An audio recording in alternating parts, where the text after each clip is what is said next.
Recording in progress. I'm good to go.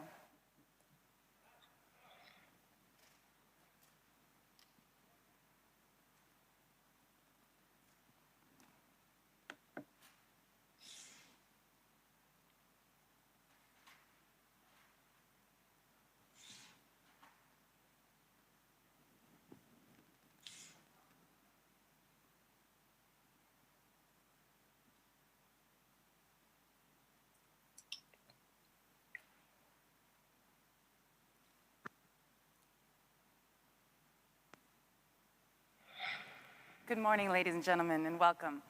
In this first session, we'll be hearing from experts in the field about UNIDO's work advancing the opportunities for gainful employment and economic growth in the creative industries. My name is Maggie Childs, and I'm honored to be guiding you through this session on the important work UNIDO is doing to promote the creative economy. The creative economy is one of the most rapidly growing sectors and at a global level, and also highly dynamic in terms of income generation, job creation, and export earnings. UNIDO supports the development of creative industries in vulnerable rural communities to accelerate inclusion and economic integration and thereby contribute to improved livelihoods. So before we get to our first panel, we're going to hear from creative industries expert, Agro Industries and Skills Development Division, Carlota Sanz.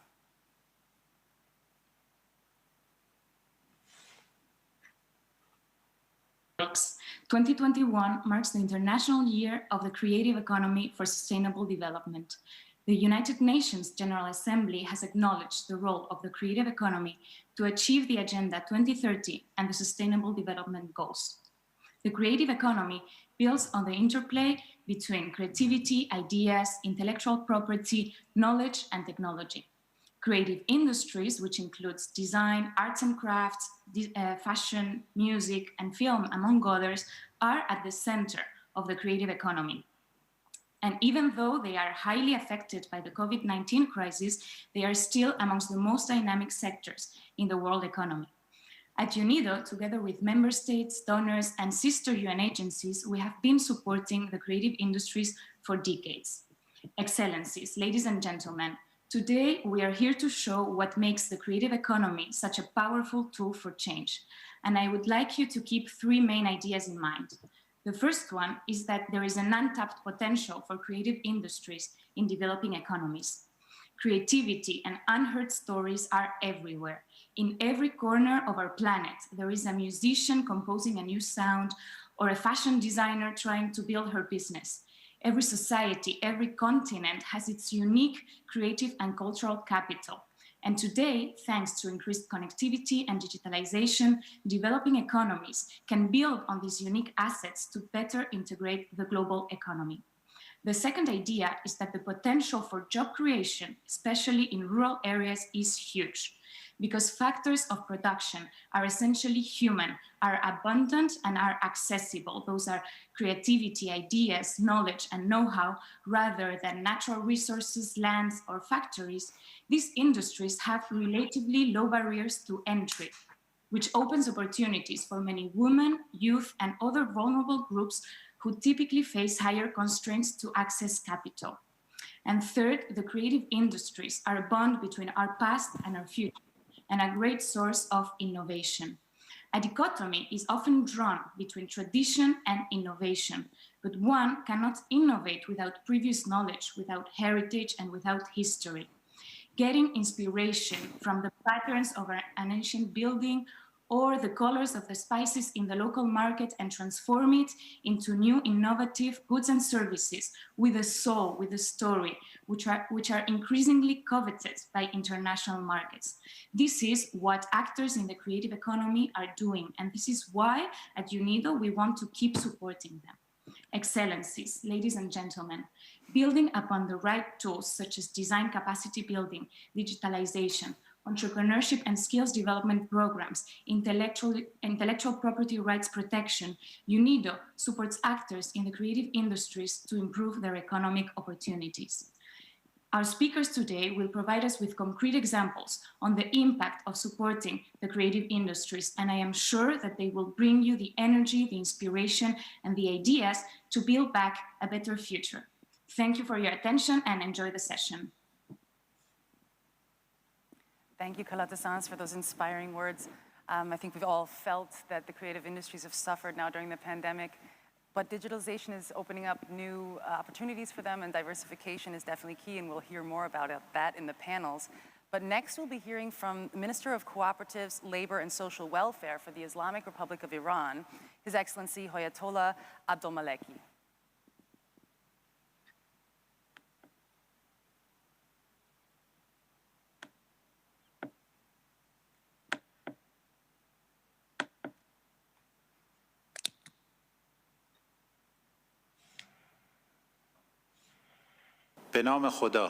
Mr. President, Excellencies, ladies and gentlemen, on behalf of the Islamic Republic of Iran, I take this opportunity to express my gratitude and appreciation to the esteemed host of the 19th General Assembly of the United Nations Industrial Development Organization, UNIDO, and I am pleased to be with you and hope that such face-to-face events will be held soon. Iran is a country with a rich culture and civilization, and a strong history in the production of creative products. Art has always been considered as a profession and industry in Iran. All upstream documents of the Islamic Republic of Iran emphasize the development of creative and knowledge-based industries and the promotion of Iranian products and services for supply in the international market.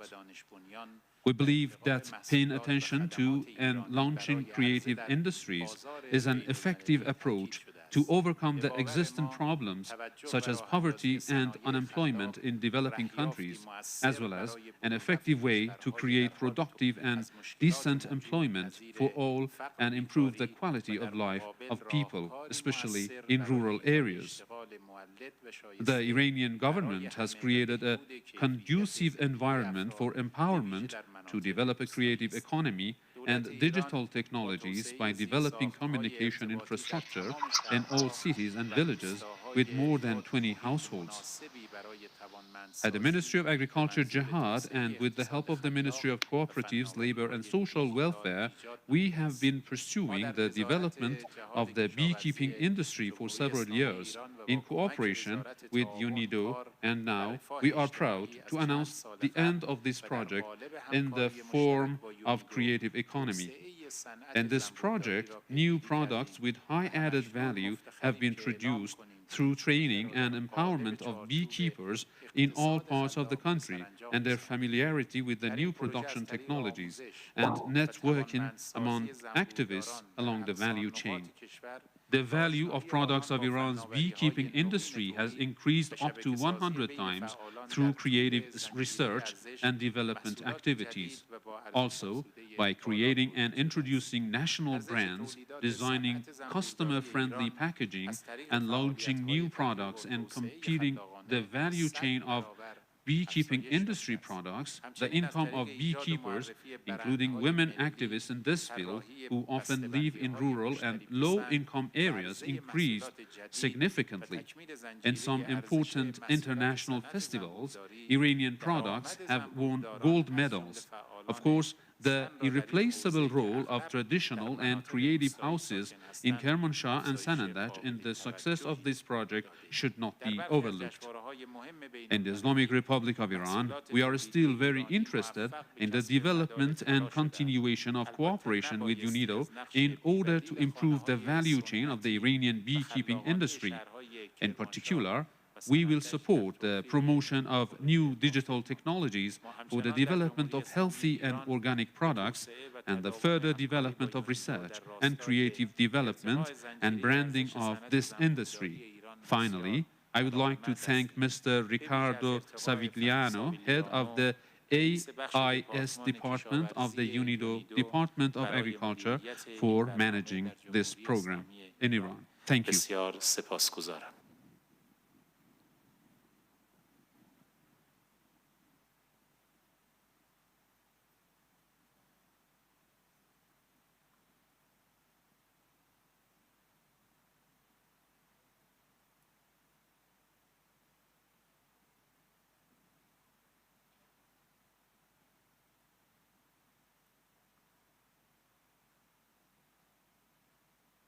Thank you very much to His Excellency Sadati Nejad Sayed Javad. Next, we would like to welcome our first panel, who will talk about UNIDO projects that help people develop cultural heritage products to improve livelihoods of vulnerable social groups. I'm very excited to invite to this panel Laurence Thiotou, architect, founder, and creator of La Liste Tunisienne, and Mr. Abdul Walid Atai, software design expert living in Tajikistan. Welcome to both of you. Hello, good morning, ladies and gentlemen, UNIDO's guests and colleagues. Today is an honor for me to be with you. And I thank the UNIDO family who selected me as a speaker on a UNIDO General Conference. Has a refugee background and working in Tajikistan, has my experience says in a national trainer on software and designed program. One of the main thing which deceives to overcome the employment barrier in Tajikistan is the textile and product developing and using of digital design tools in Tajikistan. Designers always has an expression that if there isn't any good design, so how the publisher will make a product or publish a product. So the design world will always come first. But unfortunately, in Tajikistan, in most of the university, they don't have any standard curriculum for this. So they are still using their old techniques and old curriculums, which are not used nowadays and accepted nowadays.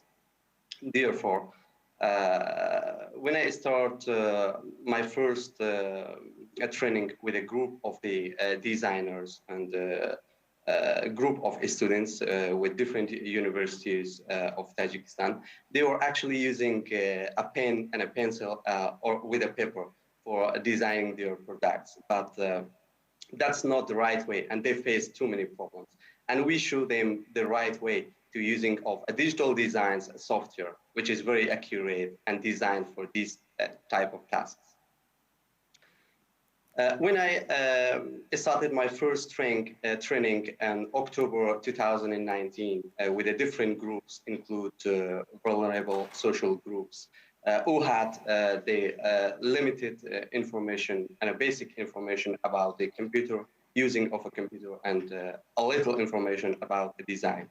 But after passing of a short time and a year of hard working, Now we are one step behind to finish or graduate our first designers and introduce it to the country who have the skills and the capabilities to work in the different field of a design and also to start a small businesses for themselves. Thank you, Walid. For Oh, sorry, just I don't want to interrupt. I just want to follow up a little bit. So you've had this experience as a software designer yourself, of course. You come in with an entire digital aspect of design that perhaps the industry hasn't really seen before or used before.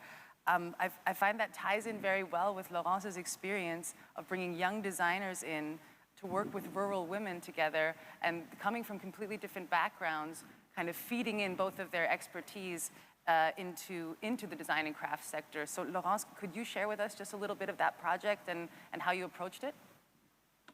Yes, with pleasure. So me, I'm an artistic and design expert for UNIDO project in Tunisia, whose name is Creative Tunisia, and we support the development of handicraft and design value chains. Craftsman is experiencing a worldwide boom in the decoration market, and we must take this opportunity in our action and put Tunisia in the forefront of this scene. And that's how we organize the meeting, sorry for my English, between women and young designer. And the goal of all this action is to put confidence in the woman work and in the young designer. So we do work a lot to increase confidence in the woman, telling them yes, they can do other things that they do usually do and doesn't have a lot of income from their work. And young designer, that art craft is not out of fashion. I don't know how to tell it better. And there is they can increase a real career in making design with craft people. And so we're doing this, in all the village and all the craft savoir-faire. And last year we did, during this COVID year, like 30 collection, and we did present it with a lot of success and in the handicraft salon in Tunisia. And we're putting action, like, to put some marketing in it, to put some communication, make them do catalog. And what I see, people now believe in us and they follow. There is a lot of enthusiasm because after all four years, they see the result of the action and they trust us. For me, it's really important to put this trust in what we do for them. That's beautiful. Walid, you were saying before as well, and just to tie it in, kind of we heard from Laurence that it's about really empowering also these women in your rural communities to learn new skills as well, and the young designers are learning from the traditional design practices. Did you have the same experience when you were working as a trainer, in this capacity building capacity? Did you have the same experience of people really discovering new skills or even entire ways of working that they hadn't known before? Yeah. Abdul. Walid, yeah. Thank you for the question. I'm currently working with different groups of designers and also girls and boys. I'm working with them, and also with a group of teachers and vulnerable social groups and refugees. Here, they want to learn more and improve their skills. As I'm a refugee, when I got the job, and I have been trained in the same field, in the field of textile and product developing by the international expert, physically and online from Vienna, which I really improved my skills and experience, which I got from UNIDO. And now I think it's my turn to share my skills and the experience which I got from UNIDO with my students and the participants. So of course they want to learn more, and most of my students found a better job, a part-time job for their monthly income. And one of my refugee students also finds a part-time job here in Tajikistan, and he's very happy with the job he got. He's working now as a junior graphic designer, but he improved the skills, their skills through UNIDO projects.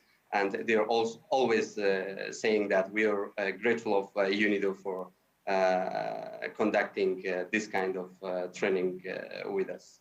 And Walid, what skills did you see in your work in Tajikistan? What skills were proven to be the most helpful in the job market? You mentioned your friend with the graphic design, but... As I think design is one of the best career in the world and demands more, even in Tajikistan. But the standard textile and product developing and using of the digital design tool is very effective for them, because now all the world is going to the new technology, and they're using the softwares, and we have so many softwares for the same task. So I think, as my experience says, the using of a national, using of a standard and softwares, design softwares and digital design tools are very necessary, and it will be very helpful for them to find a career opportunity for themselves. It's so important to recognize also which skills are going to get you somewhere, because you spend so much time acquiring them, right? So Laurence, you were telling us also a bit about the successes you've seen, and also the empowerment that you've observed among the women in these communities. What obstacles did you face in the process of working with them? And I mean, you're putting together two very different groups of people who have a completely different understanding perhaps of creativity or know-how or how tradition can be used. And it's really a country also, Tunisia is a country with such rich cultural heritage. Were there any problems or challenges that you had to overcome? The challenges is that the women, they are used to do every day the same thing. You know, every day the same basket. And suddenly you come with a young designer who said, this basket, I see it like this, like this, like this. And you have to convince her, you know, that she can make it. And it's going to be, it's having a chance on the market. Plus, the women, they are working at home. And it's really, in Tunisia, individual activity. And we have to convince to consider art craft like a real job. And it's like, you know, to change the mentality, to put some emancipation, maybe to go out from their home, to go to work, to workshop, to learn and to work with other women, because they are a little suspicious to share their work with other people. So we have to convince to work, to convince them to work with a group. The second things we have for the women craft, to convince that young people can be work in the craft. And for example, I'm really proud of what we did with UNIDO in a village called Rawashed in Belkhir. It's potters, and we did formation. You know, we did workshop, and in like 6 months, from women who was around 60, who knew the savoir-faire, now we have, you know, young ladies in the 20s working really well. And me, I'm really happy when we bring tools to work in another way, to make it easier for them to understand what the creation the design we bring to them. And now when I see, you know, old women with a meter and, you know, understanding the design, etc., I can see the future in those old women, and I can really see the future in those young women who's now working on it. And I think we will be really proud with Carlota and Talel, who's the main team I'm working with, when you're going to see the result. And I think it's from a difficulty, you always find the solution. And for the designer, the youth, it's sometimes they are extremely theoretical. They want to do really something new. And me, I have to explain, you have to respect the cultural heritage, because what the people would like from Tunisia, it's a Tunisian identity, not a modern identity like you can do, in France, Sweden, etc., etc. And it's to make them respect their cultural heritage and to work with this and to understand what the savoir-faire from the craft woman, and to work with this. So when we do this, we always ask the designer and the young creators to spend like a week with the craft people to understand, to live with them, and to work in the respect of it. Fantastic. Thank you, Laurence. And thank you, Walid. This is so inspiring to hear about your work and not only how it changes the lives of people, but really changes the circumstances that they're working in the job market. So many thanks to Walid and Laurence. Have a wonderful rest of the session. And we'll be now seeing a short video about this category of project.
Now that we've heard about the creative industries, we're going to move on to the subject of the creative industries to support rural economic development in a different way. And we'll see a short video about that briefly.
And to talk to us today about rural economic development with help of the creative industries, I'd like to invite two of the leadership team at Shuf Biosphere Reserve in Lebanon. Director of the Shuf Biosphere is Nisar Hani. He'll be joining us, and its development coordinator, Lina Sarkis. Welcome, both of you.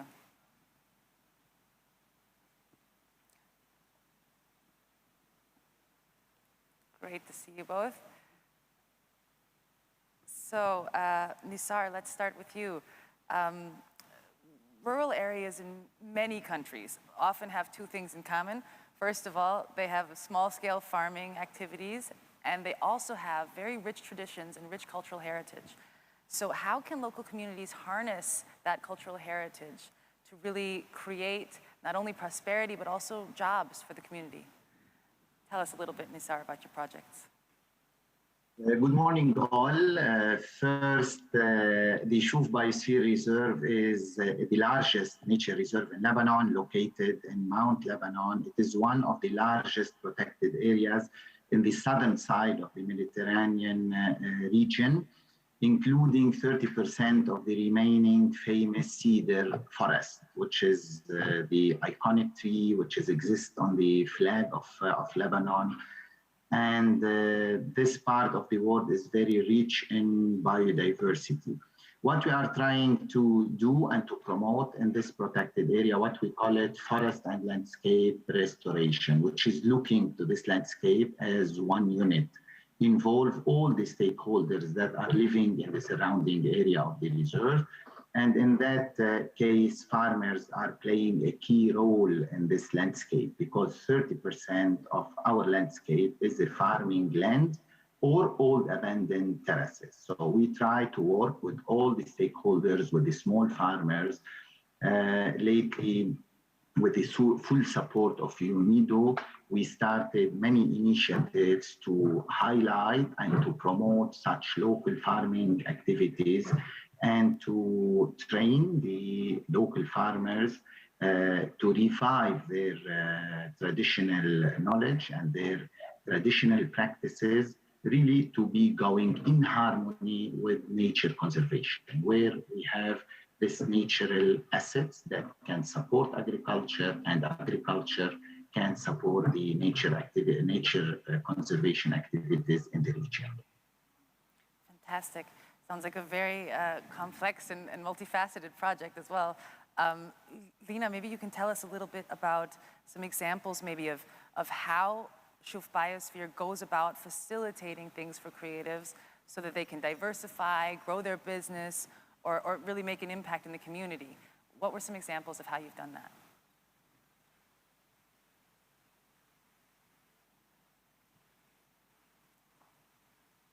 that? Okay. We're having some audio issues. Lina, I'm so sorry. Nisar, maybe you take over. I will, but I couldn't hear as well your first question. Anyway, I heard this question very well. So, following of what I said, we are trying to highlight all the attractions that exist in the region, the natural and the cultural attractions. We are trying to promote the sustainable agriculture principles. We produce vegetables and fruits, and we do animal production, as well as we transform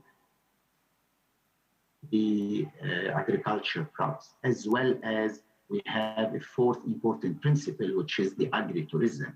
Now our sustainable farms are more or less being a destination for our visitors. They go there, they enjoy farming activities, they enjoy healthy crops, they having all these traditional meals, living the farming experience in the region. As well as, and as our colleagues were mentioning about their great experience, we did full branding for the whole region. Our products now are promoted under the brand of the Shuf Biosphere Reserve, as well as we worked on the whole value chain, starting from the assessment, understanding the needs very well, trying to do a clear action plan with the farmers, and move on to improve the quality of the product, the good packaging, the good image of the product, and the promotion on the local, national, and international level.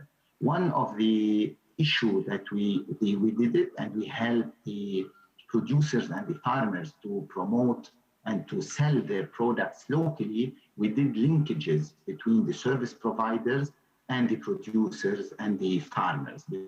Now the whole region is being a destination for ecotourism. We have many local service providers, guest houses, table dot, camping sites, and all those people who are providing a special experience, this authentic, traditional experience. You can come to what we call a table dot from Beirut or from other regions in Lebanon or from outside Lebanon, and you live this family traditional experience. You have a great healthy food, and enjoy this rural living. Okay, I have one last question for you, Nizar, and we have to make this a quick answer, so please try to be brief. We have a lot of policymakers in the audience today, and you've had now a lot of experience with this kind of a change process. How can policymakers help you and people with projects like you create a conducive environment for local communities and creative businesses?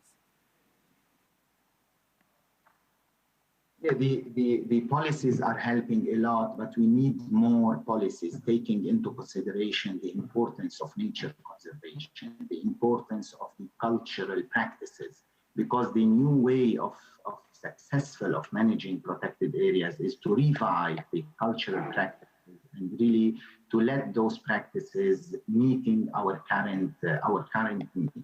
Maybe in number, Shuf Biosphere Reserve right now is providing hundreds of job opportunities, is opening new businesses. The economic value assessment that we did a few years ago showing that every dollar we invest in this landscape giving us $19.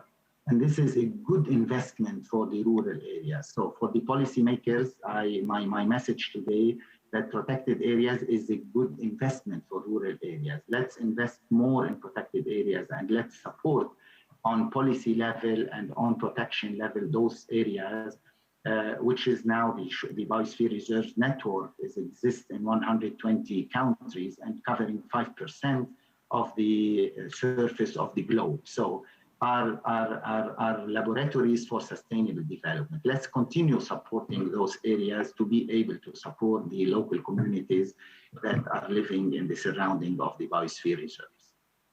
Thank you very much, Nizar, and thank you, Lina. I'm sorry that we had the technical difficulties, but the work you're doing is very important and very impressive, and thank you very much for joining us today and sharing it with us. So all the best to Lebanon. Thank you. Thank you.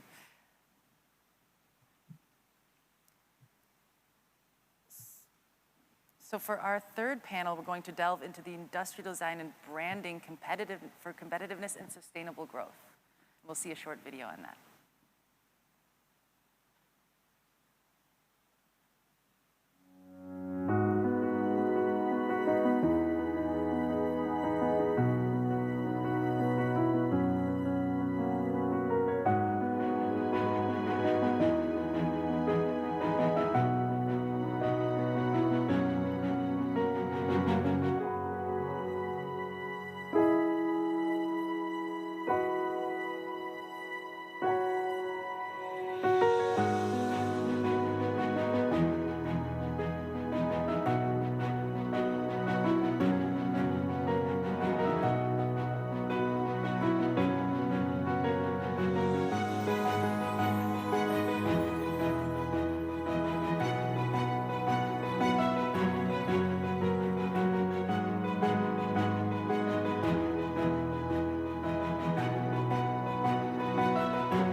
So now we come to our third panel, which has two very esteemed experts on branding and generally how to use brand also to grow a business or grow your market. So we're going to hear from Satin Koshayan, Deputy CEO of Militante LLC, and Gerhard Rebicek, President of the European Brand Institute, or EBI. Thank you guys so much for joining. Great to see you.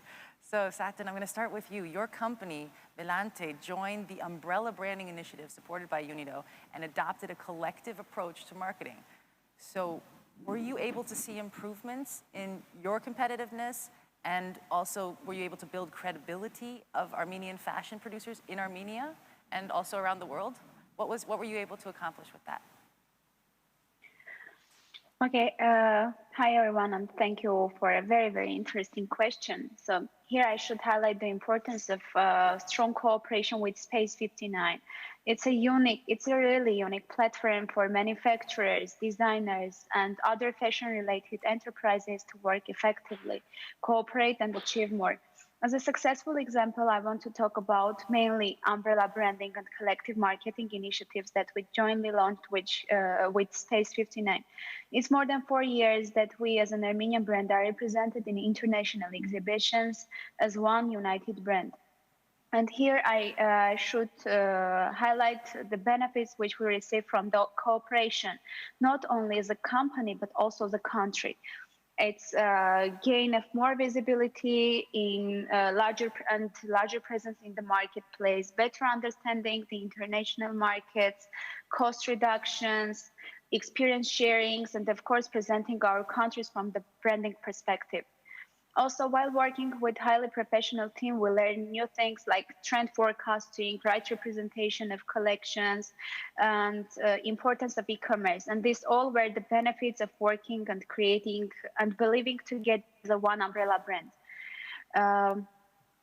And also, we as a company had a big impact on the creation of Space 59 brand, and it's like our little child for whom we are very proud of. And we believe that one day, kind of in the scope of umbrella branding, we will really made in Armenia brand. We will kind of create made in Armenia brand. I mean, That's a first step, also in a much bigger direction, I'm sure. And we want to hear more about that in a moment. Gerhard, the UNIDO and EBI, or the European Brand Institute, have pioneered projects going forward in this sphere of branding for competitiveness and sustainable growth. And you've led corporate, destination, region, city branding initiatives. So these are really also just regional, but they can be definitely company specific. So how do they contribute to adopting more innovation-oriented approaches in general in those regions? And also really, do they give a value, how do they give a value added to the practices that already exist? Thank you very much. Good morning, everybody. Thanks for having us. As we at European Brand Institute, we are partners with UNIDO since several years. We are specialists in evaluation of brands, evaluation, but also designing strategies. Now, maybe for a better understanding, what is a brand? We talked today about creative industry. Everything which is created by creative industries leads into a brand. So a brand, in general, builds a relationship with people, tells stories, creates experiences, build relationships, as Satan says, also you have more visibility, better understanding, and so on. So it's a relationship builder. It can be a logo, a sign, a symbol, a scent, a pattern. But on the other side, and that's now coming back to your question, of course, they create also economic value. They create more growth. Their company can grow better maybe in the segment where we are, but also internationally. They create higher profitability. As Satan said, they reduce costs. So they can increase prices. They are a sign of quality, of course. And they make companies and regions more resilient. And in general, they lead to GDP growth. We see that there's a huge potential when you use branding initiatives in regions for clusters like we saw in Tajikistan and in Armenia, that you grow the GDP of a region, of a cluster. Yeah. That's, I think, some things are universal, some things go for every region, and some things are definitely region specific, I'm sure. Satan, you have had this struggle as an entrepreneur or as a young company. Becoming and staying competitive in the fashion industry is no picnic for anyone. But what challenges your company specifically? You're a garment producing SME, essentially, and it's a very competitive industry, fashion. So how do you define a success formula for the smooth transition from being a startup SME type fashion brand to an international level marketing conglomerate? It's an also very important question from the company's development perspective. Though we are 20 years in Armenian market, we strive to create a brand which will be well known as a quality higher than price. I mean, during the years, by analyzing the international markets and our countries, not only our companies, but also our countries' capacities, we understand that for small countries and SMEs, it's nearly impossible to compete with China or other giant countries by quantity. So now we are more than sure that the only way for us as a brand, as a company, and as a country to be developed in a sustainable way and to create strong Made in Armenia brand is only way to create strong Made in Armenia brand by letting the world know that Armenian clothes are high-end, and if you look for a quality, not the quantity, but quality, you should choose Armenia. This, I think, will be the best practice on how strong branding can add value to the country's economy, as Jared said, and rise its rating in the international markets. Yeah, I think that we've definitely seen also a move away from fast fashion, and perhaps this is Armenia's moment also to shine as a brand that way. Gerhard, we've seen from black swan events like the pandemic that it's important to be agile in industrial development, no matter what the sector is. But what is the role of branding there, or generally intangibles, in this ongoing shift from a classic growth model to kind of seeing, okay, we have to be agile, we have to move more quickly, or maybe perhaps we have some more some examples of SMEs that can benefit from this kind of a brand improvement and emerge more resilient now after the pandemic? Yes, definitely. I mean, the more the world gets digital, the more we need brands, because as I said before, brands, they build relationships. Brands tell stories. A digitalization initiative needs a brand initiative because the people love these stories, these relationships, this, what a brand can give you. And when you look, for instance, in the fashion industry, like we see in Armenia, of course, every product, every style, all the innovation, what brands are doing, also agile means that you are quick, that you respond to market trends, that you respond to the needs of your customers or of the trade partners you have. So that's all what is integrated in the brand, and basically you can evaluate this. Yeah, brands are really substantial values for a company, also for SMEs. We say once, for instance, one example, once you are on the internet, you're a global company and you compete with everybody else. Like you said now in Armenia, of course you compete against the whole world. So what can you do? You can only differentiate yourself through your brand, through your products, through your designs, through your heritage, through your storytelling, through your experiences. This in a very agile way. Yes, you're right. Creative industries are fast, are innovative, and that's all then wrapped in a brand which you can activate, you can put it on the balance sheet, and you can also use it for financing. And we see that it really contributes very good that you create this Made in Armenia. Maybe the future is more created in Armenia. This really brings also value to the regions and grows the GDP between 20 and 100% of a region, I would say, from our studies, what we did in history. That's a very significant growth factor there. Satin, let's put this into a kind of a tangible example, right? So how has your business development at Melante changed or scaled really due to your ability to be a global e-commerce brand now? So what are the areas that require improvement maybe for you, where you say, okay, there's still a gap between where we are and where we should be? And how has your business development changed in general on that level?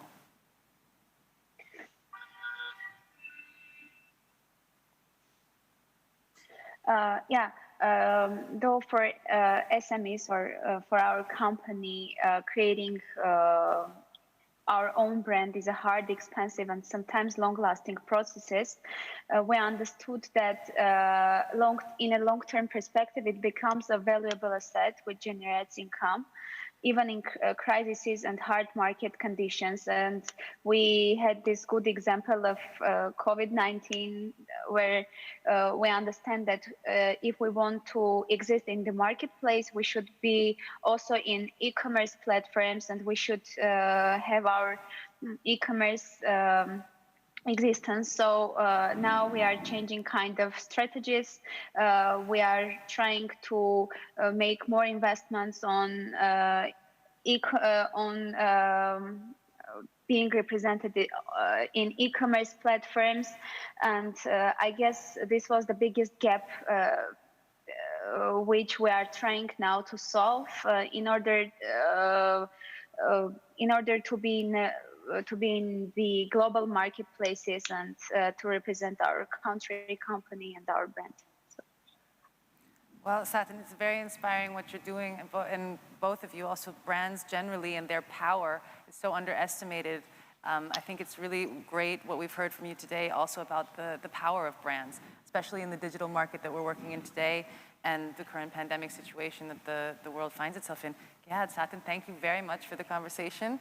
And I hope you enjoy the rest of the sessions today. Thank you very much. Thank you. Yeah, thank you very much. Thanks, Gehad. So, to close this session, we are actually going to speak with Dr. Bernardo Casadilla Sarmiento, who is Managing Director for the Directorate of Digitalization, Technology, and Agribusiness at the United Nations Industrial Development Organization here at UNIDO. Hello. Welcome, thank you for joining me on stage. This is a rare occasion during this conference that we get to have an in-person conversation. It's very exciting for me. Thank you so much, good morning. Good morning. Yes. Okay. So yeah, the creative economy is a huge topic. It's a massive industry, it's worldwide, it's all over the place in so many different forms, so many different ways. And it touches on so many aspects of society. It touches on education, cultural heritage, gender, youth, digitalization, innovation, and generally also just the development of rural communities. So UNIDO can't possibly do this alone. This is a very, very massive project to empower this industry in general. So what other UN agencies are working with UNIDO on this, and how? We cannot do it alone. We cannot do it alone, and we have seen in the examples this morning that supporting the creative industries is about building links. It's about linking the dots. It's about networking. It's about partnerships. It's about bringing also different services to the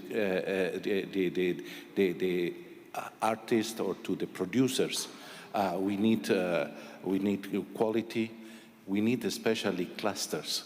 The basis and the origin of UNIDO's engagement with the creative industries is the creation of cluster networks. And we have gone through building quality inside it and other elements. So what is important, and you highlighted, we cannot do it alone. We are not doing it alone within UNIDO, and we cannot do it alone outside. Sure, I would say that because it relates to cultural heritage, a key player is UNESCO. Yeah, UNESCO, but we collaborate with UNCTAD, we collaborate with ILO. There are a number of entities that we are collaborating. I would say that in particular, UNCTAD, we're working together in relation to the International Year of the Creative Economy. We organized the UNIDO Brussels Integration Dialogue, Innovation and Digital Transformation in Africa.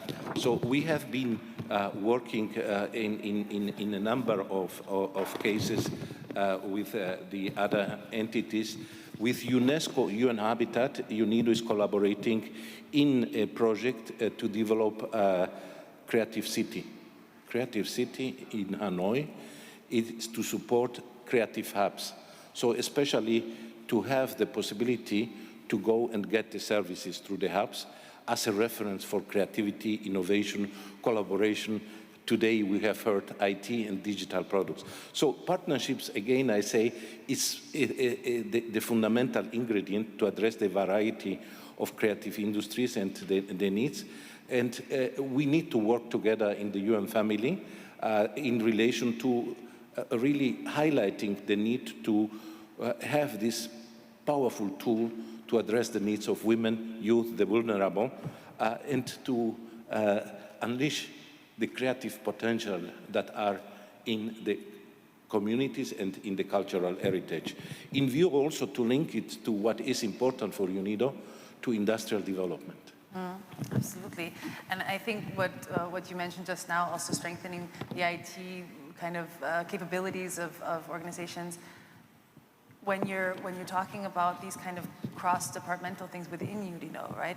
There's also technical assistance projects, and if a company or an organization wants to stay competitive and on top of their game, and of course globally also successful, they also need to be able to innovate on a constant basis, on a ever-renewing basis. How does UNIDO support in that way, in technical assistance?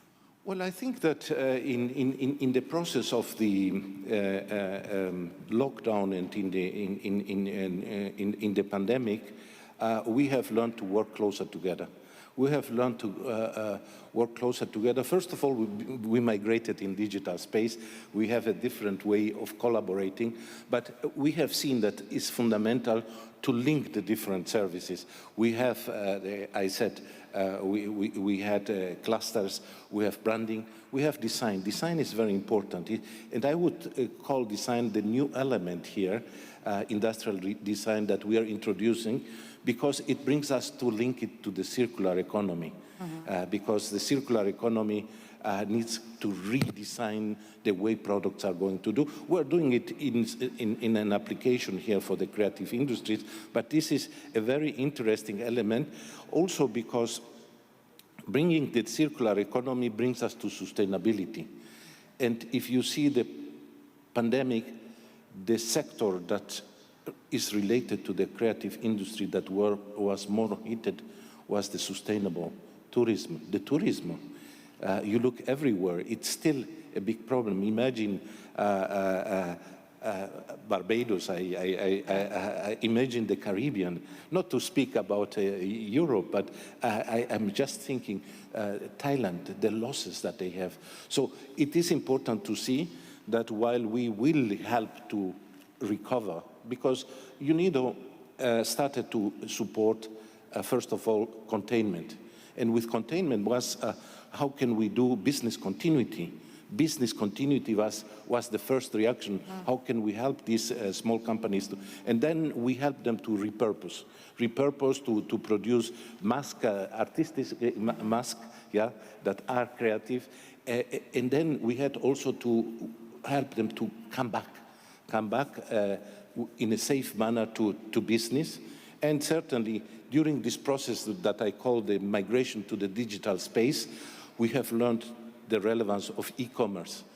Marketing is another element that is there. So you see, we need to work in an integrated manner and also in a holistic manner. And holistic because we need to work for, and this is the emphasis that we should take in this case, is productivity, is production.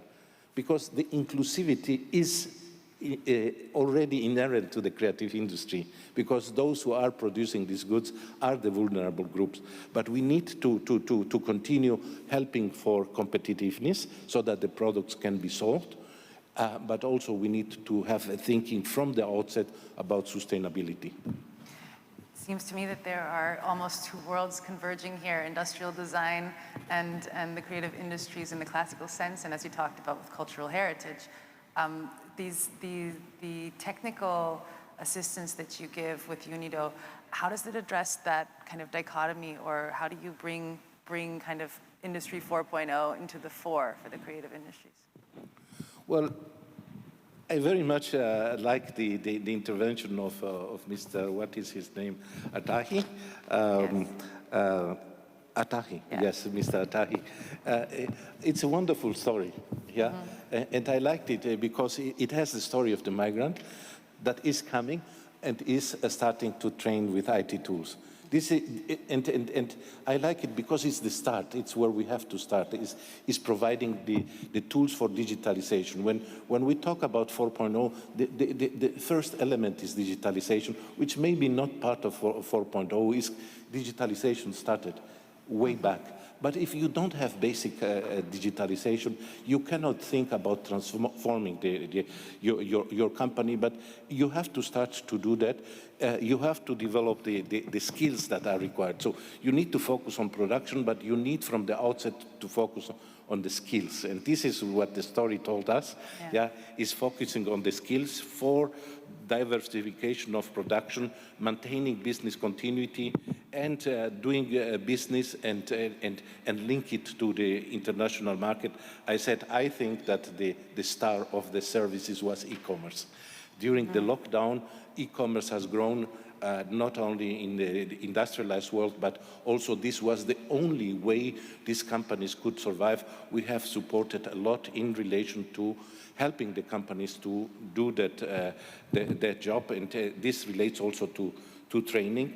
And finally, we have been also supporting this notion that they will need to migrate into building the contracts, and this is where the companies have most of the problem, how to sign contracts, how to formalize their business, how to make the payments. So, and again, we come back, we are not in all business. Financing is not UNIDO's strength, but we collaborate precisely with other agencies to take care of that dimension, because it's fundamental that you have a mechanism to do digital payments as well. Well, nobody enjoys bureaucracy or paperwork, but of course it's necessary. Yeah, right? and sure, this is always focusing on the entrepreneurs themselves. So the entrepreneurs need a business environment. The startups need to be supported in innovation hubs, probably. And this is where we have this nice story of Hanoi, creative smart city. Yeah, and the one in Hanoi is a creative smart city addressing the needs of the smaller industries. So this is also something we need to do. We would call it formally in UNIDO Journal, strengthening the innovation ecosystem. Yeah, and finally, we need policies. Yeah, we need a policy framework, and this is another work that UNIDO can do: advocate and support governments to have their frameworks, but there is a lot of demand for that. I think governments are really very keen to put in place the framework necessary, because there is the need to create jobs. And let me say, for UNIDO, it's all about creation of jobs. This is the focus of why we're in this business. Yeah, absolutely. And also, we need to do more skills, more vocational training, but also ensuring that we have sustainable livelihoods. Sustainable livelihoods, this means that we are looking into bringing in harmony rural and urban spaces and creating value for society for a better quality of life, which is actually what we want and what UNIDO is striving for. I love this, pushing innovation, creating jobs, and also making sure those livelihoods that are created are in fact sustainable and will go on, that it's not a small pipe dream that will fizzle out. I think that's such a beautiful vision to have, and thank you so much for speaking with us today about all of these exciting things that UNIDO is doing, also in collaboration. Pleasure, Margaret. Thank you. Yes, thank you. And also a big thanks to our panelists from earlier. You're doing great work to promote the creative industries and also really fuel development of the creative industries and in industrial development altogether on a global level. It's very, very inspiring what you're doing. Thank you so much. Thanks also, of course, to our audience for your attention, and I hope you enjoy the rest of the conference. Take some inspiration with you today, and thank you very much.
Bonjour, chers collègues.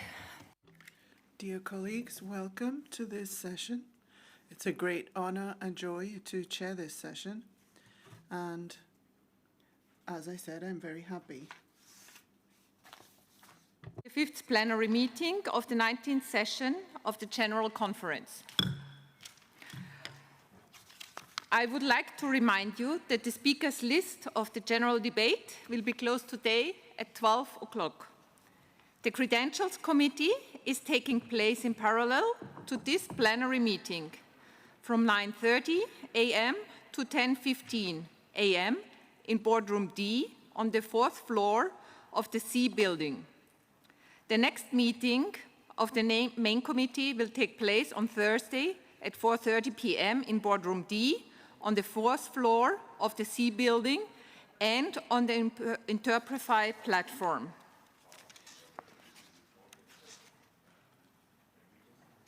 Colleagues, I also wish to mention at this stage that tomorrow morning's plenary, as we will be holding the election of the external auditor of UNIDO in person, attendance is required if you wish to cast a ballot.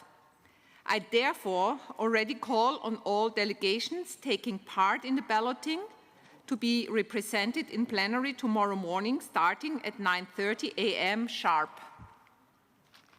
In this connection, please also be reminded of the strict requirement to present a valid PCR test in order to gain access to the plenary hall. Finally, I would like to draw your attention to the proposed way forward for matters that may require immediate decision-making in the plenary. In line with Rule 90 of the Rules of Procedures, I trust delegates will make every effort to promote consensus-based decision-making and avoid voting in plenary. Should there nonetheless be the need for taking a decision by vote, Rule 93 provides that the conference normally shall vote by show of hands, but that any representative may request a roll call vote. At this General Conference is being held in a hybrid format, some delegations might only participate virtually.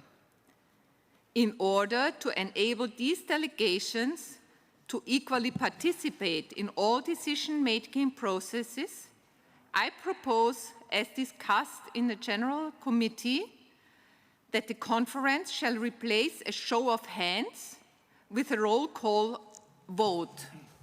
This would enable delegations who participate virtually to participate in this ballot vote. Are there any comments on this procedure?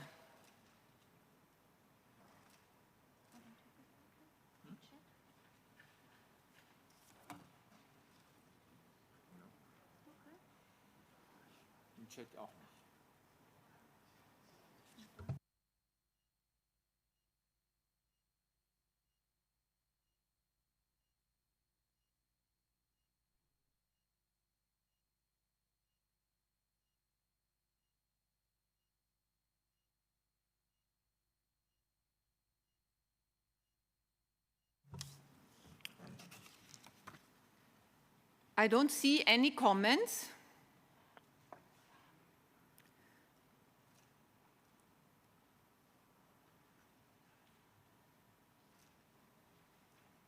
I think I give delegations time to reflect on this, and we will come back to this point at the end of the session.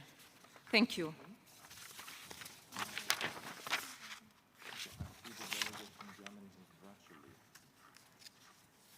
No, we come back to it.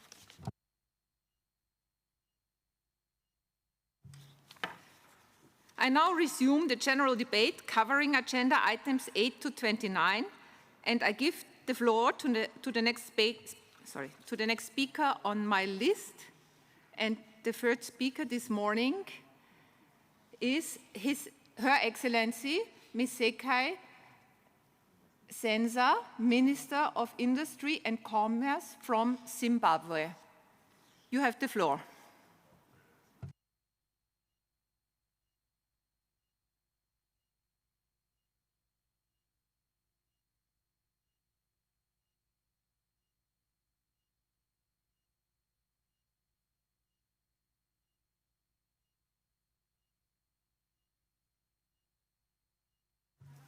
This contribution should be via Interprify. May I ask if Zimbabwe can hear us? Yes. Yes, we see Zimbabwe is connected. You have the floor, Excellency.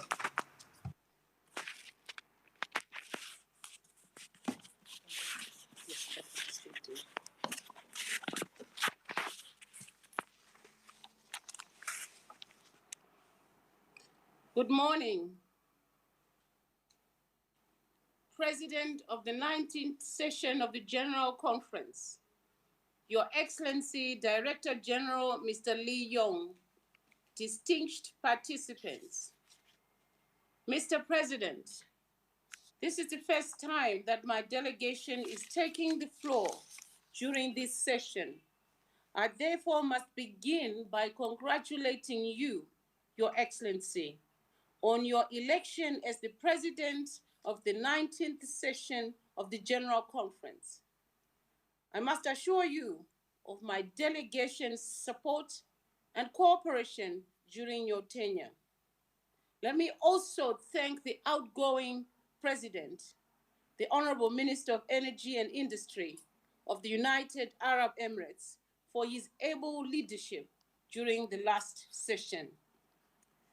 Mr. President, I bring you greetings from His Excellency, the President of the Republic of Zimbabwe, Dr. E.D. Mnangagwa. At the outset, allow me to register His Excellency, the President of Zimbabwe, Dr. E.D. Mnangagwa's government's appreciation to Mr. Lee Yong for his outstanding service to the organization, and also for his innovativeness, which saw UNIDO continuing to execute its mandate of promoting inclusive and sustainable industrial development. He did this despite the most difficult times we experienced. There were travel restrictions, lockdowns, and multiple challenges which were caused by the COVID-19 pandemic. I would also like to wish Mr. Lee Yong the best in his future endeavors. In the same vein, allow me also to congratulate Dr. Gerd Muller for his appointment to lead this organization for the next 4 years. We look forward to working with him during his tenure, and I would like to assure him very much that Zimbabwe has his support and cooperation. Mr. President, Zimbabwe's industrial sector has traditionally contributed the largest share of gross domestic product, formal employment, and foreign exchange earnings, mainly through exports. However, in the past 2 decades, Mr. President, Zimbabwe has experienced some challenges. And one of the key challenges that we have experienced are illegal sanctions imposed on my country by a few Western countries. These sanctions, Mr. President, have led to massive deindustrialization, which has left the economy heavily dependent on imports. The recent fall in global commodity prices could not have come at a worse time. We've had a disruption in the global supply chains. However, Mr. President, I would like to notify participants that we recently launched an economic development blueprint Zimbabwe's National Development Strategy 2021 to 2025. Its aim is to reverse this trend of deindustrialization and usher the country on a strong economic growth trajectory through structural transformation. There's therefore a need for diversification to ensure the building of economic resilience against these commodity price shocks. And also the need for structural transformation to ensure that we're able to escape the commodity dependence entrapment that has been quite critical.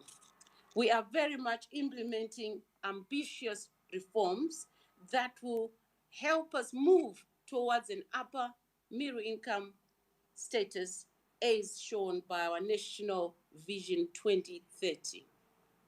Mr. President, we take note of UNIDO's efforts in partnership with other organizations as they champion the promotion and acceleration of inclusive and sustainable industrial development.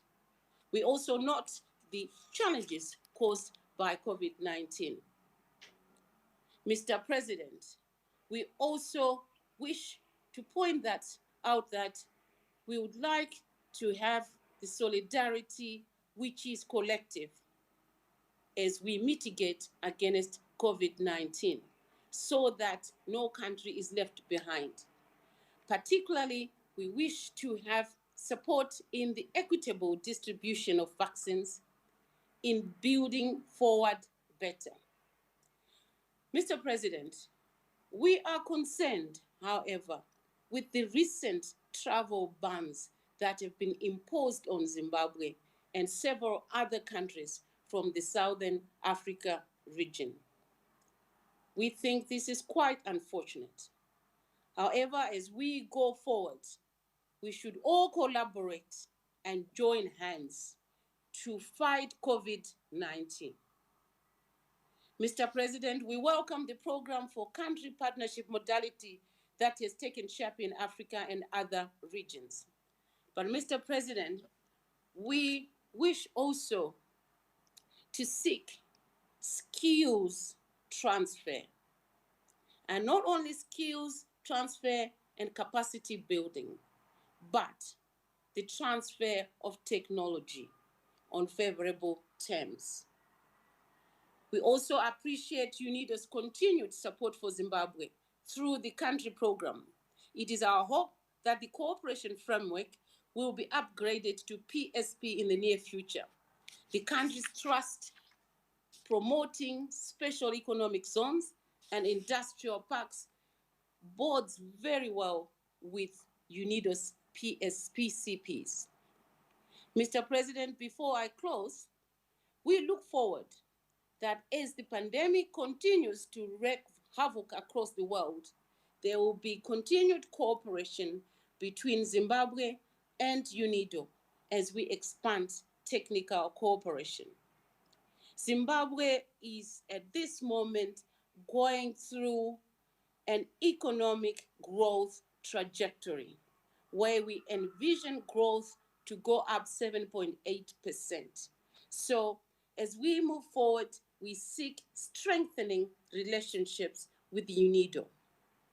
Let me now conclude and thank you for giving me this session to participate at this conference. And in future, I very much look forward to meeting everyone here in person.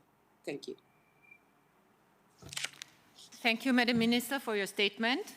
Next on my list is Kenya, and I give the floor to His Excellency Mr. Robinson Gitai, the permanent representative. Ambassador, you have the floor. Thank you. The President of the General Conference, Honorable Ministers, Excellencies, distinguished guests, ladies and gentlemen. As I am taking the floor for the first time, I wish to congratulate you, Your Excellency, Ambassador Mohamed Megzani, Permanent Representative of Tunisia, as you assume the chairmanship of this 19th session of the General Conference. I assure you and the Bureau of my delegation's full support. In the same vein, I take this opportunity to express my delegation's gratitude to the outgoing president of the 18th General Conference, Excellency Engineer Zuhali Al Mazrui, Minister of Energy and Industry of the United Arab Emirates, as well as his bureau for all their efforts and support during their tenure. Kenya aligns itself the statement delivered on behalf of the African Group and the Group of 77 and China, and earns the following remarks in its national capacity. Kenya's development policies are anchored in the country's Development Vision 2030, which includes the Big Four agenda: food security, affordable housing, manufacturing, and universal health care. The implementation of these four priorities form part of the first phase of measures the Kenya government continues to implement as it targets to transform Kenya into a nearly industrializing middle-income country. The priority on manufacturing is firmly pitched on the third Industrial Development Decade for Africa, IDDA3, which anchors Africa on a path of inclusive and sustainable industrial development, which transform African countries into locations of competitive industrial production. As a country, Kenya remains committed to the vision of IDD3, which is consistent with the African Union's Agenda 2063 that seeks to prioritize growth, industrialization, and job creation. In this regard, His Excellency President Uhuru Kenyatta and the Director General, Mr. Lee Yong, launched Kenya's Self-Starter Program for Country Partnership, PCP, in January 2021. Kenya opted for this UNIDO's innovative model to accelerate inclusive and sustainable industrial development, and also owing to the need to strengthen the key elements of industrial productive capacity, such as infrastructure, innovation, and technological transfer, industrial financing, industrial knowledge and skills, and the increase of support from both public and private sector institutions.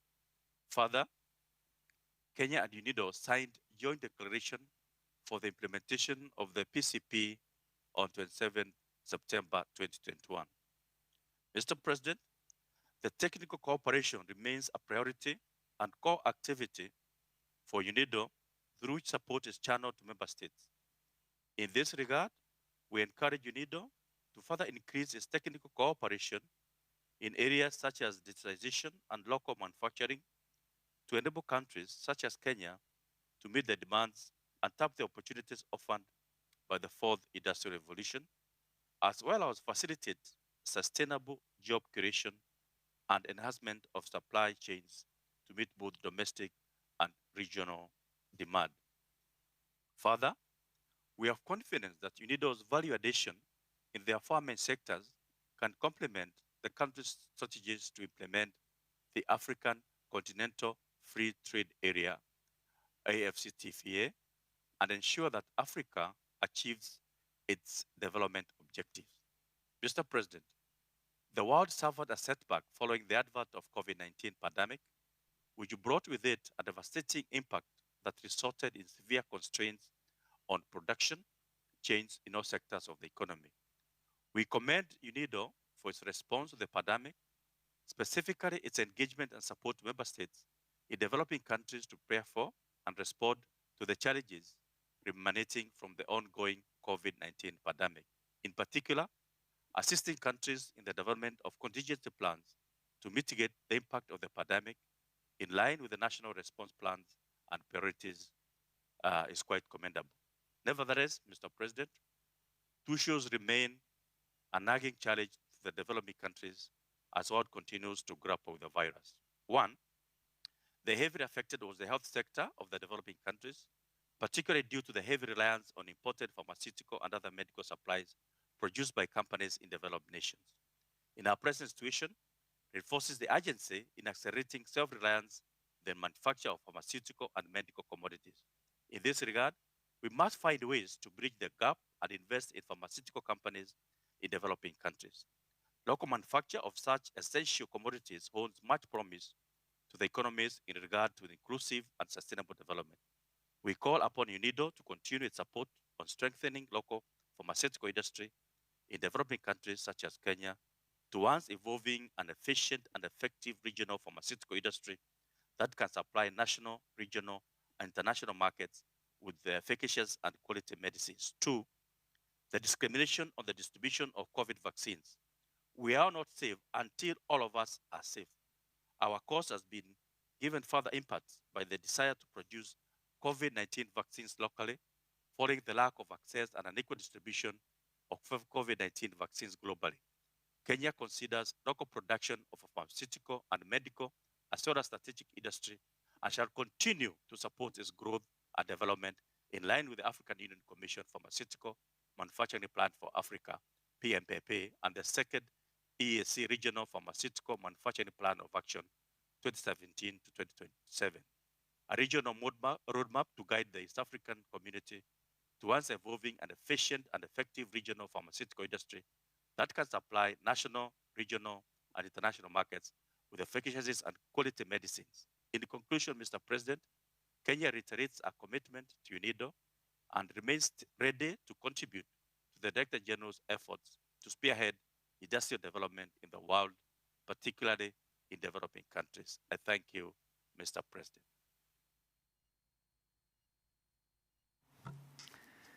Thank you, Ambassador, for your statement. And next on my list is Oman. I give the floor to His Excellency, Mr. Yusuf Ahmed Hamed Al-Jabri. Ambassador, you have the floor. شكرا سعادة الرئيس.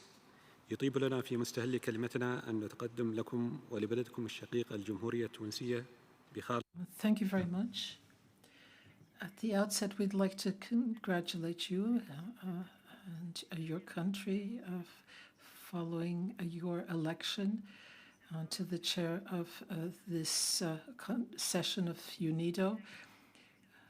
We believe that your experience guarantees our success in the work before us. We'd like to also thank Director General Lee Yong, who is now outgoing and who has indeed directed UNIDO's efforts in innovation and towards the achievement of sustainable development within the horizon of 2030 and the fourth industrial revolution. Despite the challenges of the pandemic, we have seen that it has highlighted the need to make joint efforts to cope with the crisis. And we'd like to indeed note with satisfaction the response of UNIDO, ensuring recovery after the pandemic and ensuring the resilience of the countries having to cope with this with respect to small and medium size enterprises in the sector of tourism, etc. This on the basis of the sustainable innovations platform.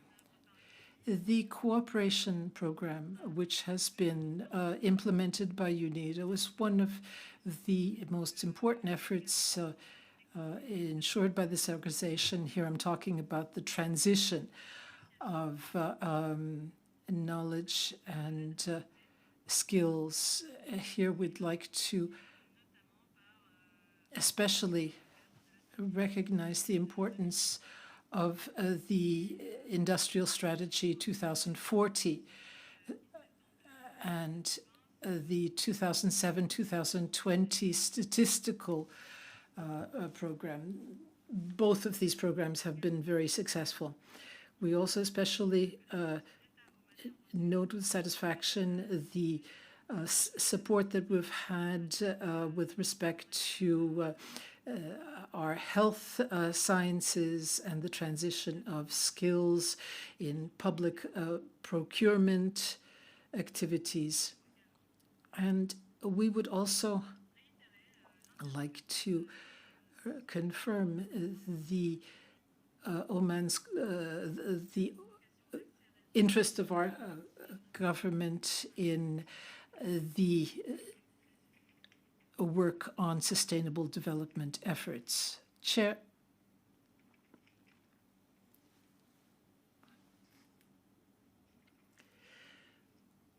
We consider that recycling is very important. It allows us to cut down on industrial waste, and digitalization is also very important. We are seeking in this respect to implement reforms in the fourth industrial revolution. Our digitalization program in our country has various pillars and various medium-term and long-term targets on the basis of the 2014 vision, which we have adopted in our country. We are seeking to create local economic opportunities and to find revenue sources and to establish partnerships with the private sector, as well as to strengthen the activity of sectors in the 10th five-year plan. Chair, recycling is one of the pillars of the circular economy, enabling us to keep the value of products and raw materials. We have accomplished much by way of progress in this respect. We have in particular two projects which have to do with waste collection, recycling, and enhancement of products, and I'd like to wish the best for our work in this conference. Thank you.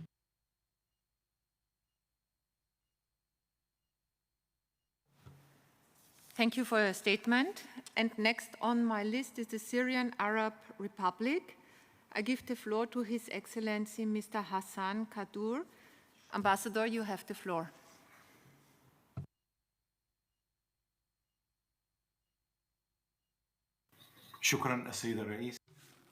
Thank you, Mr. President. At the outset, I should like, on behalf of the delegation of the Syrian Arab Republic, to congratulate His Excellency Ambassador Mohammed Al-Mizghani on his election to preside over the works of this session, as well as all the other members of the Bureau. My delegation aligns itself with the statement of the permanent representative of Costa Rica on behalf of the G77 in China. Mr. President, the Syrian Arab Republic pins a great deal of importance on close cooperation with UNIDO and highly values the efforts that this organization has exerted in order to support the industrial development in Syria. We look forward to further contributions and cooperation from UNIDO with Syria, especially under the current circumstances that my country has been going through since 2011. The terrorist and economic war waged against Syria has had a devastating impact on all sectors, namely industry. Industrial zones were repeatedly targeted by armed terrorist groups. These groups raided and pillaged factories and destroyed some of them. Border access points were also greatly impacted, especially due to the closing of a great number of them as a result of the sabotage actions and the deployment of terrorist groups on the border. Some of these groups have even used neighboring countries to facilitate the transportation and the crossing of terrorist fighters, foreign terrorist fighters, and providing them with weapons and all sorts of equipment and support. All waste management and treating factories have been also destroyed and decommissioned gradually. Mr. President, the Syrian government has exerted tremendous efforts to face these challenges. We have passed the necessary legislations that respond to the novel needs of our society, in line with the requirements of sustainable development. The Syrian government is also deploying exceptional efforts to treat the negative impacts of these situations and circumstances and mitigate them. Therefore, we look forward and count on the supporting and crucial role that UNIDO can play in supporting the government of Syria in rebuilding our industrial sector, because it is the main catalyzer of development, especially by providing technical assistance as well as training and rehabilitation programs. In particular, in light of the challenges and difficulties that have impeded industrial development, especially in the post-crisis period. Most important of which, the negative impacts and destructive consequences of economic sanctions and economic blockade imposed on Syria that has been smothering its people.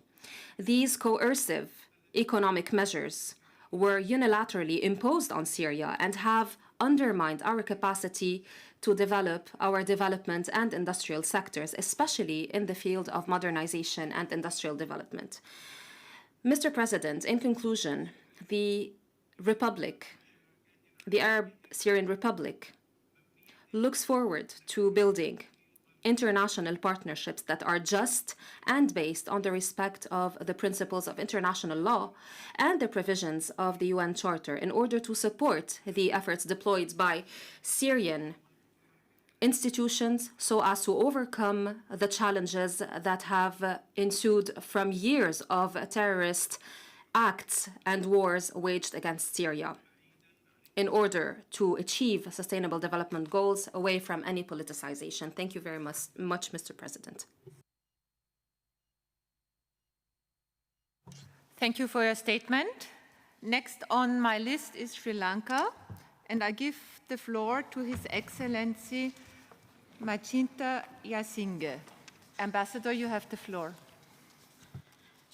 Madam Vice President, at the very outset, let me congratulate the President and the Vice Presidents on their election to the 9th session of the General Conference of the United Nations Development Organization. We have confidence and faith in your ability and wish to assure you of the complete support of my delegation to achieve the objectives of this session. I would also like to congratulate the members of the Bureau and express our appreciation to the Secretariat for making all arrangements and preparations for this session. Madam Vice President, Sri Lanka associates itself with the statement made by the Chair of the Group of 77 and China, and I wish to make the following remarks in my national capacity. Sri Lanka wishes to reaffirm its support for the mandate of UNIDO in delivering inclusive and sustainable industrial development to all its member states. For developing nations like Sri Lanka, inclusive and sustainable industrialization plays a pivotal role not only in the economy but also in social development through job creations that reduces poverty and helps decrease inequalities and to achieve the goals of the 2030 Agenda for Sustainable Development, particularly SDG 9. UNIDO intervention has produced industrial value chain development and improved quality infrastructure of Sri Lankan products. We acknowledge UNIDO's technical assistance and capacity building initiatives, both in the public and private sectors in Sri Lanka. UNIDO has actively contributed to Sri Lanka to improve the country's trade capacity, agri-food sector, environment protection, energy, and industrial development. The government of Sri Lanka has just inked a country program to further enhance sustainable industrial transformation of our nation with the help of UNIDO. Madam Vice President, COVID-19 has negatively impacted the industrial production all over the world, and middle-income countries such as Sri Lanka have been disproportionately affected by this crisis. The economic impact of the pandemic has placed the implementation of the 2030 Agenda for Sustainable Development Goals at considerable risk. While appreciating the efforts that UNIDO has been making to mitigate the impact of the pandemic since February 2020, we wish to underline that funding of UNIDO is essential for the post-pandemic industrial recovery of developing countries, and we urge the Secretariat to pursue this mandate in this hour of need. My delegation recalls the Abu Dhabi Declaration adopted at the 18th General Conference in Abu Dhabi, UAE in 2019, which provided the organization clear indications to accelerate inclusive and sustainable industrial development for the realization of the 2030 Agenda by strengthening partnership with the private sector and harnessing potentials of the fourth industrial revolution technologies. We believe that the effective international cooperation, including South-South and triangular cooperation, through the exchange of knowledge, best practices, and capacity building, and also the transfer of technology on mutually agreed terms are needed to address these objectives.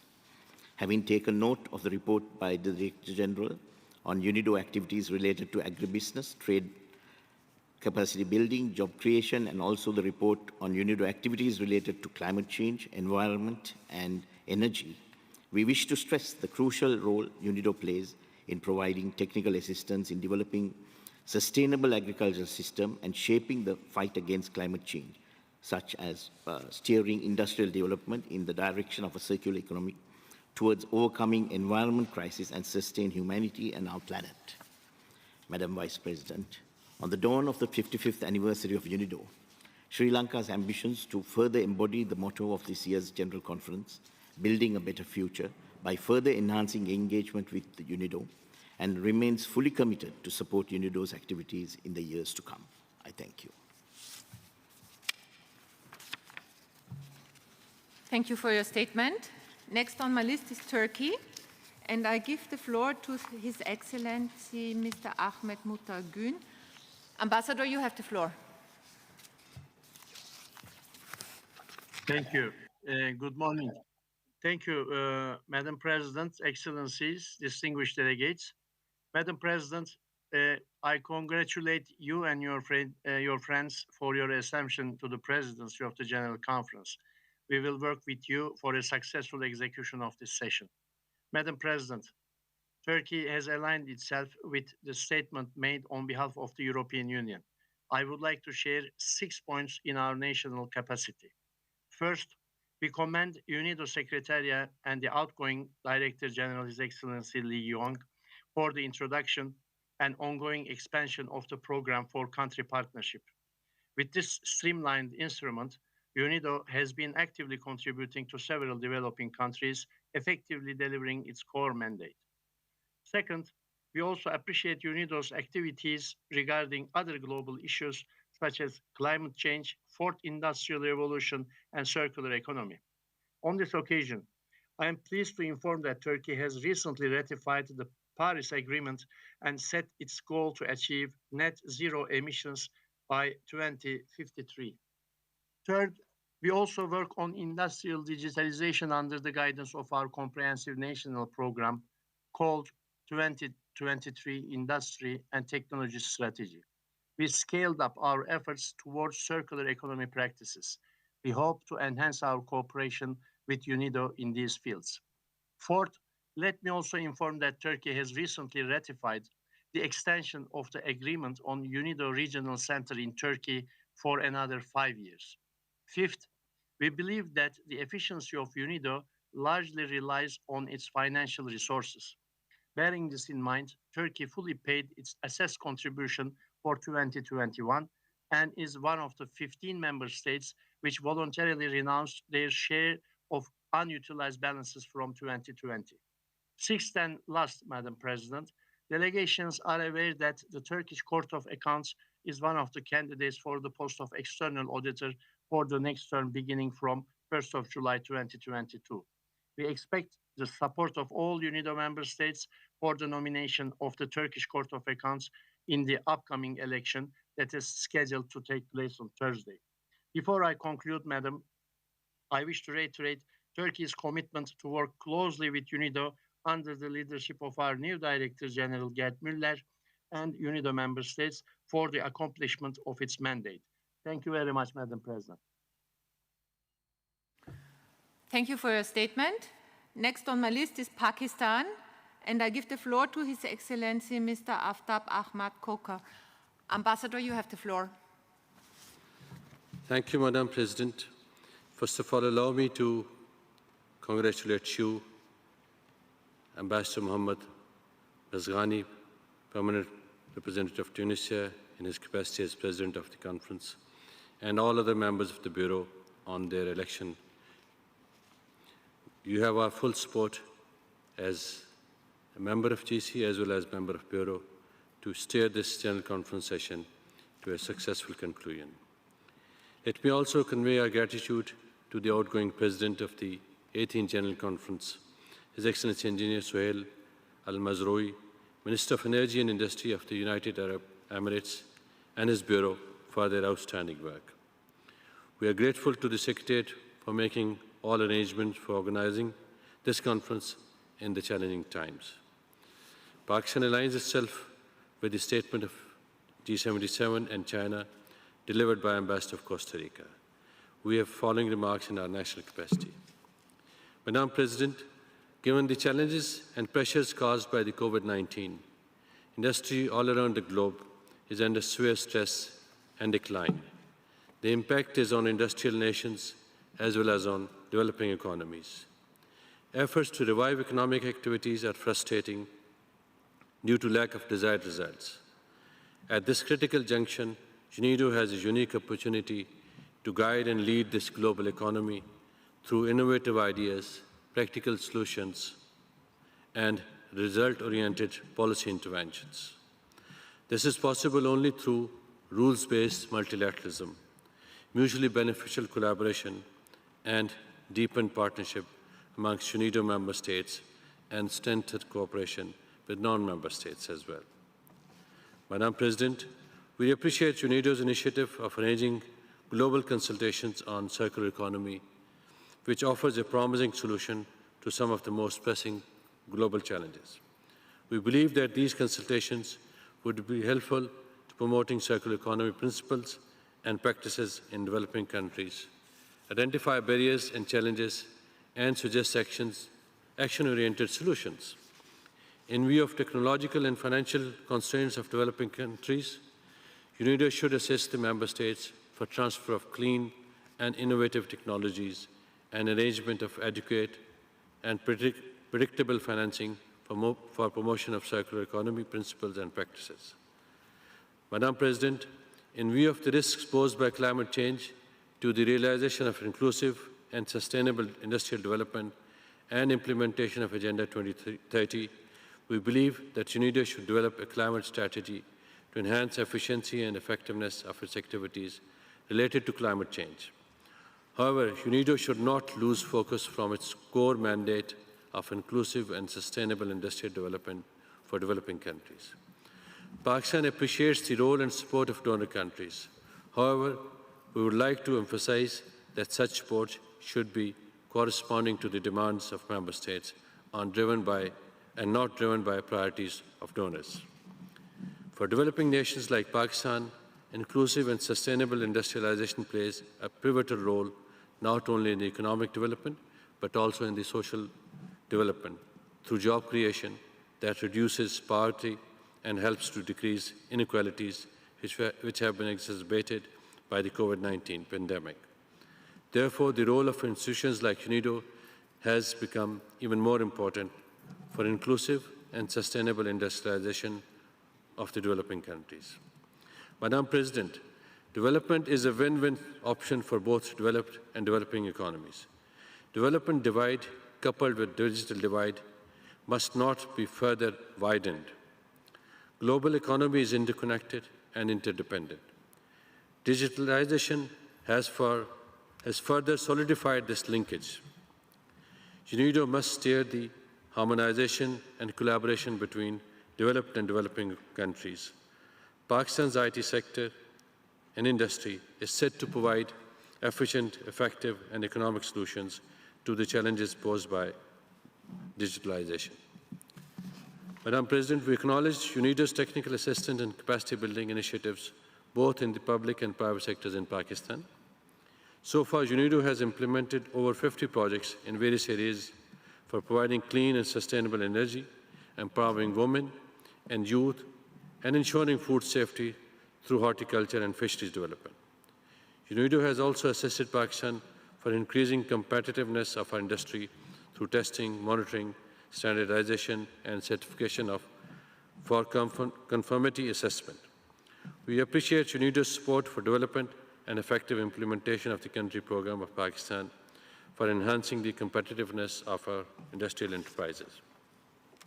We are also closely working with UNIDO for promotion of circular economy principles and practices in Pakistan for sustainable industrial development.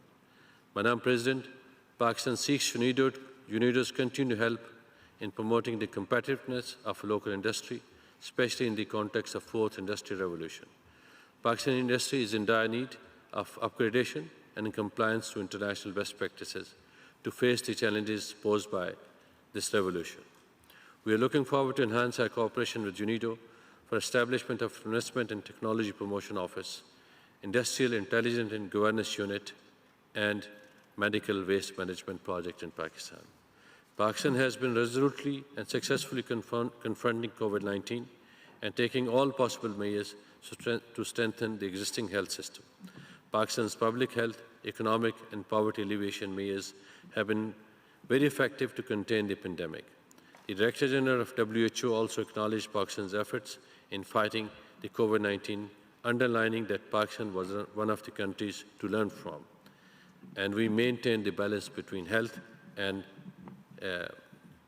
unemployment challenges. To conclude, I would like to reiterate Pakistan's deep appreciation for UNIDO's role and activities to achieve the objectives set out in Agenda 2030. We also reaffirm our support to UNIDO's activities in Pakistan. We pay tribute to the outgoing Director General, and we assure our support and cooperation to the new Director General. I thank you, Madam President.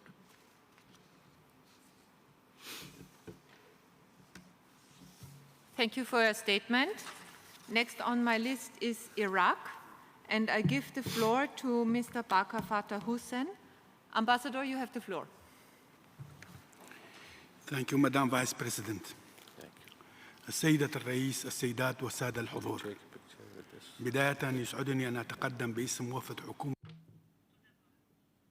Madam, on behalf of the Iraqi delegation, I'd like to convey my congratulations to the Ambassador of Tunisia for his presidency of the 19th session of UNIDO. We wish him the best in the accomplishment of his mission, and we would also like to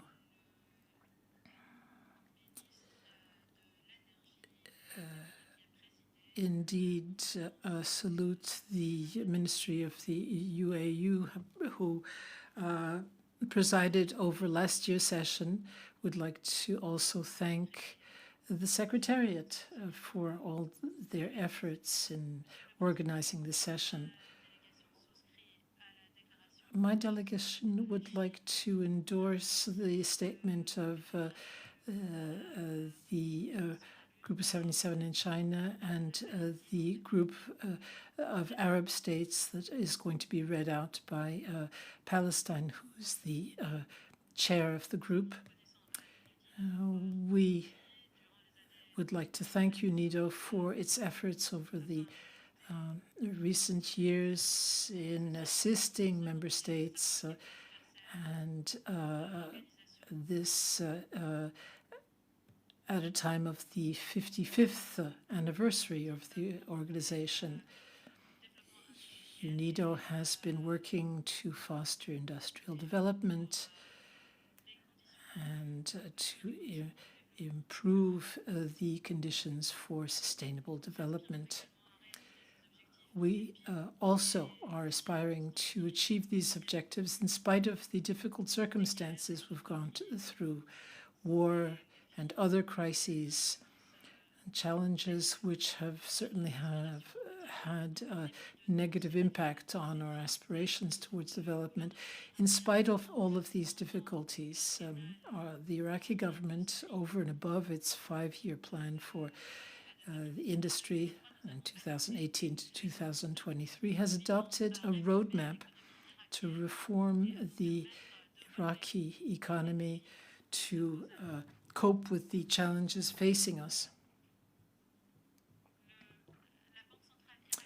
The Iraqi Central Bank has also assigned funds for the support of small and medium-sized enterprises. We have tried to do our best to give employment to young people and to strengthen local employment. We also have a strategic vision for the Horizon 2030, which is based on the strengthening of industry and the private sector. We're calling upon the international circles to take measures to step up investment in Iraq so that we can have the economy that we are working towards. We are trying to cope with ever so many challenges. There were elections organized in October 21, and following this election, government is going to be established, which is going to be concentrating its efforts on economic recovery and investments. We have adopted measures following the pandemic to enable us to take serious measures in hand to fight against the pandemic and also to preserve human rights. In 2021, we have established a committee ensuring a follow-up of these measures and our fight against the coronavirus. We have adopted a national speedy response plan for the recovery, which is going to be covering the next 2 years. This in conformity with the principles recognized within the United Nations. We'd like to recognize the recent efforts of UNIDO in certain countries to enable them to recover their economic recovery after the pandemic. And we'd also like to thank UNIDO for their assistance towards my country with regard to recycling of medical waste and the processing of medical waste. With regards to climate change, we have adopted international measures in this regard, and we are participating in international fora on economic development, on climate change and the environment. Iraq has dispatched a high-level group of representatives to Glasgow, and we have adopted a law 31, which has to do with the recognition and implementation of the Paris Agreement.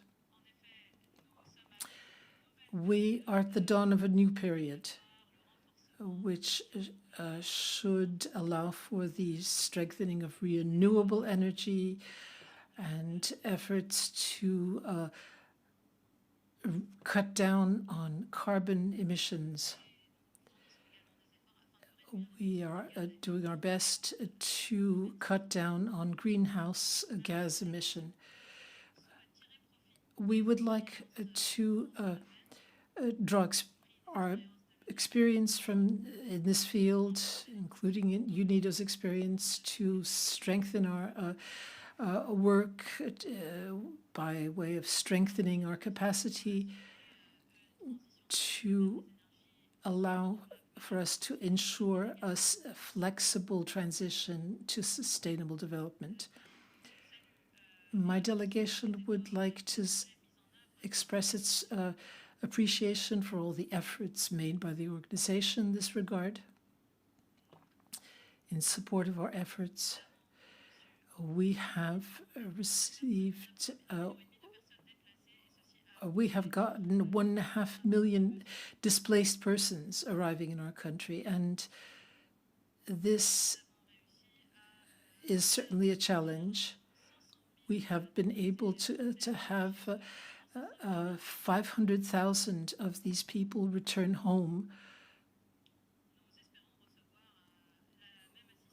We hope that we're going to receive assistance to allow us to cope with the effects of the pandemic, as well as to strengthen the public and private sectors, to reinforce the availability of employment for young people and women. My delegation would like to reiterate the importance that we attach to our partnership with UNIDO. It is important to pursue efforts and the implementation of efforts so that as many people possible should benefit from this assistance, and we hope that UNIDO will open an office in Iraq to ensure better coordination of efforts. Thank you. Thank you for your statement. Next on my list is Colombia. I give the floor to His Excellency Mr. Miguel Camillo Ruiz. Ambassador, you have the floor. Muchas gracias. Thank you, Madam Chair. Madam Chair, Director General, distinguished delegates. On behalf of the President of Colombia, Iván Duque, I would like to greet our former Director General Lee Young for his work over the last years and strengthening the role of UNIDO within the UN system and positioning it as the main engine of inclusive and sustainable industrial development. Throughout his term, UNIDO continued to consolidate itself as a strategic partner for Colombia with significant achievements such as the Framework Program 2015-2020 with more than $26 million to strengthen industrial development in our country. Within this framework, we approved and implemented agreements on industry, mobility, the activation of the naval construction industry, the quality of the chemical chain, eco-industrial parks, and different energy districts. We also signed the new program framework, which contemplates a goal of more than $25 million for 2021 to 2024. Madam Chair, I would like to take this opportunity to congratulate the new Director General, Gerd Müller, for his appointment, and I would like to welcome him and wish him every success at the helm of this important organization, and I would like to pledge the full cooperation of my delegation. We would also like to reiterate Colombia's commitment to continue the joint work we've been carrying out with UNIDO, especially with regards to the Sustainable Development Goals and Agenda 2030. I would also like to urge UNIDO to continue working with Latin America and the Caribbean, which has suffered a huge negative impact of the pandemic with a contraction of its economies of 6.8% in 2020, according to ECLAC. I therefore welcome the work of UNIDO to support economic recovery for SMEs in Colombia in the post-pandemic world. We are more convinced than ever that the business sector should be an engine for development. It should promote a transformation of our economic system in a sustainable and resilient way. this meeting is taking place at a very significant time. Therefore, the General Conference on Building a Better Future is very timely. We have the opportunity to work with UNIDO on priority and cross-cutting subjects to achieve inclusive and sustainable industrial development. I would like to highlight the vision of UNIDO regarding the equal role of men and women in senior posts. This is an approach which will help combat gender inequality in industry and will allow us to make the most of the potential of women as managers and economic agents of change. This is in line with Colombia's gender equality policy. We have accompanied more than 8,700 women-led businesses through 16 programs and strategies to close the gender divide, and we've included more than 100,000 women in that. We believe that UNIDO is with us on our path towards a circular economy, and we have a national circular economy strategy that we launched in 2019 with recycling rates and use and reuse of waste in excess of 11%. We are leaders internationally as we're members of the Global Alliance on the Circular Economy and Resource Efficiency, as well as the Regional Coalition for Circular Economy for Latin America and the Caribbean. Our energy transition is urgent and key to economic recovery and also helps with climate change. We therefore believe we need the right kind of atmosphere for the investment and participation of the private sector and multilateral banks in renewable energy. We have launched an ambitious process of energy diversification by using non-conventional renewable energy, and we've multiplied tenfold our installed capacity, and by 2022 we hope that renewable energies will be more than 12% in our energy mix. Director General, to conclude, I would like to reiterate the interest of the Government of Colombia to benefit from UNIDO's accompaniment and expertise. Your support in our country is appreciated by partners as well as beneficiaries because it is efficient, of high quality, and provides added value to satisfying the needs and priorities defined by our national government. Colombia will continue to prioritize joint work with UNIDO on the basis of inclusive and sustainable industrial development. Thank you.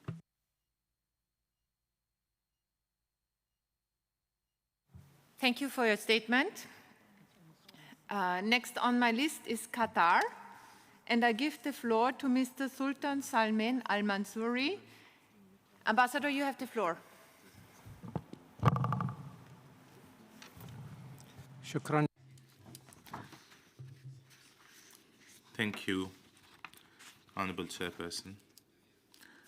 Ladies and gentlemen, Your Excellency, at first I would like to extend my congratulations to His Excellency Mr. Mohammed Mazghani, Permanent Ambassador of Tunisia, for being elected President of the conference, ensuring Qatar's full support. And I would also like to thank UNIDO Secretariat for the excellent preparation of this session. The delegation of Qatar would like to join the G77 and China and the Arab Group statements, and would like to add the following statement in our national capacity. Honorable Chairperson, goes without saying that 2021, just as 2020 was, it was actually exceptional on all scales, bringing with it exceptional renewed challenges, having a great negative impact on sustainable development efforts, and would like to thank UNIDO for supporting the different member states to adapt to the critical conditions that we've all been going through as a result of the corona pandemic, and helping us achieve greater economic and social recovery and achieving greater level of resilience. Industry is a great engine of sustained economic and development and a great element to achieve common well-being, which highlights UNIDO's role in promoting comprehensive and sustainable industrial development as a major element in achieving proper economic recovery and the needed progress towards the achievement of the Sustainable Development Agenda of 2030. As a result, we would like to reiterate the importance of the Fourth Industrial Revolution, innovation and sustainable energies, as well as innovative technologies in order to stand together against global challenges, namely those related to poverty, climate change, and environmental degradation. Qatar, as a matter of fact, has achieved a quantum leap in the field of industrialization and lowering its reliance on the oil and gas sectors. Part of its 2030 national vision, Qatar has been speeding up its growth in other manufacturing industries, making proper use of the natural resources, local talent, and financial capabilities, whereas our manufacturing sector is expected to achieve a compound annual growth rate of 4.5%. Honorable Chairperson, Qatar allocates great importance to increasing the contribution of clean energy to our energy mix, including gas, in order to make sure that our economic growth is consistent with the protection of the environment, which is consistent with our national 2030 growth vision and the environmentally sustainable industrial development pillars. We also seek to invest in the latest technologies, low carbon technologies, and to build greater partnerships with other brethren states in order to achieve a greater transformation towards clean energies. And Qatar will start with the generation of electricity relying on solar energy in the first semester of 2022. In this regard, we look forward to a greater cooperation with UNIDO to promote green growth and combat climate change and its negative impacts that undermine the member states' capabilities to achieve sustainable development. Honorable Chairperson, Qatar is keen on having an enabling investment environment and opening up our private sector to investments and offer a number of multiple and diverse incentives by adopting the proper legislations that are enabling for sustainable and comprehensive development. As a matter of fact, we have established a number of industrial zones to promote SMEs in order to prepare the proper facilities and infrastructure, and we have also established a number of free economic zones and business incubators to boost up our business environment. In conclusion, I cannot but extend my gratitude for all efforts imposed by UNIDO in order to meet up the aspirations of member states in achieving comprehensive and sustainable industrial development and reaching a sustainable future with greater resilience faced with a number of rapid and renewed challenges. Thank you.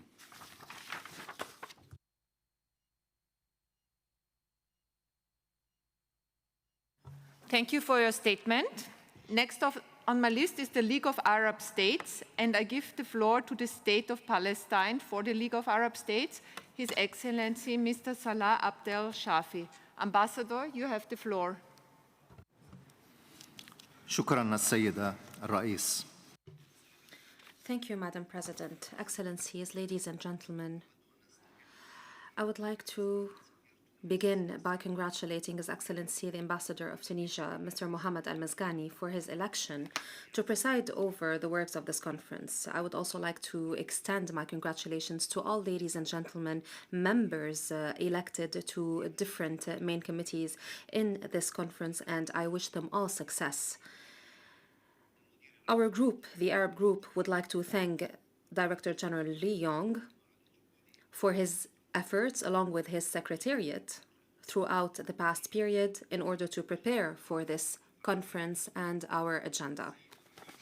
Madam President, the Arab Group takes note of the DG's annual report for 2020 as contained in document IDB.49/2 that referred to a number of initiatives, activities, programs, and development plans implemented in 2020 within the mandate of UNIDO. Our group calls for continuing these efforts in order to enhance and accelerate inclusive and sustainable industrial development in line with the 2030 Sustainable Development Agenda, and namely SDG 9 related to industry and innovation.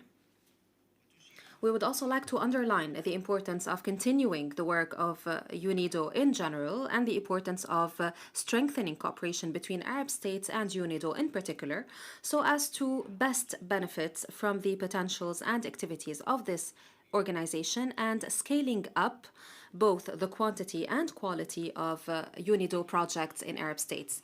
In this regard, the Arab Group supports the adoption of the program and budget of the organization for 2022-2023 by this General Conference as recommended by the PBC in its 37th session, presided by Her Excellency the Ambassador of Algeria, Madam Fawzia Al-Mubarki, while taking note of the recommendations of the informal working group during the discussions and deliberations on issues pertaining to the program and budgets. We'd also like to reiterate that the information contained in the DG's report for 2020 concerning what the world is going through in terms of digitalization and the quantum leap that has to be achieved, all of this underlines the importance of UNIDO support for us to be able to continue our efforts to digitalize our economies and bridge the digital gap so as to achieve the goal 17 of the SDGs.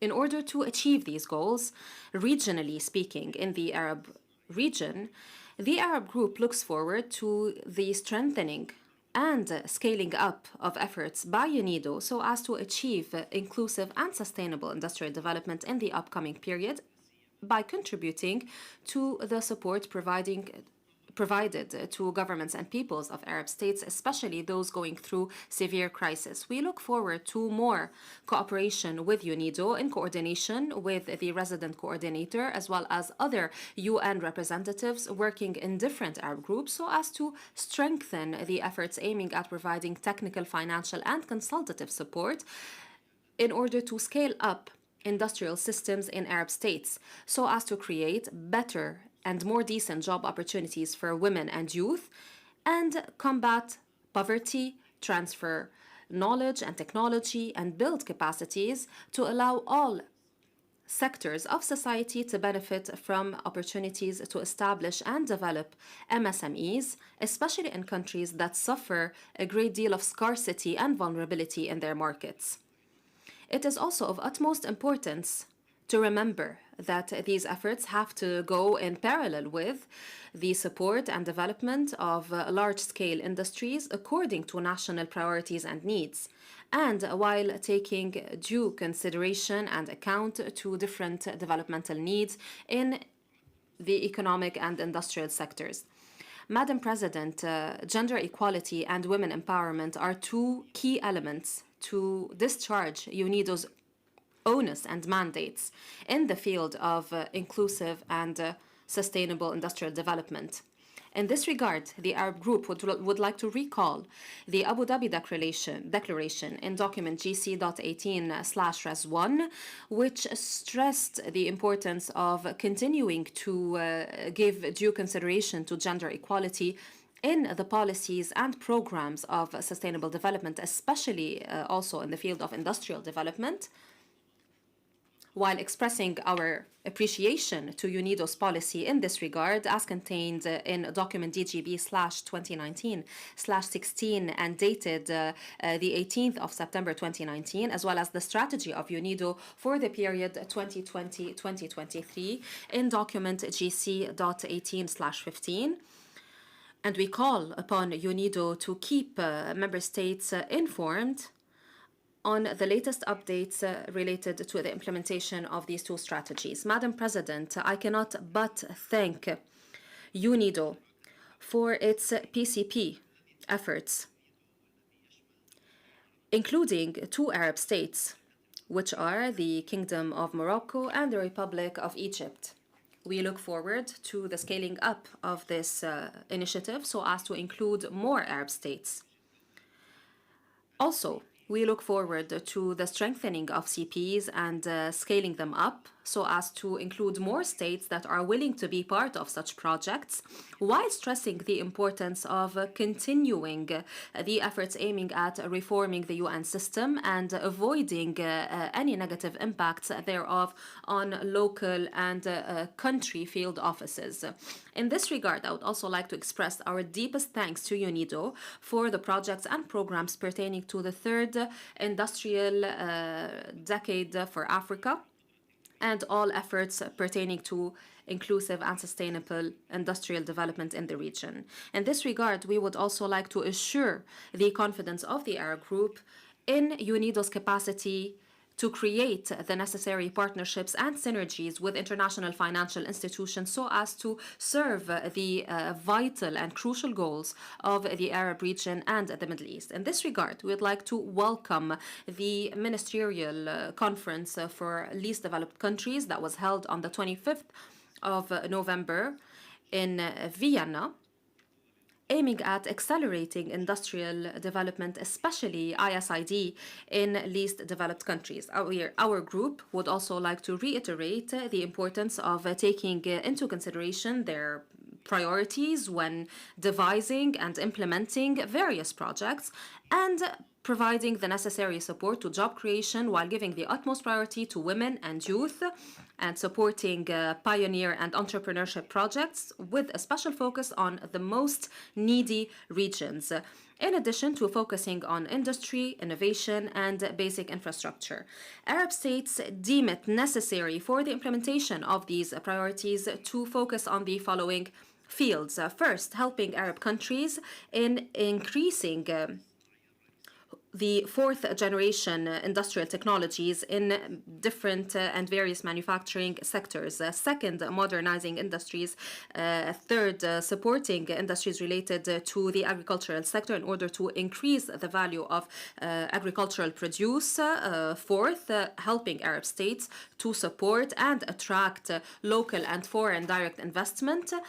And fifth, increasing the effectiveness and efficiency of the use of energy, especially renewable energies, and finally supporting industries related to the generation and transfer of power, especially through the establishment of water treatment plants and water recycling plants. Madam President, the Arab Group is grateful to the Secretariat for the support it has provided member states with in order to face the negative consequences of the outbreak of the COVID-19 pandemic. We look forward to more cooperation and more support, especially in the upcoming period, especially also with the emergence of new variants and strains, which still heavily impact our countries and still pose new challenges to developing countries, especially the least developed countries and countries going through conflicts and constant wars. The Arab Group also looks forward to UNIDO playing a tangible role in supporting recovery efforts in the post-COVID-19 period. Also, we look forward to more support from UNIDO for our efforts to manufacture vaccines and pharmaceutical products and access to markets. This will need continuing also the development of international strategies that we and other UN agencies and organizations and international stakeholders are part in. Madam President, the Arab Group would like to once again welcome the Abu Dhabi Declaration that was adopted at the 18th session of the General Conference in Abu Dhabi in 2019. This declaration is a watershed point for the work of this organization. It also allowed us to underline its crucial and central role in pushing forward the engine of sustainable development, and also lead member states to an agreement on the importance of involving the private sector in the achievement of the Sustainable Development Agenda 2030 and play a greater role in the fourth industrial revolution. And we deem this organization to be the best platform ever to discuss these issues. We would like to also underline the importance of the content of the Abu Dhabi Declaration. In conclusion, I would like to reiterate our thanks to you on behalf of the Arab Group. We wish you success in leading the works of this general session to the best possible conclusion. Thank you, Madam President.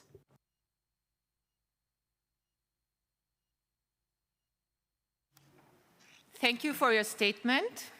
Next on my list is Costa Rica. I give the floor to His Excellency, Mr. Alejandro Solano Ortiz. Ambassador, you have the floor.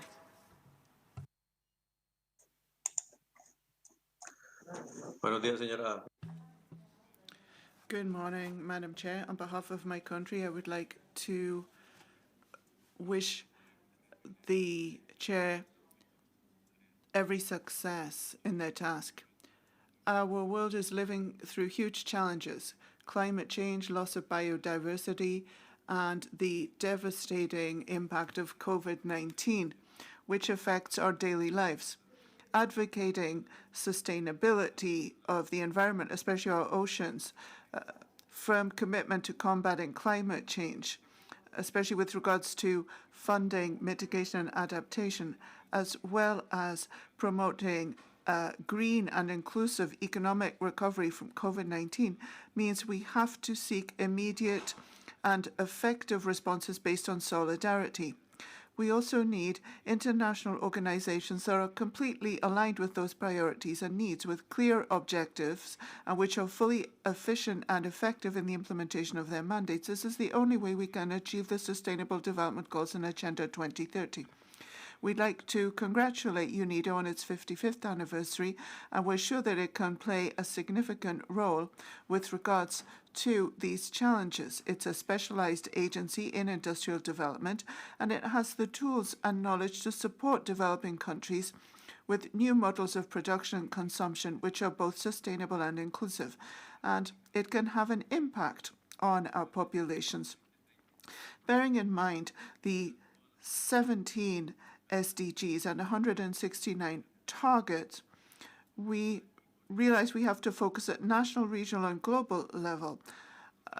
And the challenges we are facing require political will and clarity in political decisions. Today, our economies have to be more innovative, green, circular, and resilient than ever. Costa Rica abolished its army 73 years ago in favor of development. Is a small open economy. It has been successful with SMEs and has attracted FDI. It has had a positive impact on national development.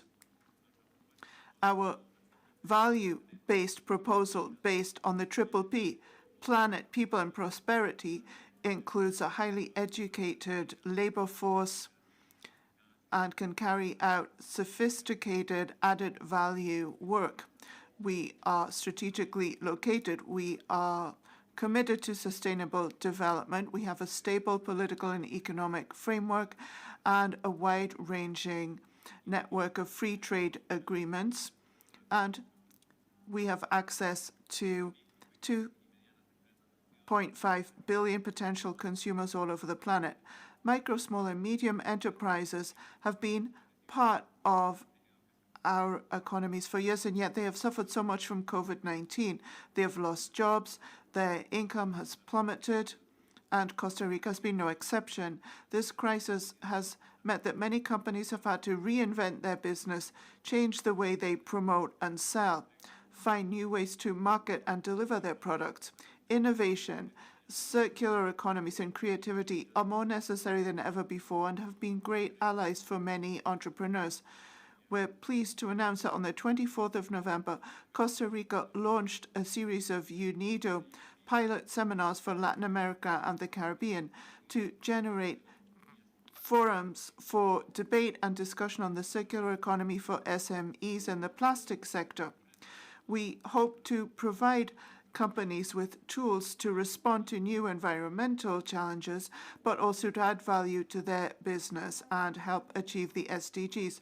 Those are the opportunities we can offer those who have suffered the most from the pandemic. Chair, under the co-chair of the Ministers of the Environment for Costa Rica, Andrea Mesa, and Leonor Gewisse of Austria, this year we held the global consultations on the circular economy promoted by UNIDO to foster international debate on innovation, challenges, and good practices to foster the adoption of circular economy principles and practices in industry.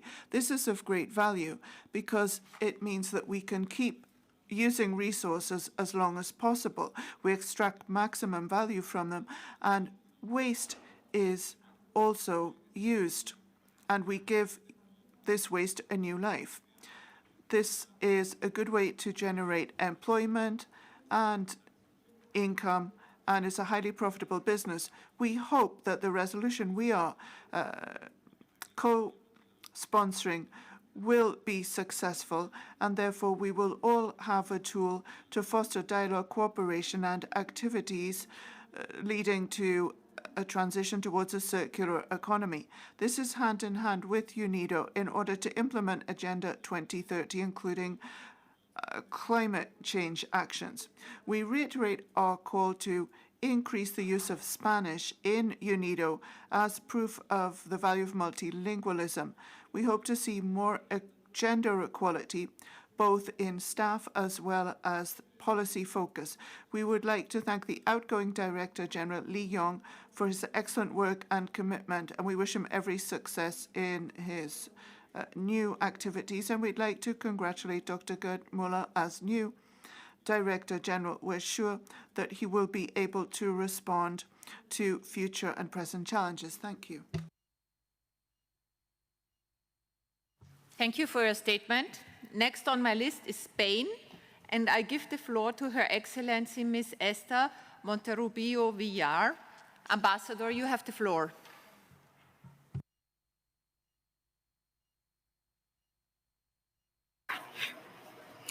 Muchas gracias, señora vicepresidenta.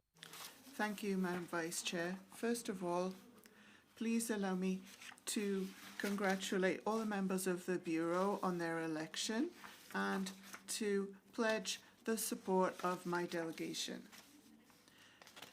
The Spanish delegation aligns itself with the statement made by the EU and would like to make the following statement in its national capacity.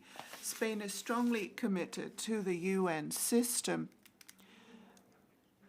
in the belief that the solution to global problems requires active and constructive cooperation from the whole of the international community.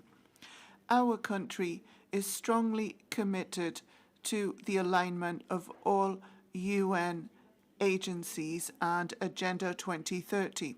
The Sustainable Development Goals are a global compact which is intergenerational in nature, and we should all work to implement it. Madam Vice Chair, when we have a change in Director General, it is an opportunity to reflect on our opportunities and challenges. We would like to thank Director General Li Yong because under his leadership, UNIDO has become more stable and has included inclusive and sustainable industrial development in Agenda 2030. The pandemic has caused a lot of turmoil in our societies, and we realize that we need inclusive industrial development in order to be successful. The incoming Director General, Gerd Muller, has a huge challenge ahead. We have to promote inclusive industrial development to developing countries and middle-income countries too. And we have to ensure that everyone adapts to technological changes and the requirements for environmental sustainability. The SDGs involve all states, and Spain believes that middle-income countries need UNIDO. My delegation has already said this.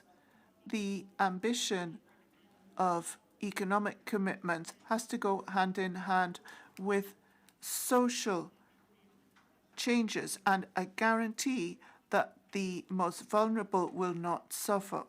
We need inclusive industrial development to be a change for everyone. We need a structural change to eradicate poverty, and that requires sustained mobilization of financing. UNIDO needs to provide added value to the United Nations so that we can have transforming projects that coordinate financing from multilateral partners as well as the private sector. Spain believes in gender equality, and we support Mexico and Norway's resolution on gender equality. The empowerment of women has to be present in every single activity of UNIDO and also in the staffing tables of the Secretariat, especially in senior posts. Spain is involved in an ecological transition so that we can comply with the Paris Agreement. And in our cooperation activities, we are combating climate change, including Sustainable Development Goal 7 on clean and affordable energy. We believe it has to be a priority for the Secretariat to draw up UNIDO's position and strategy for clean energy. We believe there has to be a change in our consumption, and we are grateful for the consultations chaired by Austria and Costa Rica, which are reflected in the corresponding resolution to this conference. Thank you.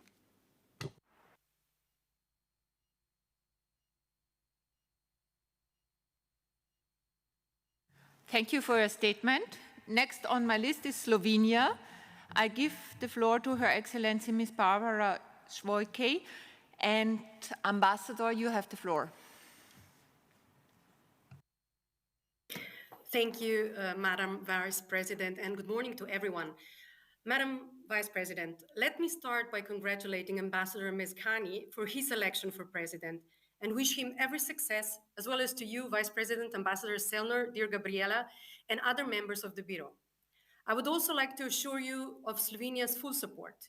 In addition to the EU statement on behalf of the EU member states, I would like to make a few remarks in my national capacity. Not to take time under different agenda items, allow me, Madam President, to congratulate to you, Dr. Gerd Miller, on your election as the new Director General of UNIDO. We look forward to maintaining a successful cooperation between my country and the organization under your leadership.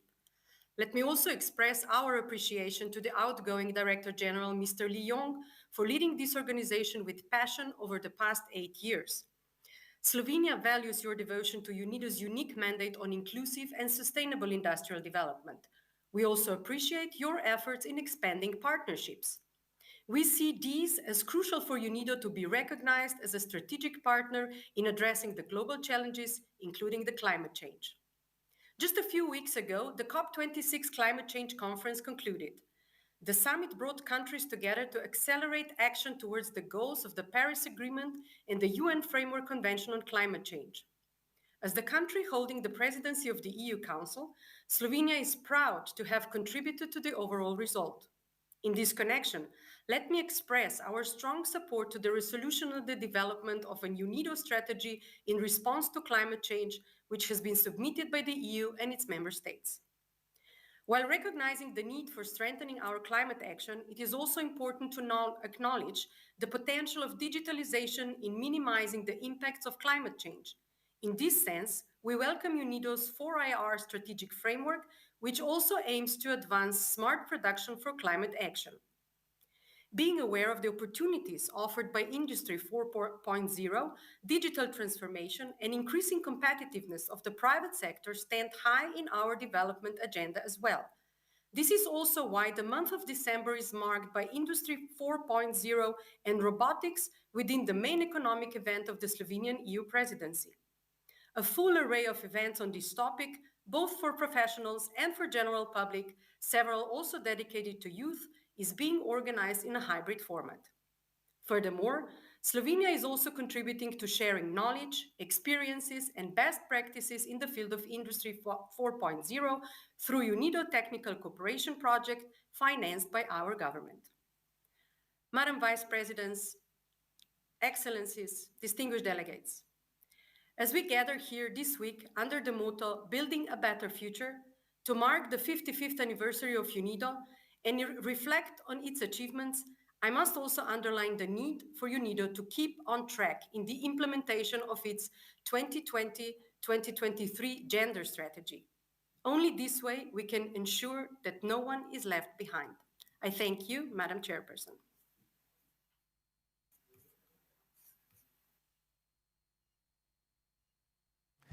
Thank you for your statement. Next on my list is Jordan. Her Excellency Ms. Lina Al-Hadid. Ambassador, you have the floor.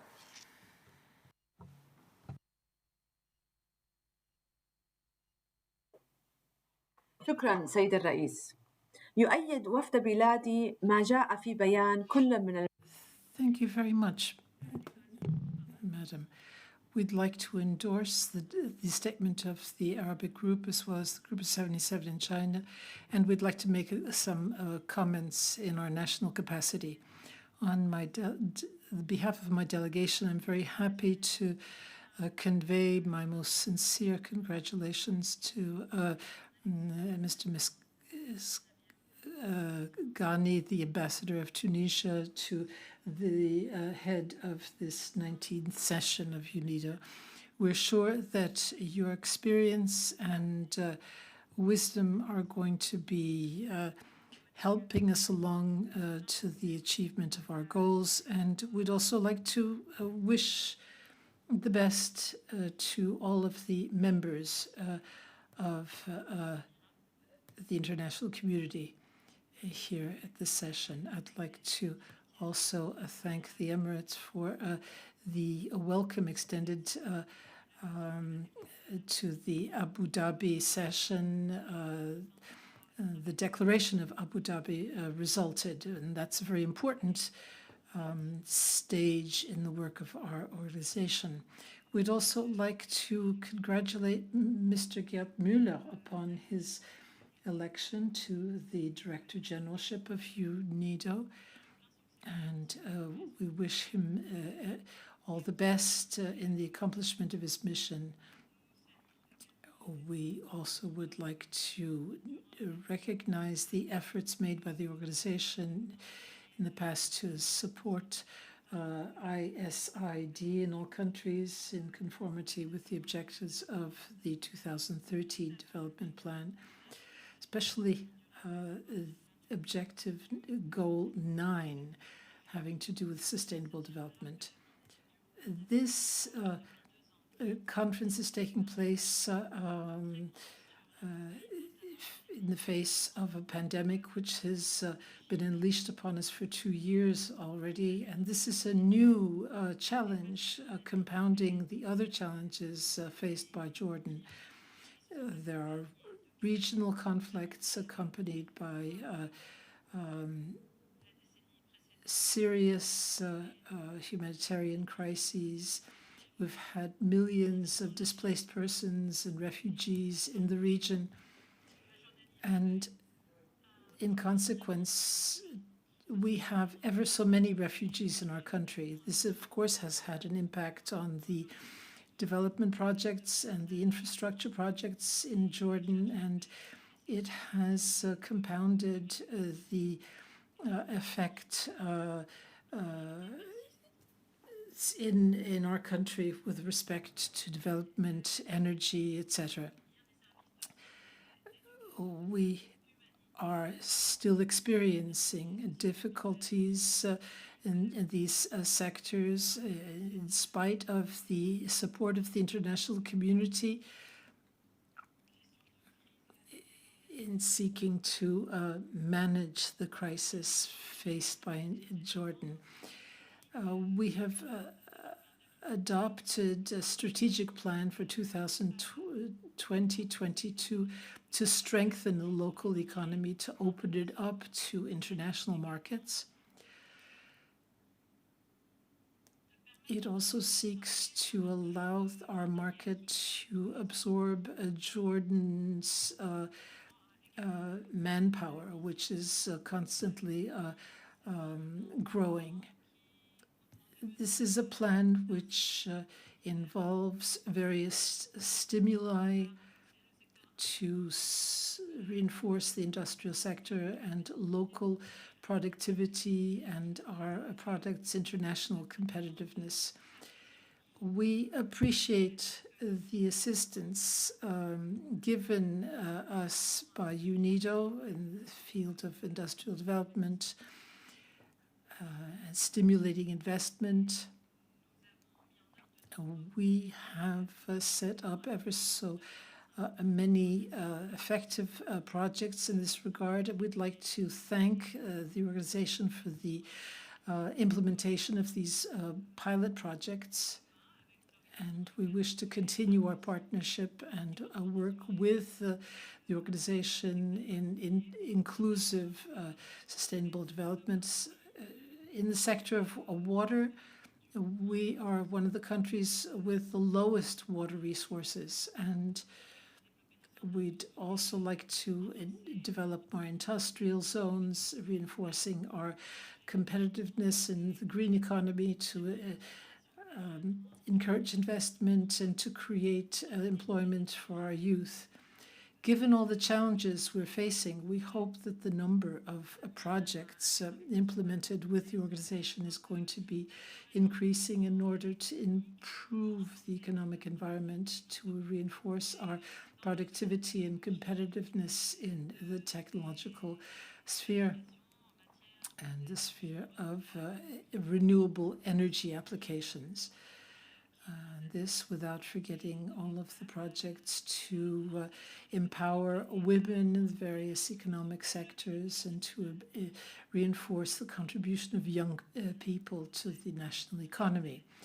In concluding, I would like to reiterate the support of Jordan to the new Director General and the organization and the important role played by it.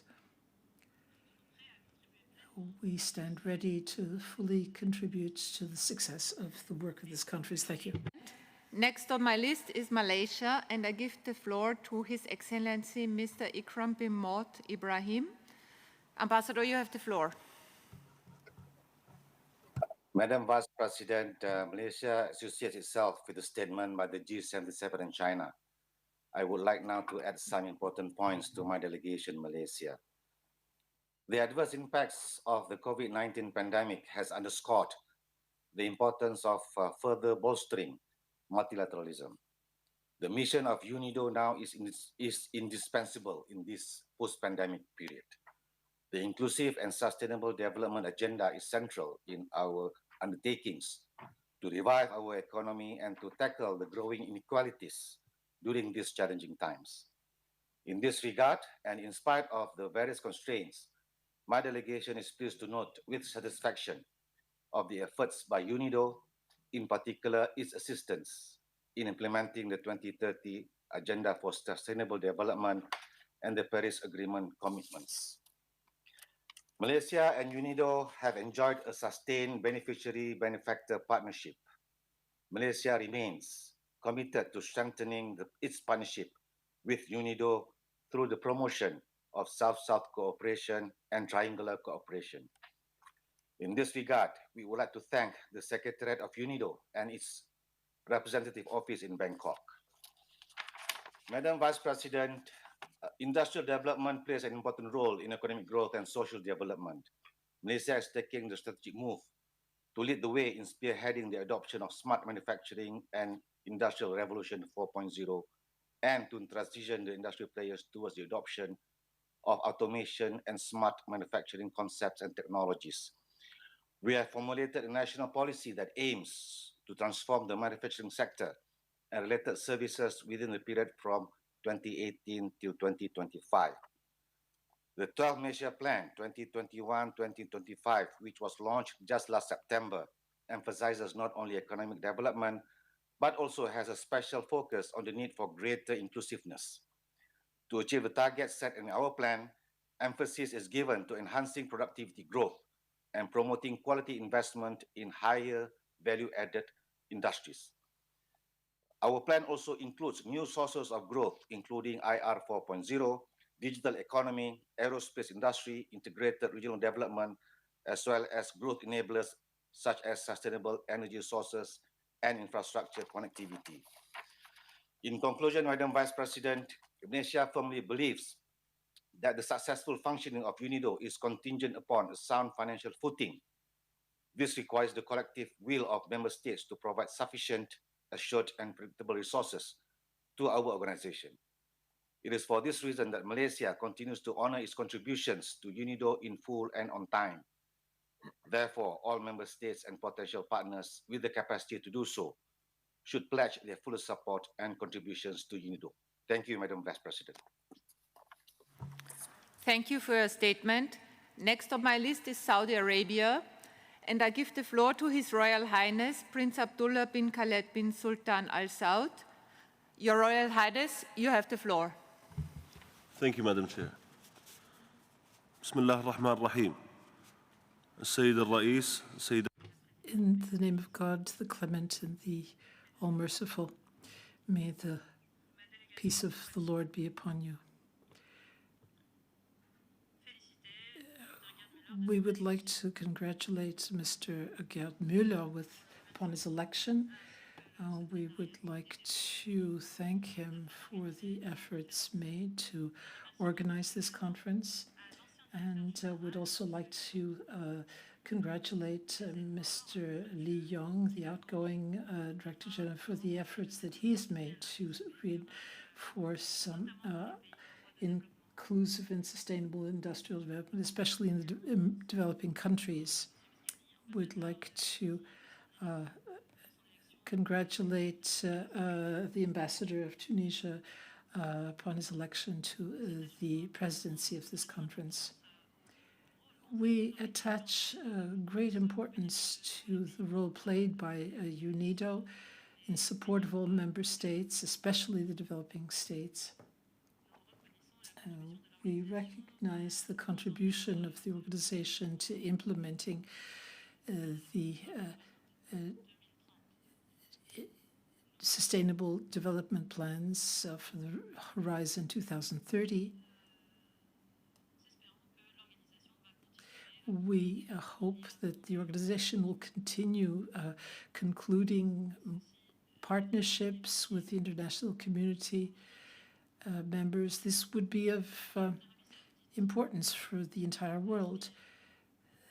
The Kingdom of Saudi Arabia intends to continue its cooperation with UNIDO in conformity with the National Vision for 2030, which is seeking to reinforce capacity to create employment for young people, both men and women, and to set up quality standards, sanitary standards, and security standards in our projects. We recognize the importance of the SMEs and their development for the future. The Kingdom is active today in all sectors, In the economy, we are seeking to expand the basis of our economy in order to achieve our ambitious vision with regards to the sustainable nature of this sector. The Kingdom of Saudi Arabia also financially contributes to the implementation of projects in developing countries.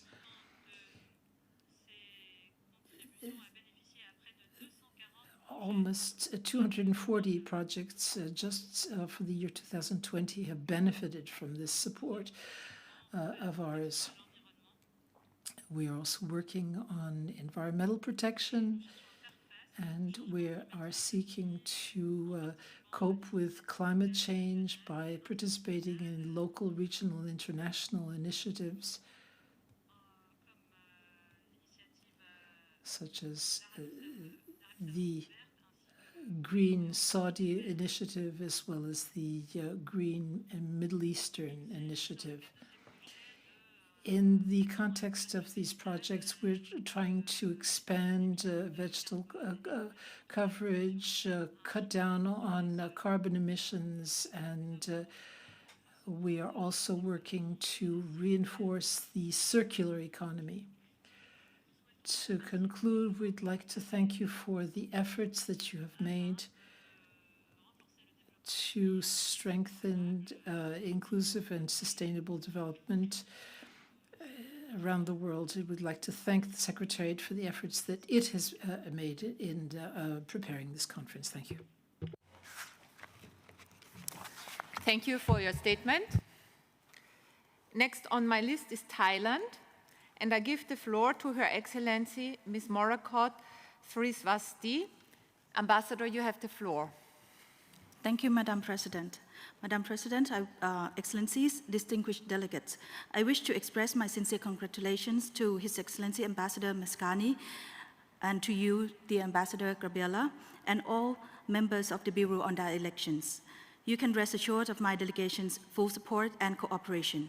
I also wish to thank the outgoing President, His Excellency Ambassador Hamad Al-Kabi of UAE for his dedication and hard work, the Director General, Mr. Lee Yong, and the Secretariat for their hard work throughout this trying time. I wish to take this opportunity to congratulate and welcome Dr. Gerd Müller on his appointment as the new Director General of the UNIDO. I wish him every success in discharging his responsibilities. Thailand looks forward to continuing our close and constructive cooperation and partnership with UNIDO under his leadership. Madam President, my delegation associates itself with the statement delivered by the Ambassador of Costa Rica on behalf of Group of 77 in China, and wishes to add the following remarks in our national capacity. As we mark the 55th anniversary of UNIDO, Thailand reaffirms its full support to UNIDO in the execution of its mandate on inclusive and sustainable industrial development, which has become ever more relevant in light of the COVID-19 pandemic. With its devastating and disproportionate socioeconomic consequences, we hope that the gender-responsive recovery measures will be integrated into UNIDO's strategy for building a better future. UNIDO's contribution to the joint response of the United Nations system to mitigate the impacts of the pandemic, especially in least developed and middle-income countries, are much appreciated. Thailand welcomes the launch of Industrial Development Report 2022 under the theme, The Future of Industrialization in a Post-Pandemic World. We hope that its valuable findings would pave way for future collaborations in support of sustainable development of industrial capacities to help us build back better from the COVID-19 crisis and other persisting global challenges such as climate change and environmental degradation. Madam President, in line with the global imperative to support inclusive and sustainable post-pandemic recovery, Thailand has adopted the biocircular green economic model as a national agenda. To promote a more inclusive and sustainable growth, the BCG Economic Model Strategic Plan 2021 to 2026 aims to promote sustainable usage of biological resources, empower local communities and their economies, promote target industries for sustainable competitiveness, and enhance resilience to the global changes. In this regard, we look forward to enhancing cooperation and partnership with UNIDO, especially in the area of circular economy, environment, and energy. At the COP26, Thailand affirmed its commitment to address challenges of climate change, pledging to reach carbon neutrality in 2050 and net zero emissions before 2065. With support of UNIDO and relevant partners, such as Global Environment Facility Trust Fund and the Partnership for Actions on Green Economy, on technical assistance, capacity building, and financing for inclusive green economy transition, Thailand will be able to ensure an early achievement of these ambitious goals. Madam President, Thailand has been working closely with UNIDO on a number of projects under the Strategic Cooperation Framework for 2018 to 2021, such as the Industry 4.0 development in Thailand's Eastern Economic Corridor, or EEC, and the Green Recovery Initiatives in partnership with PAGE. Such cooperation helps advance Thailand's economy on the path of inclusive and sustainable industrial development and generate a wealth of knowledge and best practices that benefit the Southeast Asian region. As our strategic cooperation framework will be concluded this year, we wish to express our interest to extend the framework and to continue our existing projects in line with the UNIDO strategic framework for partnering with middle-income countries, as well as other innovative means of cooperation among middle-income countries. Madam President, on a final note, Thailand strongly encourages UNIDO to maximize the utilization of field office representatives in strengthening its engagement with the UN country teams and actively explore further collaboration and partnership with international donors and financial institutions to assist member states in consistent with the UNIDO's mandate. I wish to reaffirm Thailand's commitment to work closely with UNIDO and other member states in advancing inclusive and sustainable industrial development for a more inclusive, sustainable, and resilient future. I thank you, Madam President. Thank you for your statement. Next on my list is Afghanistan, and I give the floor to Her Excellency Ms. Manisa Bakhtari. Ambassador, you have the floor.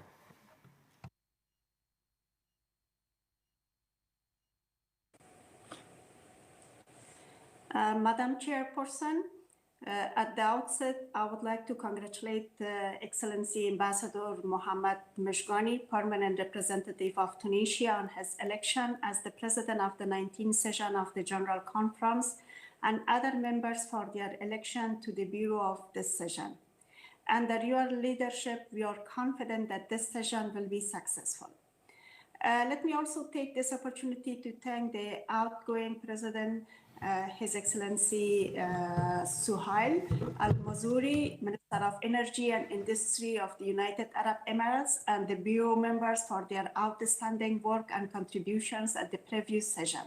We would like to also thank the Secretariat for its efforts in organizing this session. Madam President, the recent developments in Afghanistan, coupled with the ongoing COVID-19 global pandemic, have had a devastating impact on our economy and nascent industries. Since the Taliban takeover, our economy and our whole financial system has collapsed. There is a major shortage of cash where banks cannot operate and have set limits on withdrawal. Salaries have not been paid for months. Millions have lost their jobs across the entire country in both public and private sectors. The current states of the economy, together with a triple drought, has contributed to making the food crisis in Afghanistan so much worse. Right now, my people are facing a dire humanitarian crisis. Afghanistan is in desperate need of humanitarian aid from our allies. Regardless of who governs Afghanistan, those in unstable economic and security conditions must not be forgotten. I urge all those in the international community to continue to support Afghans both in Afghanistan and abroad. In the long run, however, Afghanistan needs so much more than just emergency aid. Afghanistan can't stay in isolation much longer and needs to be able to tread like any other country. The Taliban do not have experience, funding, or personnel to deliver sophisticated government services. My people deserves an inclusive and functioning government to provide security, justice, and services. That deserve a government that can address poverty and unemployment and is capable to have a sound economic policy. Furthermore, the Taliban have failed to recognize the vital role women hold in advancing the country's sustainable economic development. The Taliban occupying Afghanistan are preventing women from exercising their rights to pursue education and hold jobs. They have banned young girls from attending schools and universities, and women who have succeeded in their careers are being punished for pursuing economic freedom and fulfilling careers. A prosperous Afghanistan is dependent upon empowering the other half of our population. Women economic empowerment, a necessary element of gender equality, is in fact a human right as well. Madam President, considering the various socio-economic challenges Afghanistan is facing, let me emphasize the vital importance of UNIDO's work in accelerating our path towards inclusive and sustainable industrial development.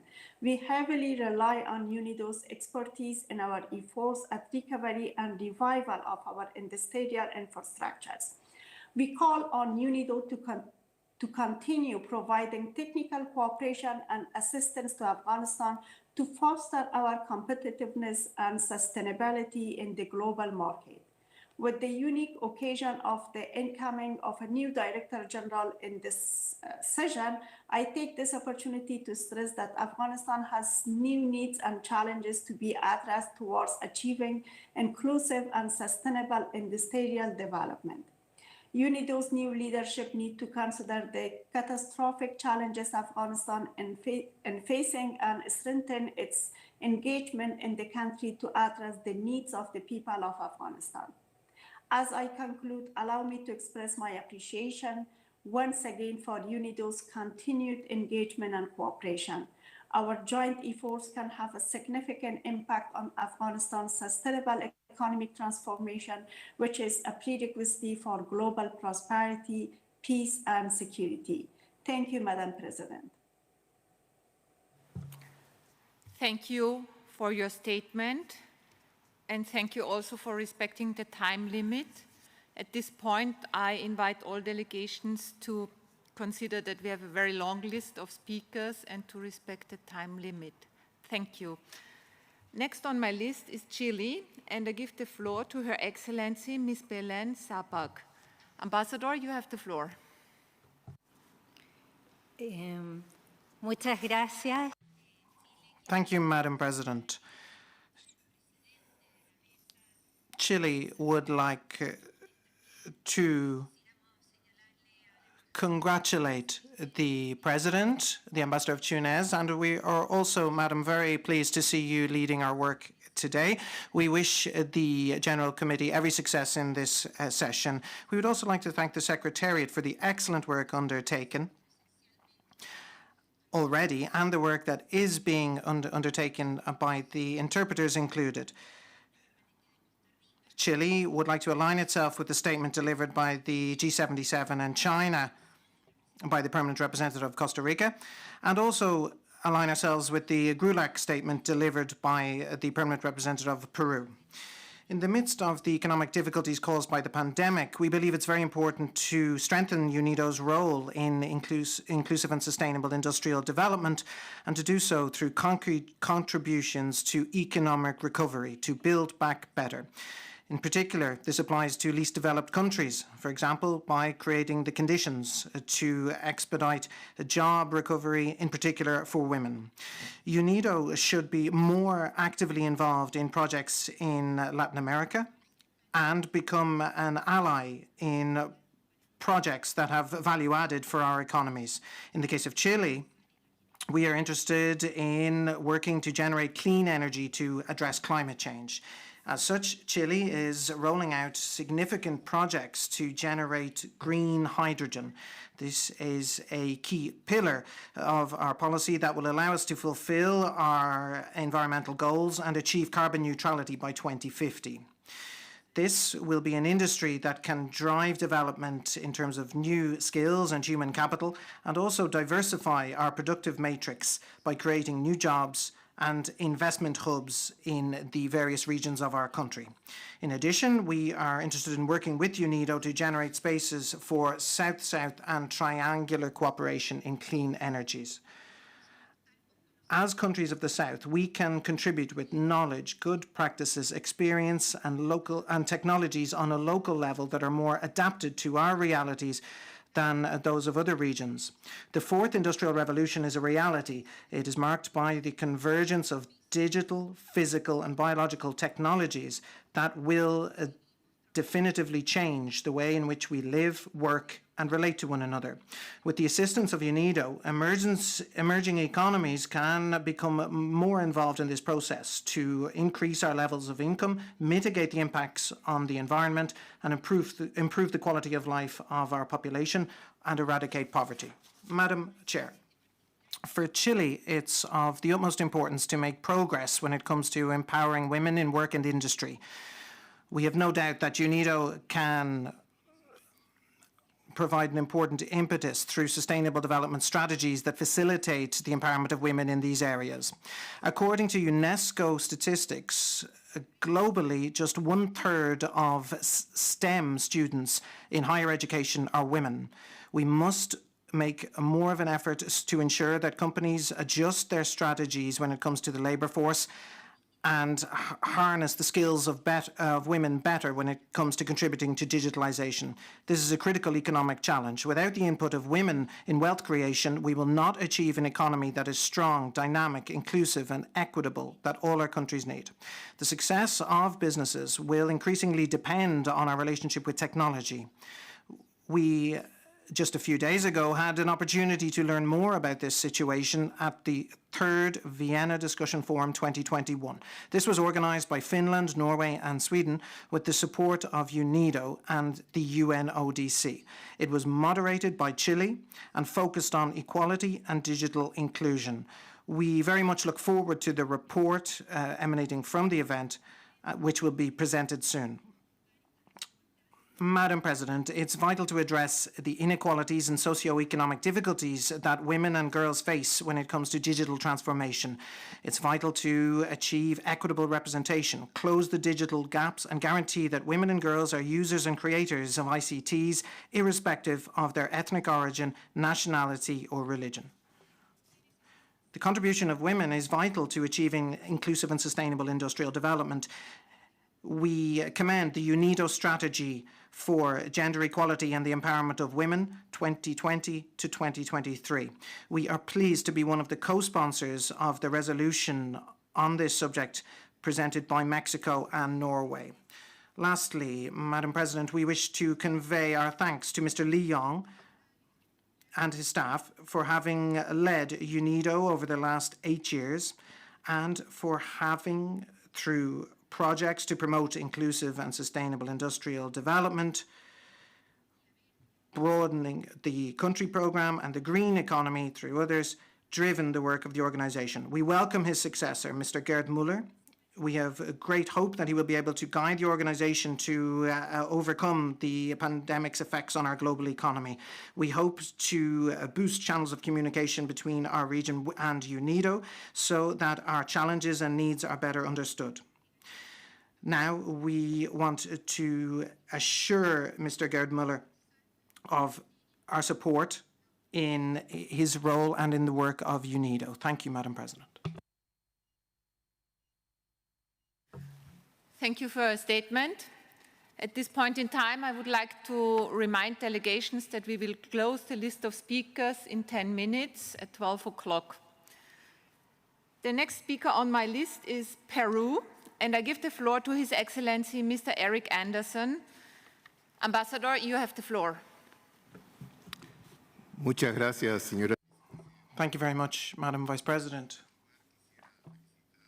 Firstly, I would like to congratulate His Excellency, the Ambassador of Tunisia, Mr. Mohamed Mazgani, on his election as President of the conference.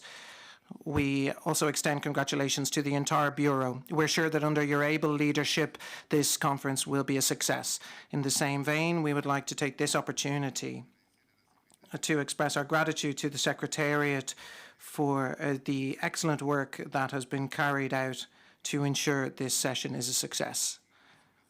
Madam Vice President, I would like to support the statement delivered by the G77 in China, which was delivered by His Excellency the Ambassador of Costa Rica. In our national capacity, we would like to make the following statement. UNIDO is a strategic partner for Peru, in particular when it comes to the implementation of the 2030 Agenda, and in particular SDG 9 with regard to inclusive and sustainable industrialization and combating poverty. In this vein, we value striving to achieve a resilient and sustainable economy while attending to the needs of the most vulnerable. This subject allows us to address matters such as gender equality, digitalization, the circular economy, and climate change, among others. I would also like to stress that the government of Peru attaches the utmost importance to the Programme for Country Partnership, PCP Peru. This is an instrument to accelerate the implementation of modern, competitive, and sustainable industry in Peru. This work, coordinated between Peru and UNIDO, has allowed for the investment of more than $18 billion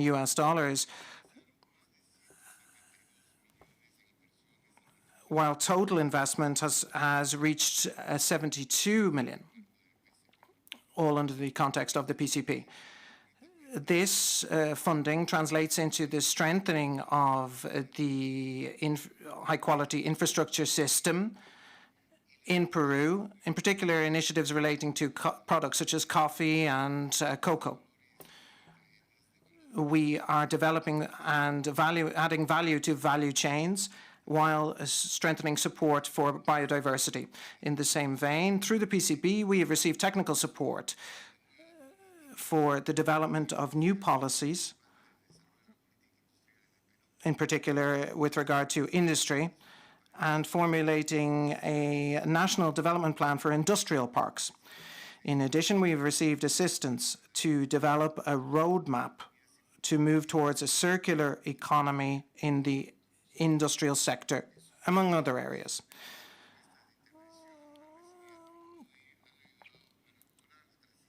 These UNIDO initiatives have allowed us to move towards a circular production model on the basis of identifying needs in Peruvian industry while taking into account for Industry 4.0 applications. Madam Vice President, I'd like to take this opportunity to emphasize the support that Peru provides in relation to UNIDO's plans to strive for Industry 4.0. Also, all this progress would not be possible without the coordination that is necessary between UNIDO and national institutions. We've established these under PCP Peru. I would like to stress that UNIDO is an important actor for achieving the development goals that we have as we strive to end hunger and poverty, to fight climate change and gaps in infrastructure.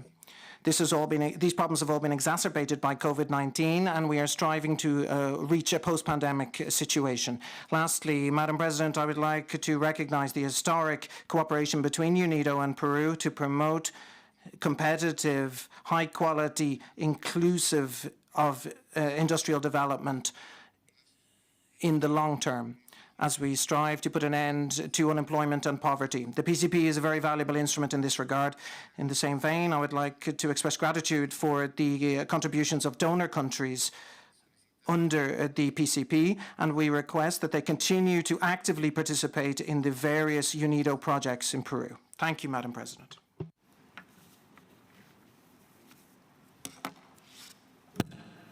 Thank you for your statement. Next on my list is Myanmar, and I give the floor to His Excellency Mr. Min Tain, and it's a pre-recorded message. You have the floor. Mr. President, Mr. Director General, Excellencies and distinguished delegates, I wish to congratulate you on your election as President of 19th session of the General Conference. We are confident that under your able leadership, we will achieve a successful outcome. I assure you of our delegation's full support and cooperation in the proceedings of this August session. Taking this opportunity, allow me to express our profound gratitude to Mr. Lian for his outstanding leadership as Director General and for his dedicated efforts in fulfilling UNIDO's mandates over the past 8 years.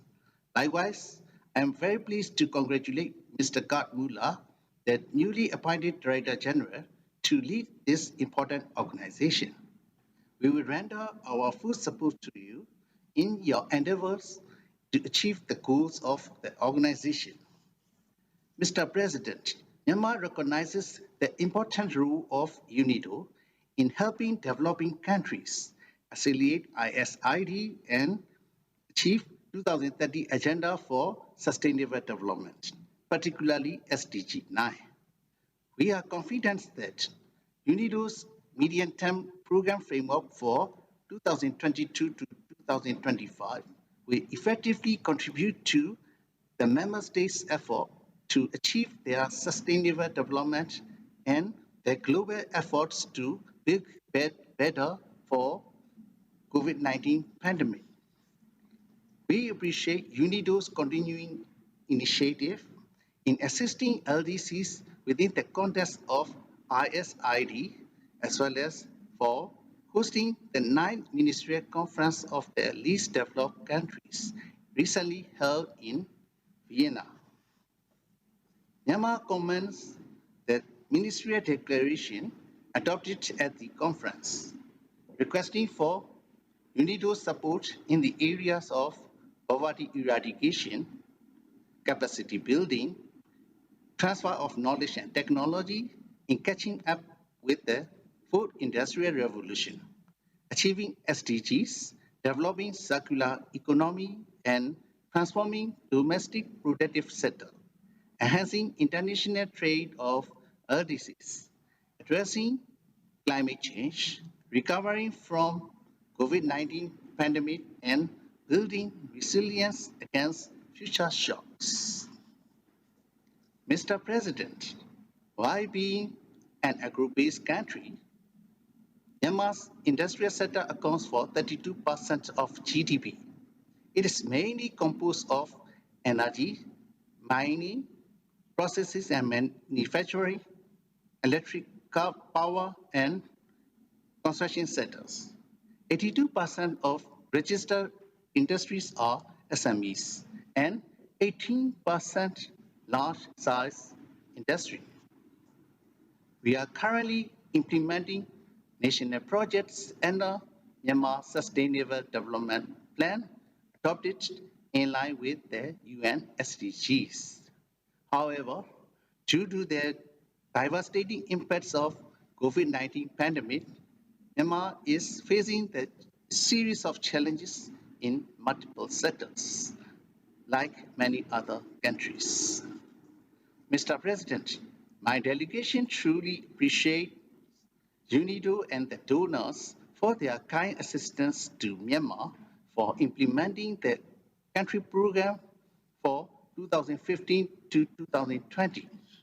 It includes 19 projects, which cover industrial strategies and policies, evaluation and implementation, building a vibrant and inclusive SME sector, rural employment generation, developing export potential, and ensuring sustainable industrial development. At this point, we are thankful to UNIDO for extending the duration of our country program, enabling further implementation of the remaining projects. The continuation of country program will help Myanmar ensure alignment with the UN Sustainable Development Cooperation Framework circles in the future. In this regard, I would like to request UNIDO and the donors to resume and continue their kind support and assistance to Myanmar and its people, ensuring that no one is left behind.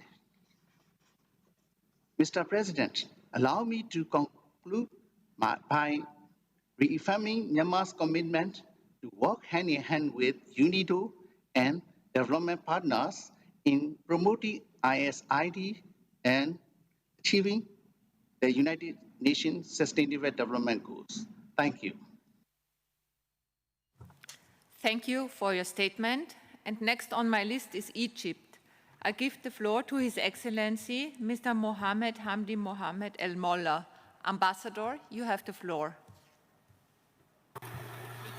Madam Vice President, Excellencies and distinguished colleagues, allow me at the outset to congratulate Ambassador Mohammed Mizghani on assuming the presidency and to express our happiness to see Tunisia at the helm of this conference.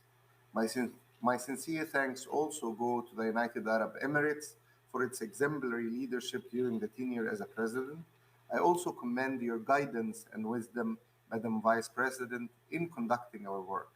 Egypt aligns itself with the statements made on behalf of the African Group, the Arab Group, and the G77 and China, and would like to add the following remarks in its national capacity.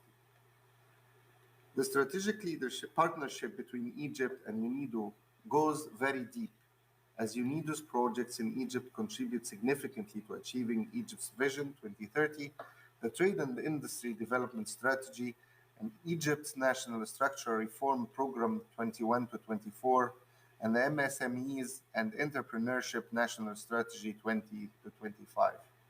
UNIDO's approach in Egypt is very pragmatic, as it follows the whole-of-government approach to enable horizontal coordination within the public sector and the private sector. It also follows the integrated framework to enable the green transition of the manufacturing sector, combining regulation, firm-level support, new technologies, and skill enhancement for sustainable manufacturing. Moreover, UNIDO supports the government of Egypt in mainstreaming Industry 4.0 in all aspects of industrial development, with a particular emphasis on competitive sectors. The close bond between Egypt and UNIDO has been further strengthened through signing the Program of Country Partnership, PCP, in April 2021. Egypt is the second Arab country that adopts the PCP. It is led by the government of Egypt at the highest political level through the National Coordination Body chaired by Her Excellency Niveen Gama, Egypt's Minister of Trade and Industry. PCP Egypt focuses on 6 components which were selected due to their importance for contribution to the national development agenda, namely industrial policy, investment promotion, green industry, smart cities and sustainable industrial parks, value chains, and mainstreaming Industry 4.0. Noting that currently there are 20 projects under execution with a total budget of $36 million, and that our plan is to execute technical cooperation projects with a total budget of $190 million over the next 5 years. I would like to highlight that the goals of Egypt in terms of cooperation with UNIDO during the coming period focus essentially upon implementing the various components of the PCP, which will also be very relevant to Egypt's efforts to achieve Sustainable Development Strategy for 2030, as well as executing the roadmap of inclusive and sustainable industrial development and MSMEs Entrepreneurship National Strategy between 20 and 25. This, in our opinion, reaffirms our commitment to improving the industrial sector's ability to diversify, innovate, and advance the competitiveness of our products in regional and global markets, as well as boosting the employment opportunities in the industrial field in Egypt. In the same vein, I'd like to underscore the measures taken to counter the impact of COVID-19 at the national level. Egypt dealt with the crisis in a proactive and effective manner. The government took many measures to achieve this goal and has cooperated with UNIDO to formulate a trusted blueprint for policy recommendations to facilitate a recovery that is inclusive, sustainable, and resilient. This includes a roadmap on inclusive and sustainable industrial development, promoting Egypt's participation in the global and regional value chain and post-COVID-19 industrial recovery, enhancing the readiness for the adoption of 4.0, Industry 4.0, while providing all kinds of assistance to the initiatives aiming to support women empowerment in industry, especially in micro, small, and medium enterprises, as well as strategic foresight exercise on the manufacturing sector in the times of COVID-19. Madam Vice President, the latest technological advances require undertaking a paradigm shift to include a fourth industrial revolution roadmap in industrial policy. Thus, we hope to strategize the UNIDO possible initiatives to promote Egypt's readiness for the fourth industrial revolution. Additionally, it is important to mention that the Ministry of Trade and Industry is focusing on promoting the green industrial development through endorsing the more efficient use of energy and raw material in industrial manufacturing process. For example, introducing solar water heating in industrial activities, expanding the solar panels production, establishing eco-industrial parks and industrial waste management platforms, and initiating Egypt's first green entrepreneurship program. In the past few years, the ministry and UNIDO were able to achieve great results, some of which are saving 10 million cubic meters per year of water and 880 gigawatt hours per year of energy in the industrial sector. Needless to underscore the importance of this achievement given Egypt's scarce resources of water.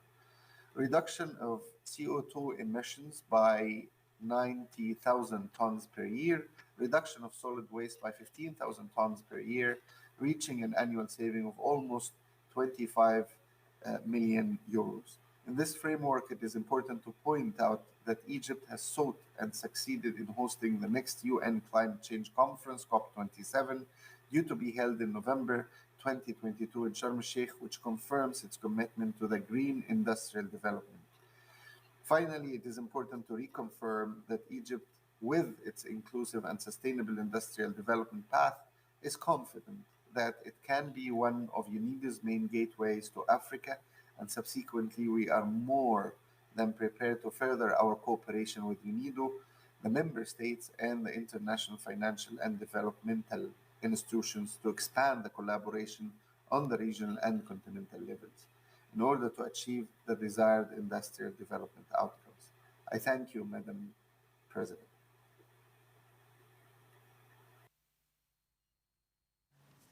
Thank you for your statement. I see it is 12 o'clock or 10 past, 5 past. In accordance with Rule 38 of the Rules of Procedures of the General Conference, I close herewith the list of speakers.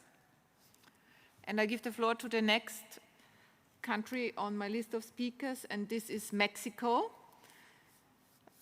I give the floor to His Excellency Mr. Luis Javier Campuzano. Ambassador, you have the floor. Muchas gracias. Thank you very much, Madam Vice President. It's a pleasure to greet you and see you presiding over this session. In the same vein, we would like to congratulate Ambassador Mezgani of Tunisia for his election as president of this session. You and the General Committee can rest assured you have our full support and confidence. And although we will discuss this matter under a different point under the agenda, my delegation would like to recognize the leadership of Mr. Li Yong over the last 8 years. Also, we warmly welcome Mr. Gerd Muller as the next Director General. President, the current lockdown in Vienna reminds us that nations and communities all over the world are still facing the terrible pandemic of COVID-19. Our joint efforts to achieve the Sustainable Development Goals under the 2030 Agenda are facing major challenges, in particular when it comes to poverty eradication, food security, gender equality, health and environmental protection. Therefore, it's incumbent upon us at this General Conference to give to UNIDO a clear mandate to accelerate international cooperation and solidarity and to ensure that the modalities to recover and build back better are inclusive, sustainable and resilient while mainstreaming gender and human rights. UNIDO can and must contribute to ensuring safe, effective and equitable production and distribution of vaccines, medicines and medical equipment. UNIDO can and must lay the foundations for a return to strong, sustainable, balanced and inclusive growth while addressing structural causes of poverty and inequality within and among countries. Mexico takes notes of the activities of UNIDO in support of its member states to advance towards inclusive and sustainable industrial development. My delegation wishes to stress some of the following initiatives. Projects with regard to agriculture and accelerating SDG 9 in Latin America, which, with the financial contributions of China, Germany and Mexico, will contribute to the generation of decent jobs in our region, in particular in Central America. Also, we stress support in transition towards Industry 4.0, including through participation by UNIDO in the Industrial Transformation Mexico Forum, in collaboration with German Development Cooperation Organization, the GIZ, and Hannover Messe. The growing participation by UNIDO in climate activities, including with regard to energy efficiency of industries. And here I would cite fulfilling the Montreal Protocol and designing a climate change strategy in line with the agreement of COP26 in Glasgow. We'd also emphasize the support of member states in designing appropriate industrial policies. Such is the case with regard to developing the Technical Industrial Investment Atlas. This is done by UNIDO, UN Habitat and the Government of Mexico. And I would also emphasize the designing of strategies to transition to a circular economy, while including through global consultations led by Austria and Costa Rica, with the support for identifying local government opportunities in Mexico. Madam President, given the current significant challenges, UNIDO needs to boost its efficiency and effectiveness through close dialogue with member states, mobilizing extra budgetary resources, and an urgent implementation of results-based management. Mexico issues a call to UNIDO to update and adapt its technical cooperation capacities to the needs of emerging developing countries with a focus that is renewed with regard to middle-income countries. These countries represent the majority of member states and approximately 70% of the global population. At the same time, Mexico is concerned that technical cooperation for Latin America and the Caribbean is falling behind. Our region has supported UNIDO's mission since its foundation with human, financial and political resources. In the same vein, Mexico expects that UNIDO will provide a commensurate acceleration and prioritization of its cooperation with our countries at this critical juncture. Madam President, this year, Mexico, France and UN Women held the Generation Equality Forum with the objective of advancing immediately and irreversibly towards gender equality to fulfill SDG 5 and give effect to the commitments entered into under the Beijing Declaration and Platform for Action. In this context, it's vital that women can lead us to inclusive and sustainable industrial development, participate in it and benefit from it. In addition, it's of urgent need that UNIDO adopt the measures necessary to achieve gender parity in its staff, including in its management positions, and ensure a working environment that is favourable to all. Therefore, my delegation has the honour to submit, jointly with Norway, the draft resolution entitled UNIDO, Gender Equality and Empowerment of Women. We urge the organisation to promote gender equality and empowerment of women in its practices, projects and programmes based on specific measures and the systematic mainstreaming of a gender perspective. We thank Norway for their excellent leadership and professionalism throughout the negotiation process. In addition, we express gratitude for the consensus that the draft resolution enjoyed yesterday in the main committee and the support expressed for the draft resolution. President, my delegation hopes that UNIDO will position itself as a global cutting-edge global fulcrum in the area of industrial policies that sets the agenda, generates relevant analyses and proposes tools that respond to the specific needs of our economies. In addition, we hope that UNIDO will proactively strengthen its capacities in order to place its best practices, strategies and technologies at the service of developing countries. The objective of this is to ensure that our industries decarbonise and adapt to the digital era. Madam President, joint action for people, planet and prosperity is the best way for us to face our global challenges. That's why Mexico defends multilateralism, not only out of principle, but also because effective and robust global governance benefits national interests. 55 years on from its establishment, UNIDO is a crucial link in the multilateral system. As a founding member, Mexico today reaffirms its commitment to this organization and to its mandate. Thank you.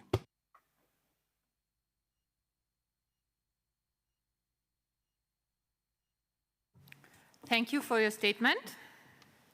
Next on my list is the United Republic of Tanzania, and I give the floor to Her Excellency Ms. Maimuna Kibenga Tarishi.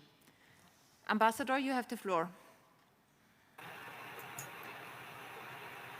Thank you, Madam Vice President.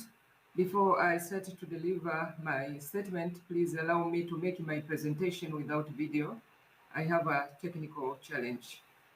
On behalf of the government of the United Republic of Tanzania, allow me to express our gratitude to the Director General of UNIDO, Mr. Lee Yong, and the Secretariat for the excellent preparations of the General Conference, which is taking place during an abnormal and unprecedented atmosphere of COVID-19 pandemic.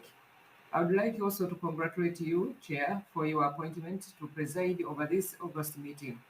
Likewise, I would like to pay tribute to the outgoing President for his outstanding leadership during the 18th General Conference in Abu Dhabi, the United Arab Emirates. Madam Vice President, this year's General Conference comes at the most opportune time of great reflection for the United Republic of Tanzania as we are preparing to celebrate 60 years of independence on the 9th of December 2021. It is also fulfilling time as we can undoubtedly say that our country has made significant strides in addressing the vision of our father of the nation, Mwalimu Julius Kambarage Nyerere, of creating a united nation, a united cohesive nation, and he declared a war against the three enemies of our development, that is poverty, ignorance, and diseases. As we celebrate 60 years of independence, the United Republic of Tanzania has made great progress in the area of industrial development towards achieving the National Development Vision 2025. Madam Vice President, the United Republic of Tanzania commends the good leadership of UNIDO for allowing this conference to take place in a hybrid format to accommodate all members in respect of the current COVID-19 situation. COVID-19 exposed the vulnerability of our countries of our dependence to imports of basic products. The crisis has proved that dependence on imports is not sustainable, especially during crises such as COVID-19, when global production and international supply chains were interrupted. The need to build a strong local productive industrial capacity for basic products, particularly pharmaceuticals, remain the only pragmatic solution during the crisis. Therefore, UNIDO's role to support industrial development in developing countries and the LDCs, particularly in Africa, is critical. Currently, Africa depends on imported pharmaceuticals for more than 80%, a situation which puts the region at risk and vulnerable during pandemics. African countries, including the United Republic of Tanzania, must use the fourth industrial revolution to catch up while taking advantage of existing and emerging technologies as a stepping stone to leapfrog in the manufacturing sector. My delegation is grateful of the continued support being provided to the United Republic of Tanzania through a number of projects. Tanzania has benefited in capacity building to enhance competitiveness and the promotion of environmental sustainability projects.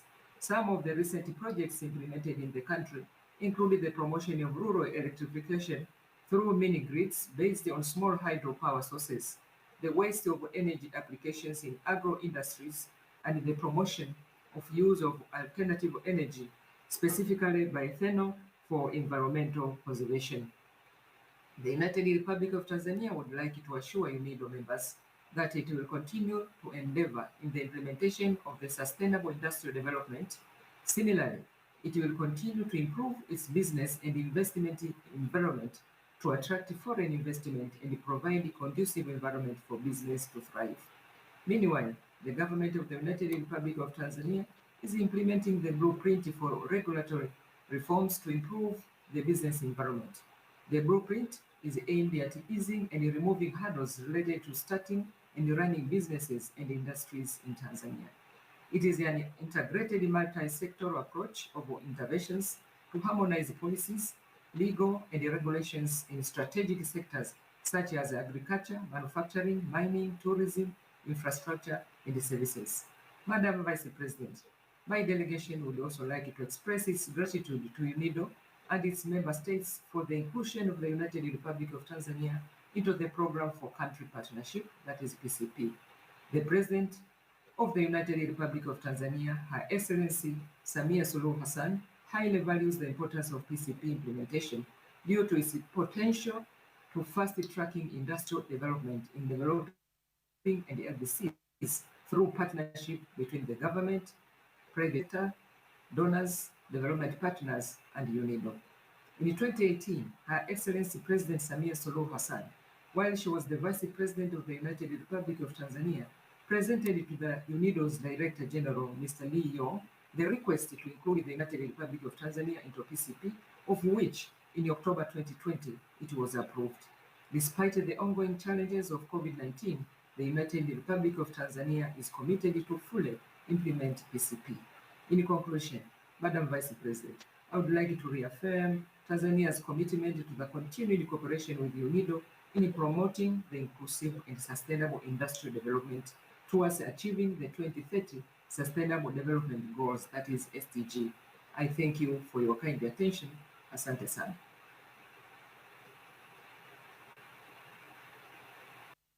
Thank you for your statement. Next on my list is Nigeria. I give the floor to His Excellency, Mr. Sulaiman Dauda Umar. Ambassador, you have the floor. Good afternoon, Madam Vice President. Nigeria aligns itself with the statements delivered by the Africa Group and the Group of 77 and China, and congratulate you on your election as President of the 19th session of the General Conference, which coincides with the 55th anniversary of this esteemed organization.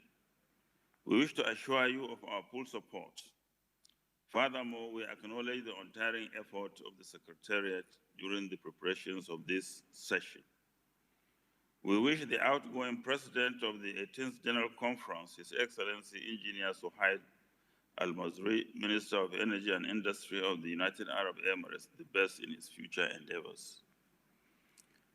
The Nigerian delegation wishes to refer to the opening address delivered by the outgoing Director General, Mr. Lee Yong, and the comprehensive report of activities undertaken by UNIDO captured therein.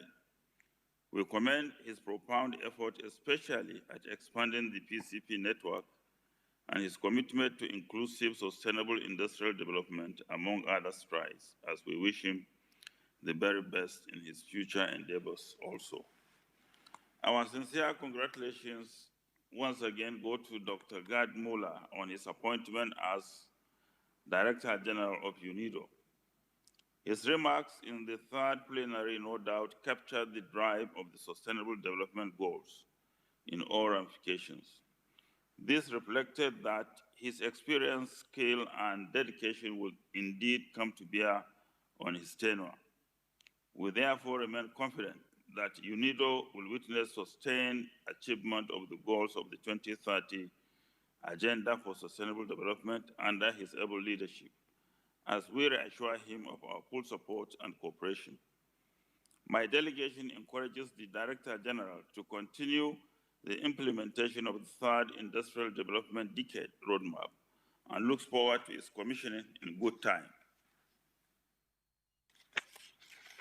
Madam Vice President, the call on UNIDO to invest in the provision of climate-smart resources, among other elements, remains relevant to our national development plans, as it promises to enable African countries, among others, adapt to the new norms towards inclusive, sustainable industrial development through the adoption of circular economic principles, climate-friendly industrial best practices, and the overall realization of the 2030 Agenda for Sustainable Development. My delegation, while commending the successes achieved so far in the goals of the SDG 9, wishes to invite the new DG to pay more attention to SDG 16, noting that physical insecurity has impeded and continues to impede development efforts in several member states, especially in West Africa. Madam Vice President, in conclusion, we wish to reiterate our commitment to upgrading our country program to a program for country partnership, while aiming to avail our countrymen and women of the positive impacts promised by the laudable initiative. I thank you, Madam Vice President. Thank you for your statement. Next on my list is Togo, and I give the floor to His Excellency Mr. Komi Bayezde Dago.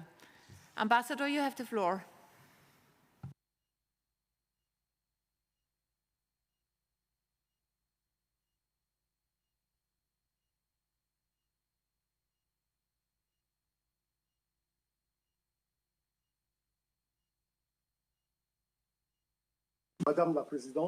Madam President,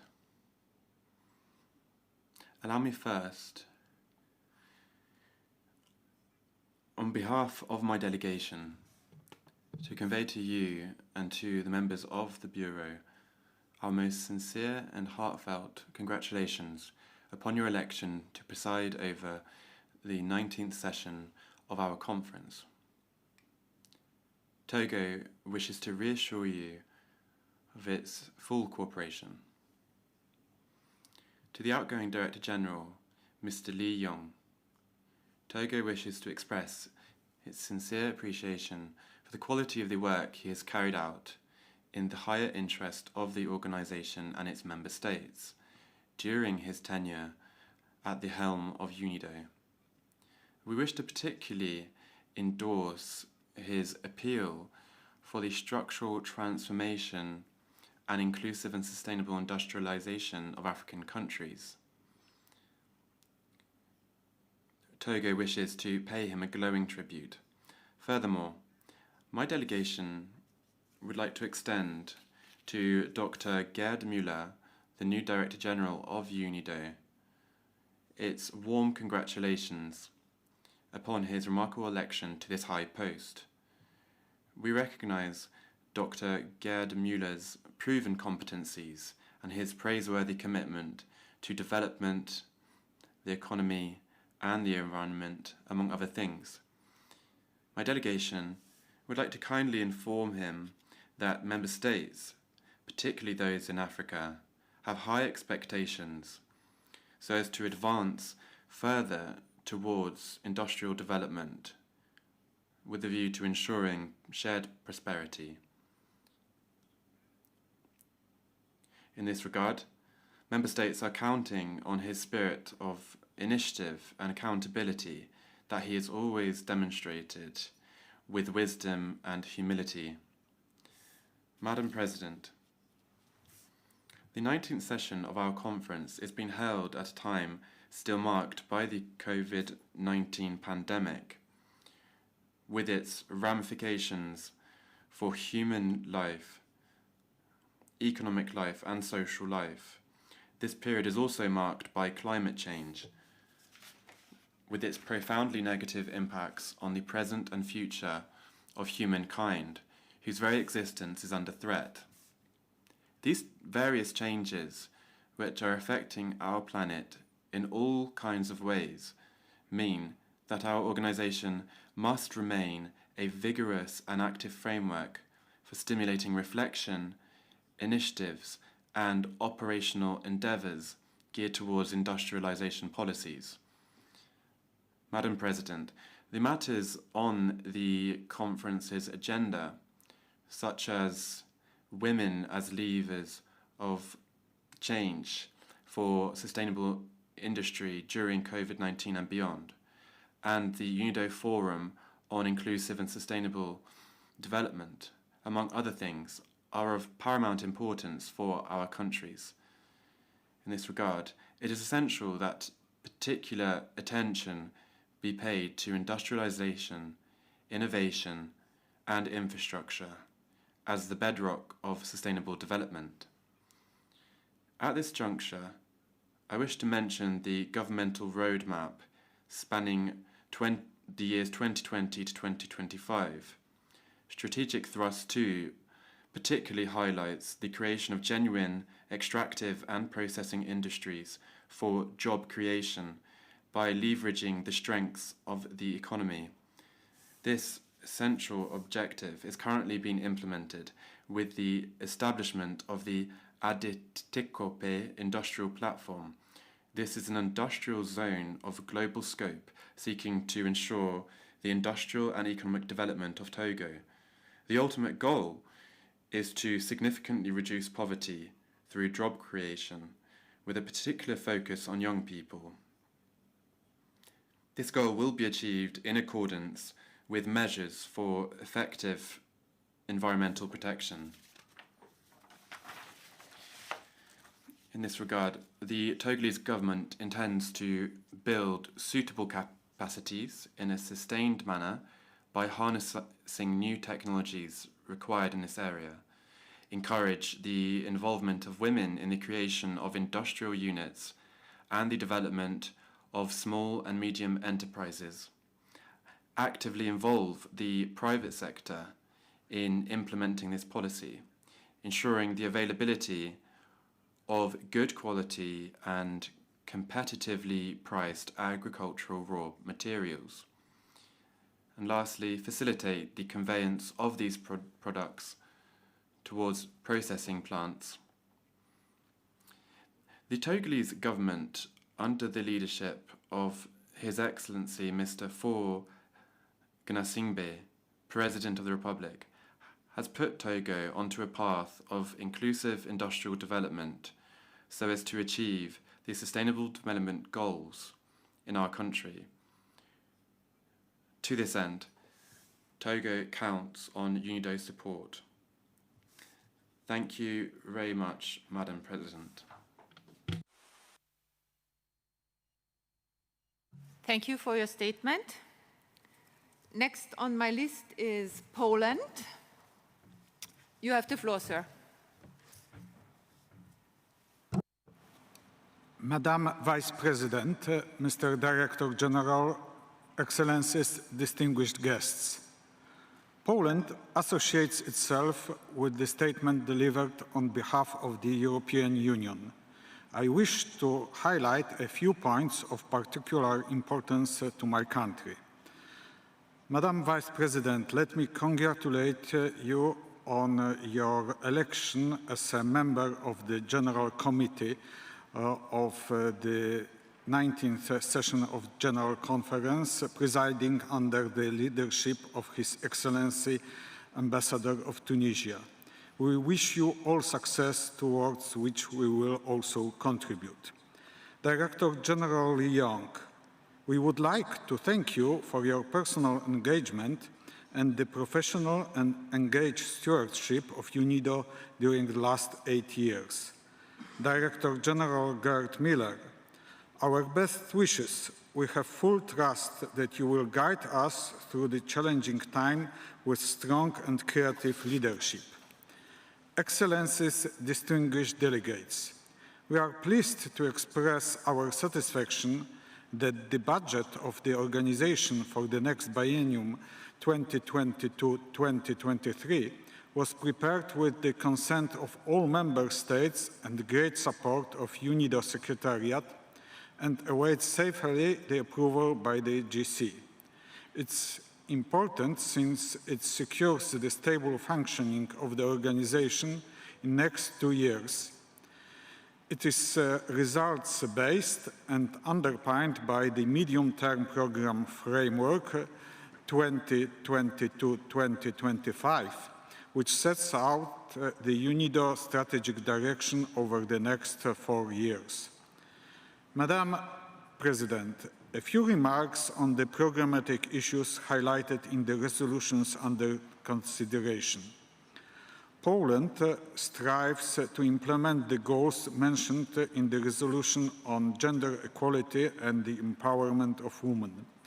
According to the freshly published data, the average wage gap in Poland between men and women is roughly 8.5%, and it's one of the lowest among the European Union countries. We also make efforts to enhance women's potential in contributing to economic growth. The government policies aim at the creation of suitable framework conditions, allowing women to successfully advance their professional careers. We strengthened the policy framework for supporting business by making changes in education, employment, and social policies to raise awareness among young women and men, parents, teachers, and employers about academic performances and additional choices for employment and entrepreneurship opportunities, career progression, and earnings. The measures have already been taken to improve the position of women on the labor market by channeling support towards women leadership and management. The resolutions on accelerating the implementation of the 2030 Agenda for Sustainable Development and climate action through circular economy, and resolution development of UNIDO strategy in response to climate change focus on transformation towards climate neutrality, which is a priority for the Polish government. Our goal is to secure global zero net by mid-century and keep the Paris Agreement temperature goal within reach, notably via ambitious 2030 emissions reductions targets that will pave the way to climate neutrality by 2050. We need a climate-friendly transition in a just and socially balanced manner, reflecting national circumstances. Poland has already initiated the implementation of its Just Transition Strategy, Poland's energy policy until 2040, which presents a comprehensive vision of the reconstruction and low-emission energy transformation in a way that puts our country on the path of achieving climate neutrality as well as a broader modernization of the national economy. The energy transition will be based on 3 pillars. First, just transition. Second, zero-emission energy system. Third, good air quality. We estimate that the investment needs for the implementation of the transition goals in the entire fuel and energy sector will amount to nearly 200 billion euros until 2040. We are aware that it will not be possible to proceed with the climate transition without social acceptance for it. Transformation should improve standards of living, not lowering them. It is now important to give young people a more defined role in tackling the effects of climate change. We need to empower young people and involve them in climate decision-making process. This year, UNIDO celebrates its 55th anniversary of operation as a specialized UN institution responsible for guidance in shaping the industrial path of the countries who are eager to improve their economic position among the other nations of the world. Best congratulations on this great occasion. Poland is a dedicated member of UNIDO from the very beginning and wishes to reiterate its commitment to the goal of inclusive and sustainable industrial development. We are looking forward to continue an intensive and effective cooperation with UNIDO. Thank you, Madam President. Thank you for your statement. Next on my list is South Africa. Madam, you have the floor.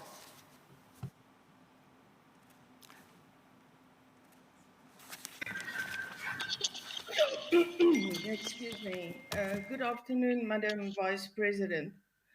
The government of South Africa congratulates the Ambassador of Tunisia for his election as President of the 19th session of the General Conference.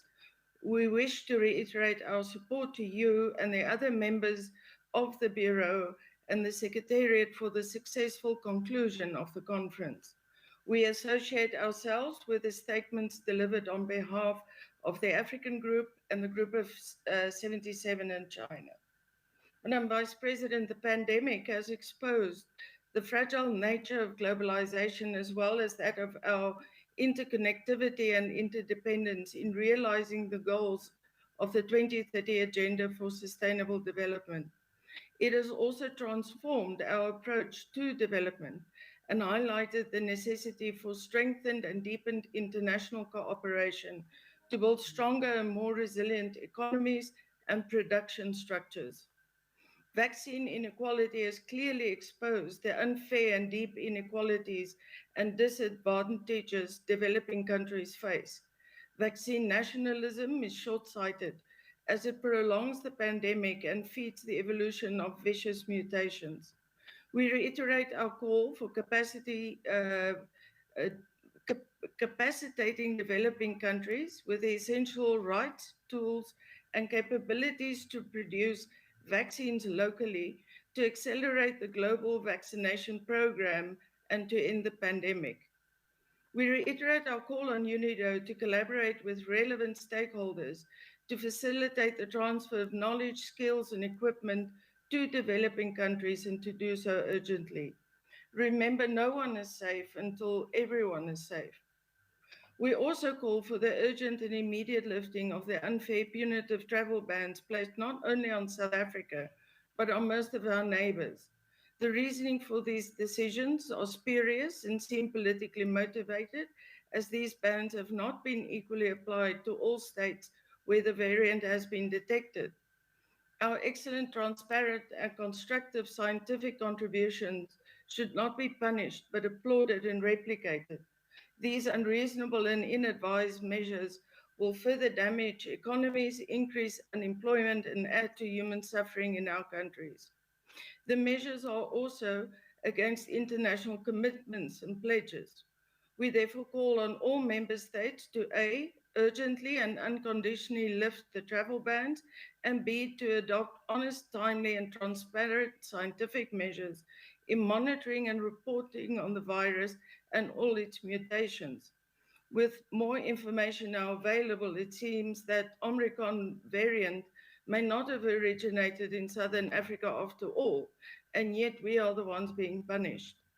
Madam Vice President, South Africa welcomes UNIDO's continued assistance in strengthening domestic efforts towards the realization of inclusive and sustainable industrial development, including through the development of the Global Eco-Industrial Parks Program, the promotion of electric vehicles, the implementation of waste management projects, and the acceleration of clean tech innovation to support transition towards a circular economy.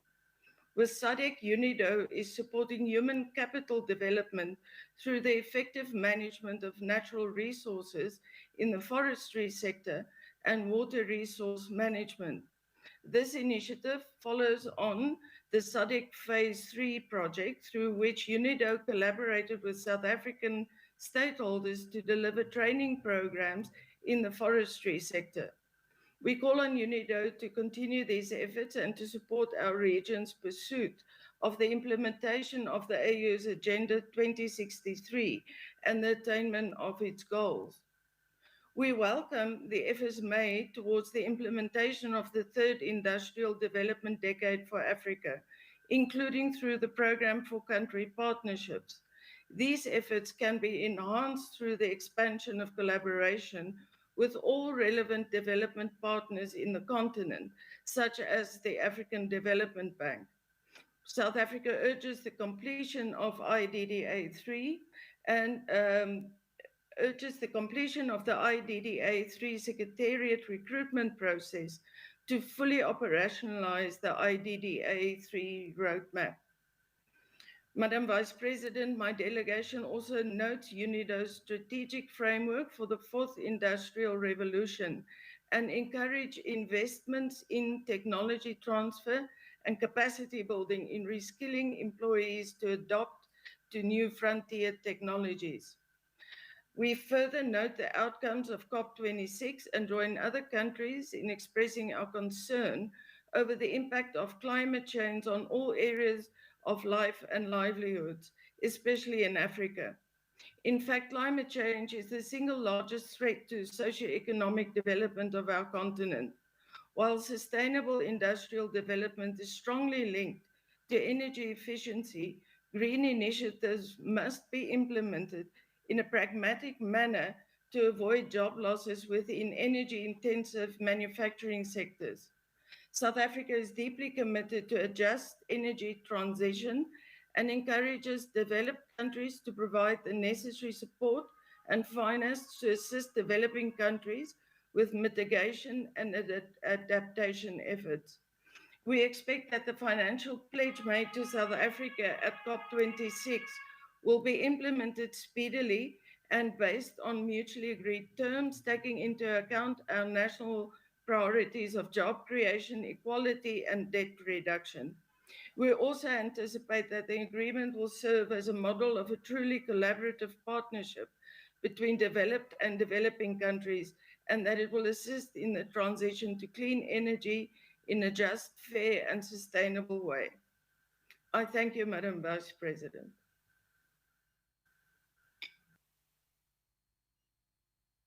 Thank you for your statement.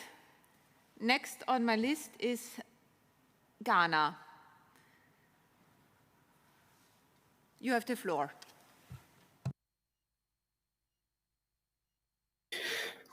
Thank you, Madam President. On behalf of the Ghana delegation, I would like to congratulate you on your election as the president of the 19th session of UNIDO General Conference. The Ghana delegation is confident in your capabilities and that of members of your bureau to steer the affairs of this session to a successful conclusion.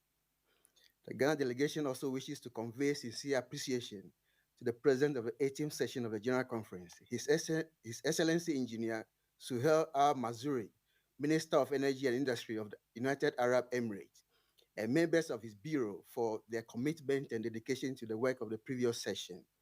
In addition, the delegation would like to thank the Director General and staff of the Secretariat for the efficient organization of this conference.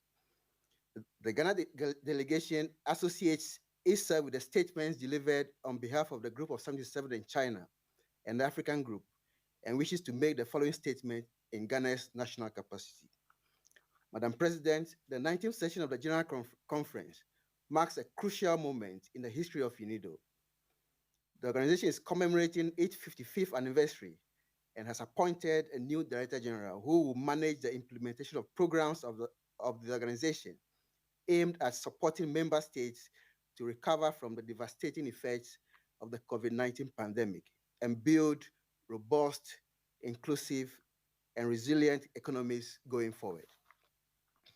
Over the past 55 years, UNIDO has provided support to member states towards building inclusive and sustainable industrial development.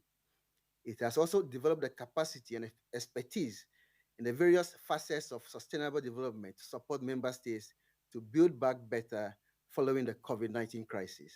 Nonetheless, coordinating the web of activities of UNIDO in collaboration with member states to deliver inclusive and sustainable industrial development, particularly for developing countries, has been a very slow process.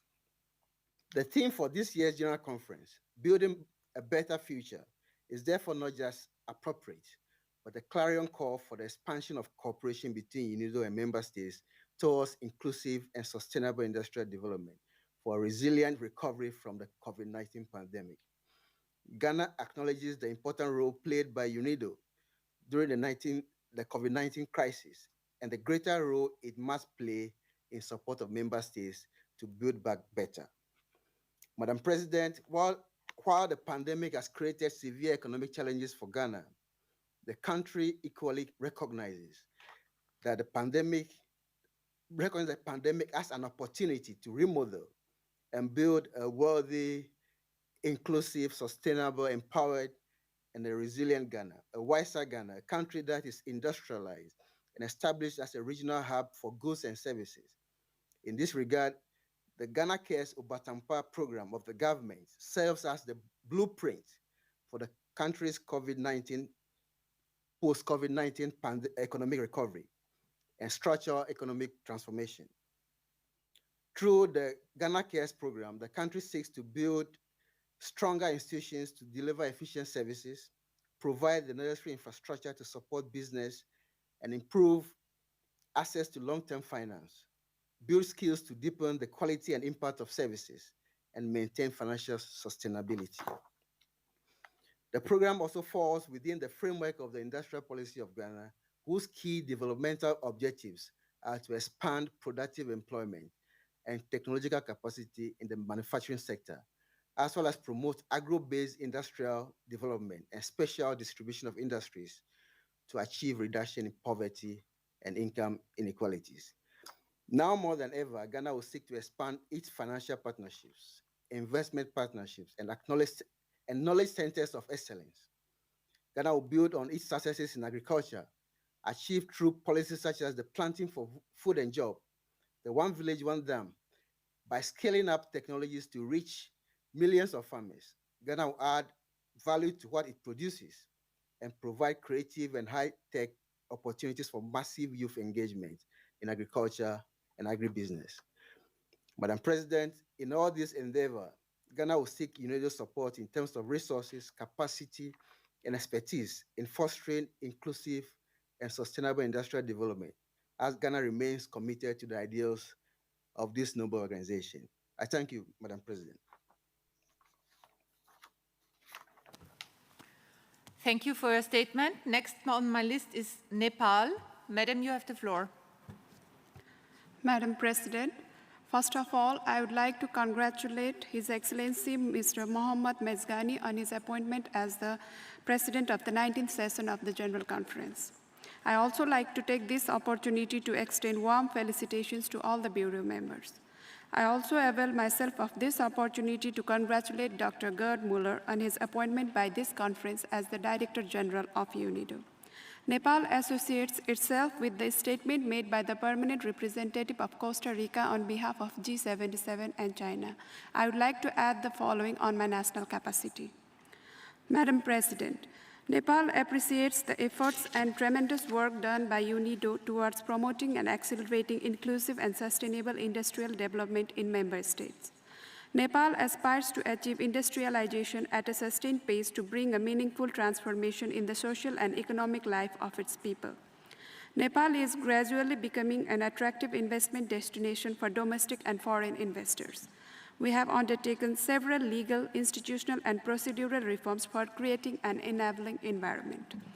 Enactment of Foreign Investment and Technology Transfer Act, Public-Private Partnership and Investment Board Act, Industrial Enterprise Act, Special Economic Zone Act, Foreign Investment Policy, Mines and Mineral Policy, Intellectual Property Right Policy, and Amendment of Company Act are some major policy reforms made in recent years.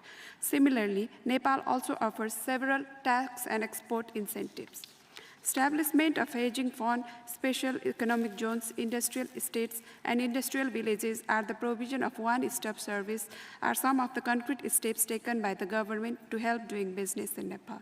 Nepal has significantly improved its ranking by moving up to 94 from 110 in Ease of Doing Business Report 2020. Investment Board of Nepal, headed by the Right Honorable Prime Minister, provides a one-window service to foreign investors to invest in Nepal easily. The government of Nepal also organized the Nepal Investment Summit in 2019 to promote Nepal as the investment destination. Nepal's economic growth rate was projected to grow at a level of 4.01% in the current fiscal year, with an expectation of gradual improvement in the health crisis, but the widely spreading second wave of the COVID-19 during the third quarter of the current fiscal year has become challenging in achieving the estimated growth rate.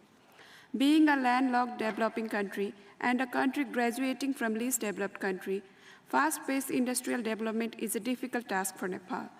Achieving this kind of objective calls for a strengthened global partnership and support for LDCs and LLDCs. Such partnerships must be able to take effective measures to remove the weaknesses and constraints in the economies of such countries and manage internal and external vulnerabilities they face and attain structural transformation of their economic system. I appreciate the effort made by UNIDO in organizing the UNIDO Ministerial Conference of the Least Developed Countries last week, which emphasized global partnership and has called for collaboration between UNIDO and various intergovernmental organizations, as well as other development partners agencies to support LDCs in various ways. In order to connect the LLDCs like Nepal equally in the global supply chain, UNIDO can play a central role. UNIDO is a powerful instrument to bring all stakeholders together to accomplish our common objectives of inclusive and sustainable industrial development. In conclusion, Madam President, let me reiterate Nepal's commitment to supporting the activities of UNIDO. I call upon UNIDO, member states, and all other global partners to join hands together to create a better world. Thank you, Madam President. Thank you for your statement. Next on my list is the Republic of Korea. You have the floor, sir.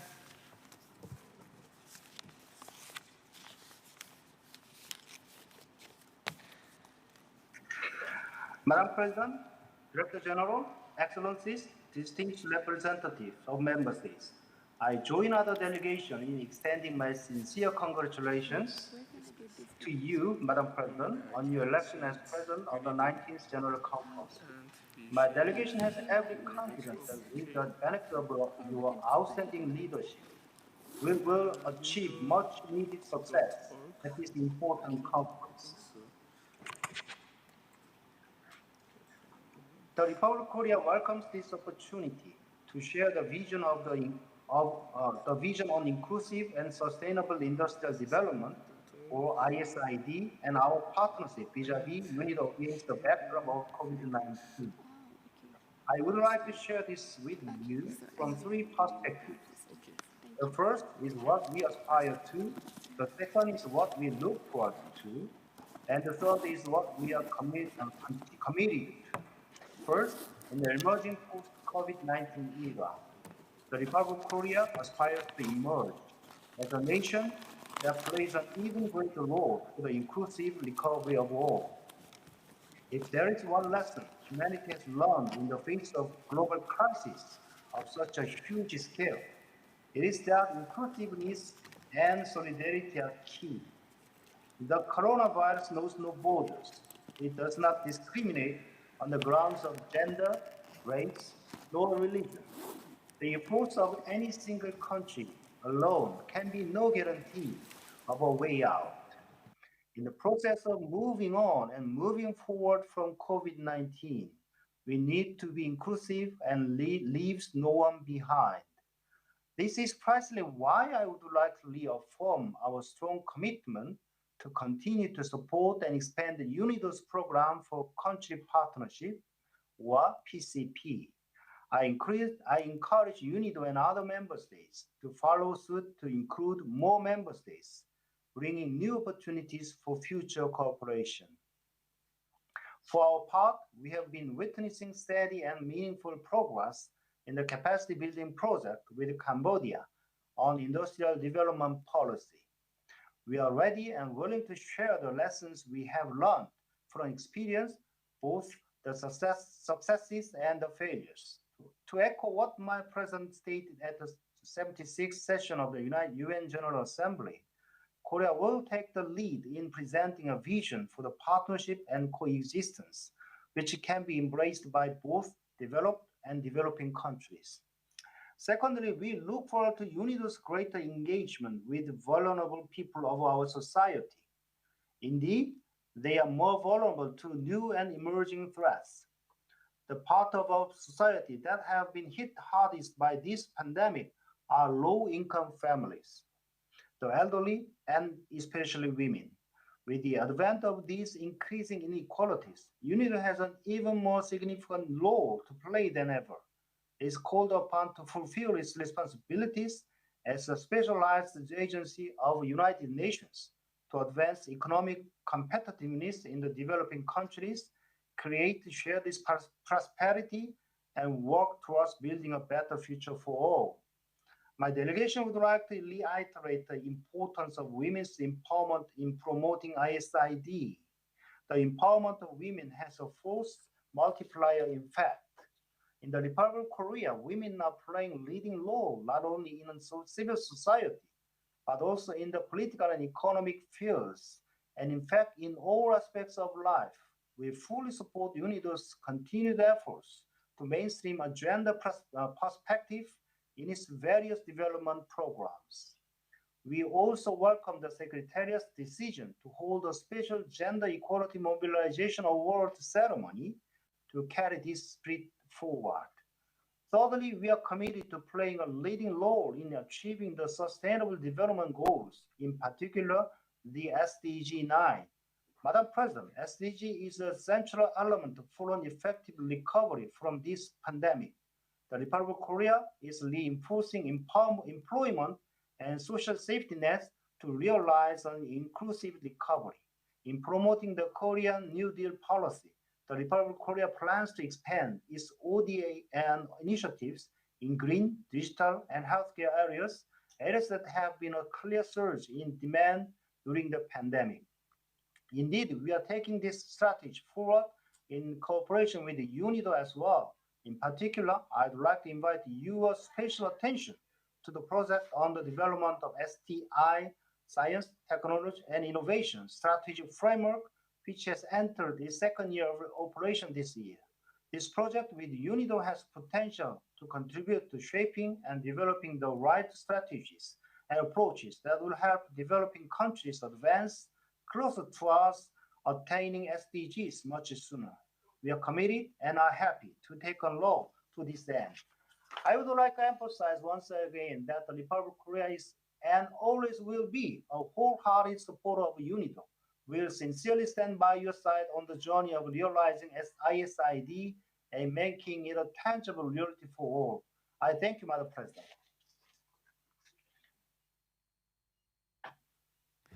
Thank you for your statement. And next on my list is Burkina Faso. You have the floor, sir.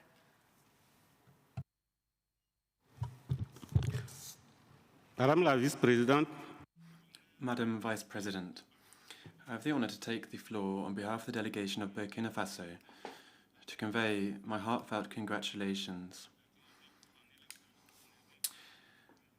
upon His Excellency Mr. Mohamed Mezgani, upon his election to preside at the 19th session of the General Conference of UNIDO. My congratulations also go to you, Vice President, and to the other members of the Bureau. I wish to thank the members of the outgoing Bureau for their unfaltering efforts and the Secretariat for its outstanding organisation of this session. Needless to say, Burkina Faso endorses fully the statements delivered on behalf of G77 and China and the African Group. Madam, the 19th session of the General Conference has the general theme, Building a Better Future. It's been held at a time where our countries are encountering more and more new challenges. One such challenge is the COVID-19 pandemic, whose dreadful impacts include global economic slowdown.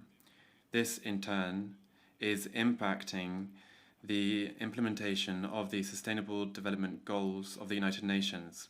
Beyond this pandemic, our countries are also beleaguered on a day-to-day basis with a considerable challenge linked to the security crisis.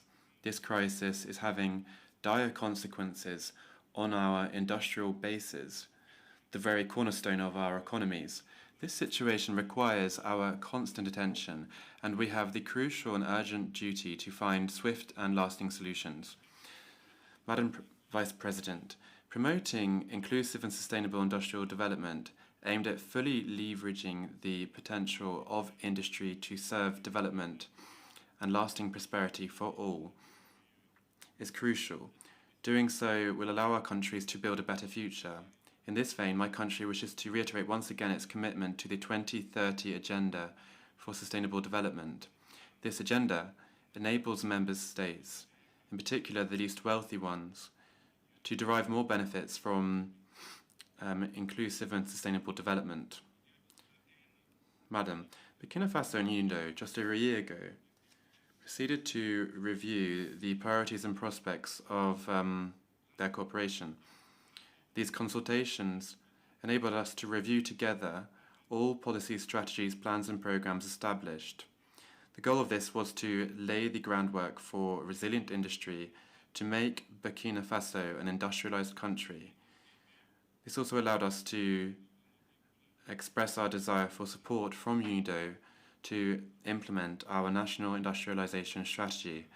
My delegation wishes to use this opportunity to hail and encourage UNIDO for this initiative, which is in keeping with the assistance it provides to member states. My delegation would also like to say how pleased it is with the efforts of the organisation to support member states, in particular during the post-COVID recovery. Despite various requests made, the organisation has been able to keep up its support for the endeavours of our government. In this regard, Burkina Faso intends to organise a roundtable for financing its national industrialisation strategy and its country programme. Mobilising resources for this programme constitutes a major challenge for us. We harbour the hope that we will meet this challenge to see to it that it can be implemented successfully. Madam Vice President, I would like to convey the gratitude and appreciation of my delegation to UNIDO for its availability to support Burkina Faso in its industrialisation processes. We wish to indicate that our programme is in sync with our new national frame of reference, including the Socio-Economic Development Plan 2 and its Thrust 4, seeking to make sectors more dynamic, in particular those that stimulate growth and employment, by continuing with the production of growth hubs, Technopole for renewable energy and ICT, and special economic zones. Furthermore, we hope that support for the implementation of our strategy will enable Burkina Faso to develop a dynamic industrial sector which is competitive and sustainable, boosting its contribution to the structural transformation of our economy. This strategy gave rise to the Accelerated Industrialisation Plan and the Programme for Planning Industrial Zones in Burkina Faso. These plans and programmes are supplemented by measures to support SMEs and SMIs, to improve the business climate, including the legal and regulatory framework, and support the energy sector through promoting solar energy. Here, from this rostrum, I wish to launch an appeal for new development partners so that they can support us in implementing the country programme, which takes into account the main political guidelines for industrial development that I have just set forth, and which are set out in the National Industrialisation Strategy. My delegation wishes to reiterate to UNIDO how grateful it is, and also to our partners. We request once again their support for implementing the National Frame of Reference for Development, the National Economic and Social Development Plan, and the conference of the Roundtable for Partners is currently being held. Thank you. For your statement. I now call on Argentina, and Argentina will be the last speaker in this morning's session. You have the floor, madam. Muchas gracias. Thank you very much, Madam Vice President. Argentina aligns itself with the statement delivered by Costa Rica on behalf of the G77 and China, and we would like to make the following statements in our national capacity. We congratulate the President of the conference, yourself, and the other members of the General Committee, and we wish you every success in your role leading this conference, which marks the 55th anniversary of UNIDO and the start of the mandate of the new Director General. In addition, we would like to express gratitude to the Secretariat for the excellent way in which this session has been organised at a difficult time. The pandemic triggered by COVID-19 has laid bare existing inequalities and exacerbated them. The effects of the pandemic have not finished, and they require us to be ready to face them, along with other global challenges, such as eliminating poverty, fighting climate change, environmental degradation, and loss of natural resources. What's key is to strengthen international cooperation in all its forms. In this context, UNIDO has a key role in terms of providing assistance and coordination for international cooperation in the area of industrial development. We think that inclusive and sustainable industrial development remains one of the most effective instruments for achieving economic recovery, eradicating poverty, and creating jobs. UNIDO also has an important role in the area of regulations and bringing different actors together and fostering partnerships between them. These give rise to new initiatives to foster development. Financing, along with innovation and technology transfer, are crucial aspects for a successful transition to a new model of production and consumption. Argentina commends the efforts undertaken by UNIDO with regard to the COVID-19 pandemic. It is our hope that the organization can continue to find a multilateral solution that permits a more equitable distribution of vaccines. We underscore the activities of UNIDO with regard to gender equality and the empowerment of women, but we recognize that there is more to do.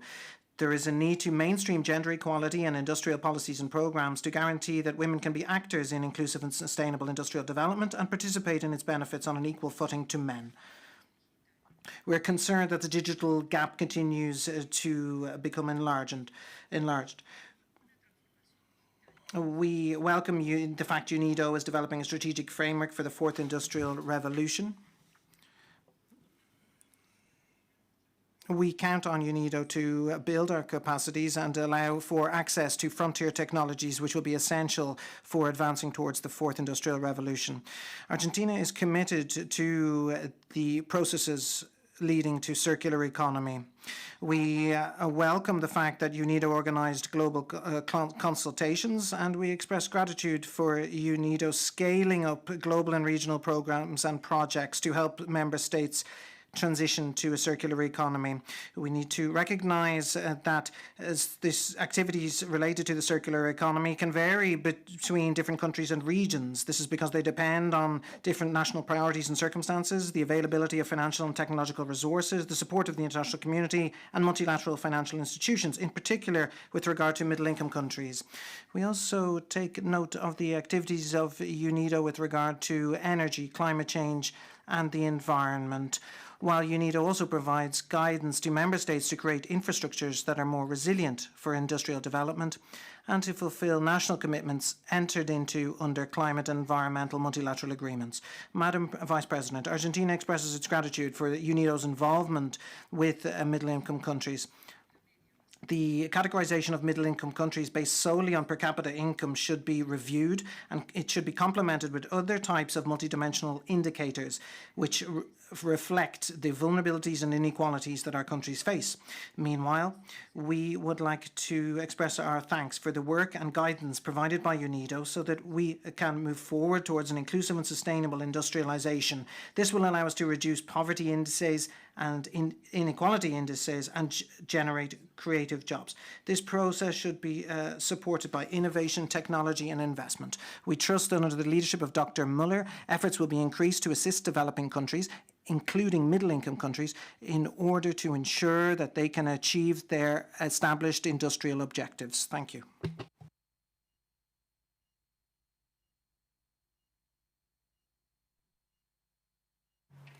Thank you for your statement.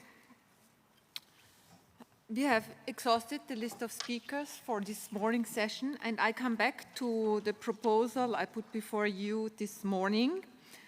I recall all of us that it was proposed that in order to enable all delegations who participate virtually to equally participate in all decision-making processes, and as it was discussed in a general committee, that the conference shall replace a show of hands with a roll call vote. I ask again for your agreement and if there are any comments. Here in the room, I see none. May I ask the Secretariat if there is any comment in the chat?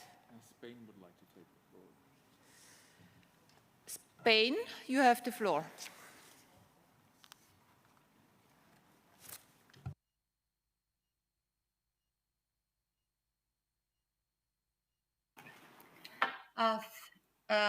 Gracias, señora Presidenta. Thank you, Madam Vice President. Thank you for giving me the floor.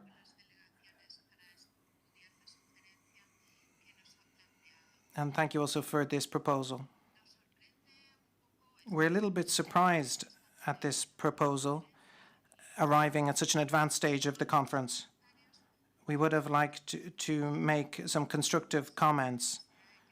We understand the need for all to participate in these exceptional times in which we find ourselves because of the pandemic. They oblige us to be flexible with regard to the rules and find imaginative solutions.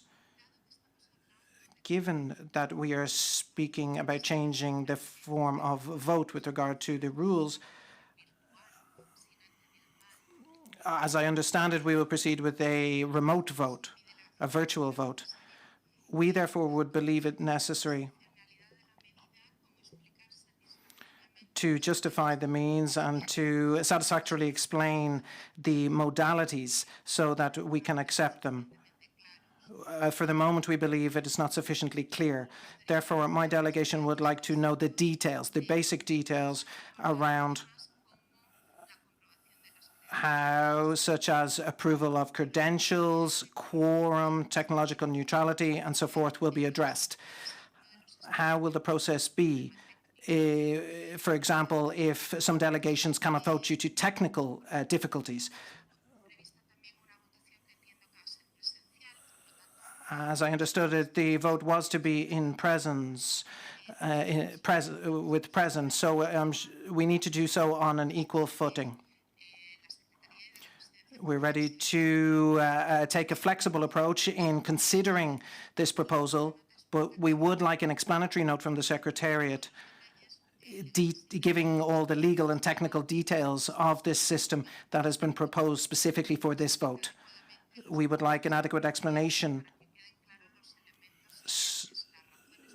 so that the reasons for this specific vote are clear, as well as a note that this is an exceptional vote, what the requirements will be for a valid vote, and also what will happen in the event of technical difficulties. Thank you.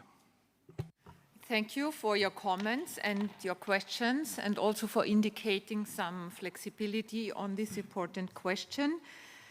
I invite the Secretariat to answer to your questions. Excellency, thank you very much for giving us the floor. I thank very much the distinguished delegate from Spain, Ambassador Monterrubio, for a question. I will probably take a few minutes to highlight a few things which will make two things very clear.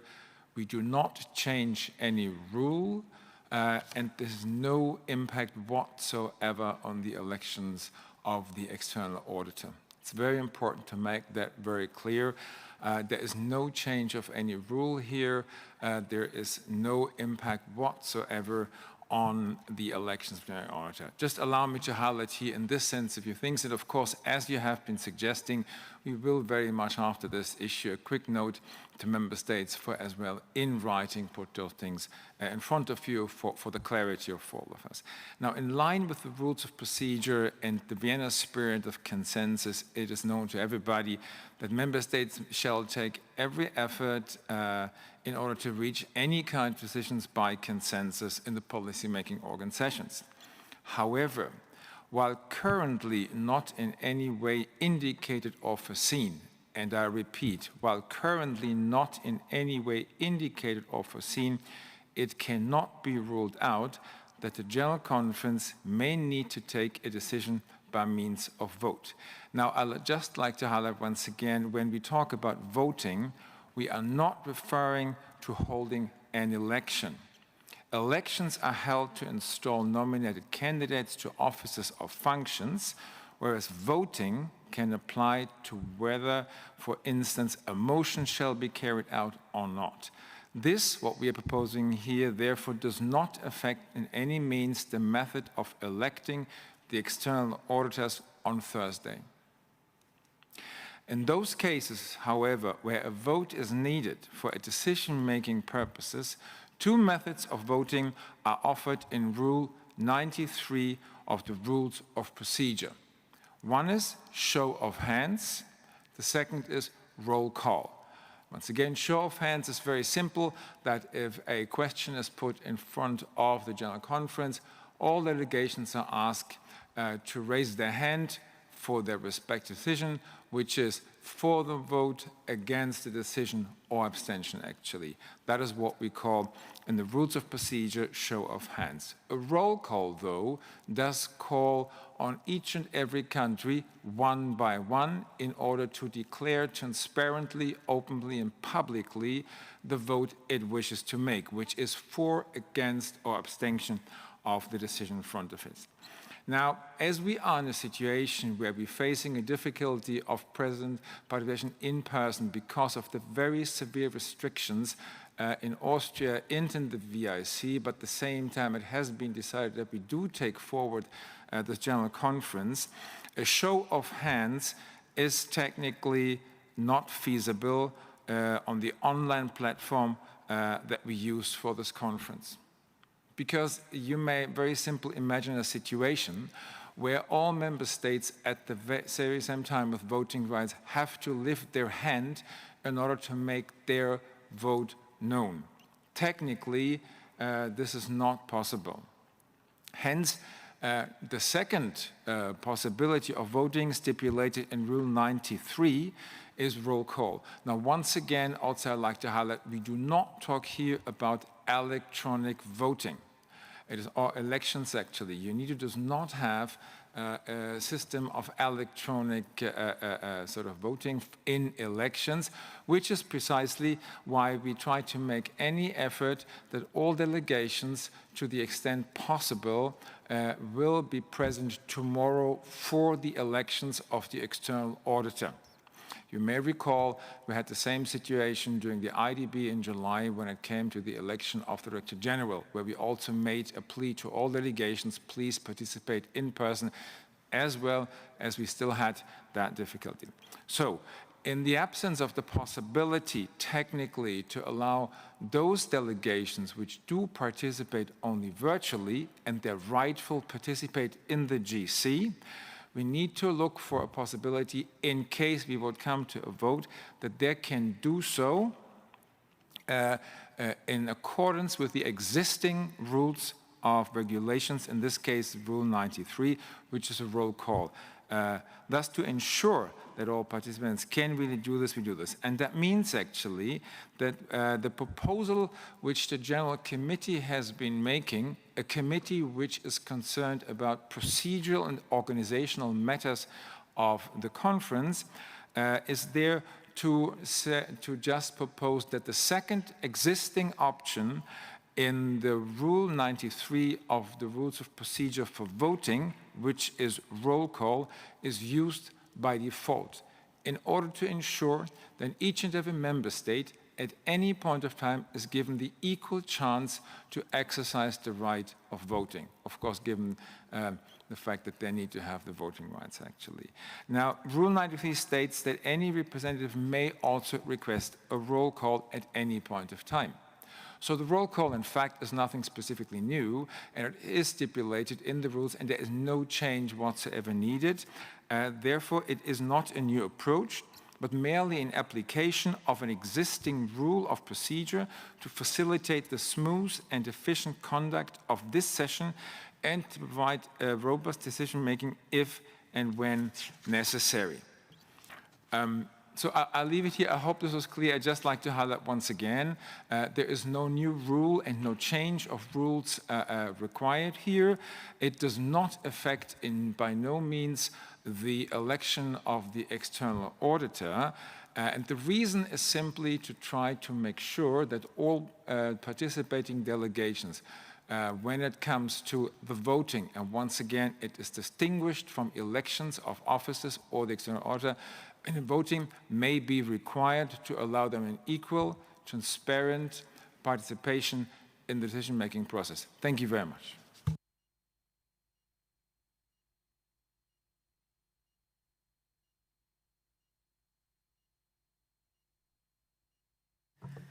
I thank the Secretariat for the explanation. I hope these explanations satisfy all delegations. And I ask you again for your agreement. I see Chile. You have the floor, Ambassador.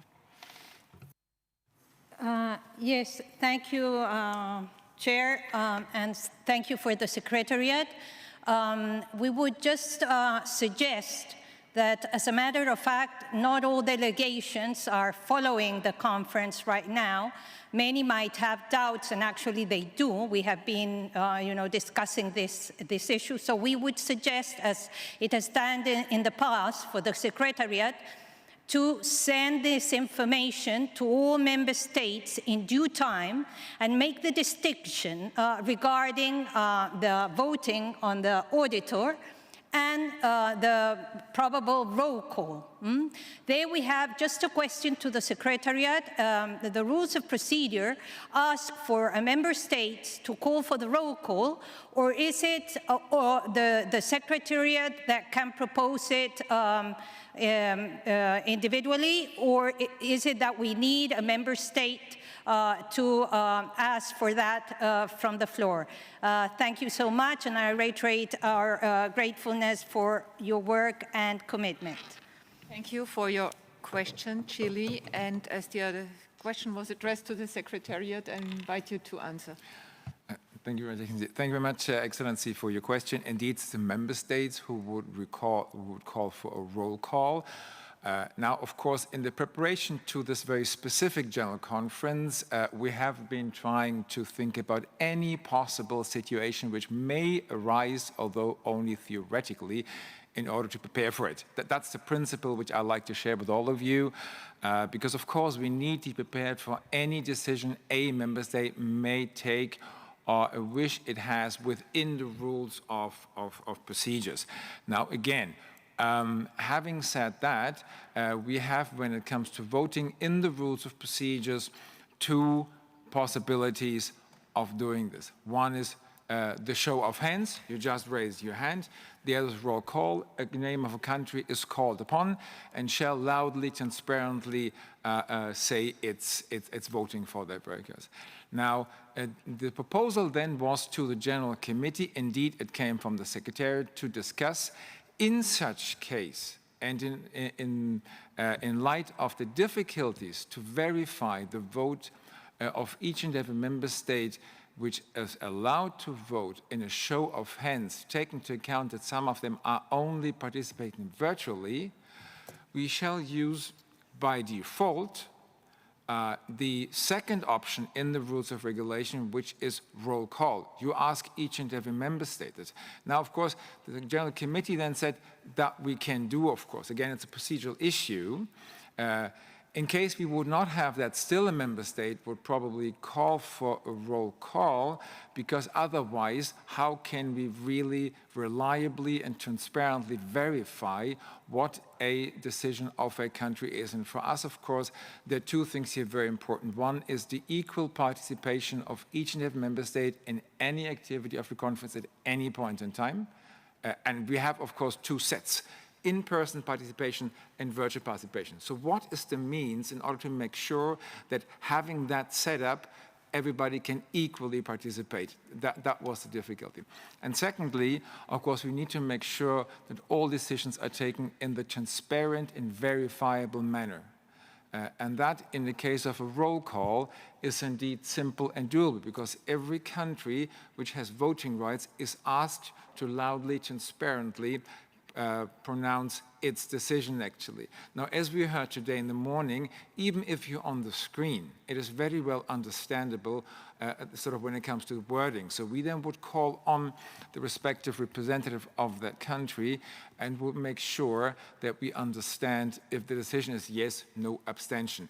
That would for us be very well, also because it would be recorded, because what we do here obviously recorded in such a way we do have a reliable, verifiable manner when we come to a roll call to make sure that all decisions which are be taken by the conference are indeed verifiable, transparent, and because if we're having two sets of participation, virtual and in person, At the same time, it seems to us the only reliable way how we can ensure that we can make decisions. However, of course, we're very, very happy and thank you for the suggestion. We will send out right after the session a note to all member states simply explaining this once again so that you can take a chance. But I'd just also like to highlight once again, at this very moment as I speak, we don't have any information, neither any indication that we ever would need this in the General Conference. And again, it is completely different to when it comes to the election process, in this case tomorrow of the external auditor, which indeed requires a secret ballot, and that means that secretly you have to write on a paper your decision, come in the front, have to make your there. Which is why we have, for countries which cannot participate because of the pandemic in the session tomorrow, set up already months ago a system within which it can indeed ask an alternative to be integrated in their delegation, which on their behalf can take the vote actually. So I hope this clarifies, but again, we will very much send an information because I do think it is important, and I thank for the request that we make very clear what we're talking about and when this applies actually. Thank you very much, Ambassador. Thank you very much, Director. And this concludes our discussions this morning. I don't see any more requests for the floor. We will proceed as proposed. We wait for the explanatory note to all delegations and take this point up at a later stage. Thank you very much. The meeting is closed.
has a key role to play in enabling sustainable and inclusive industrial development.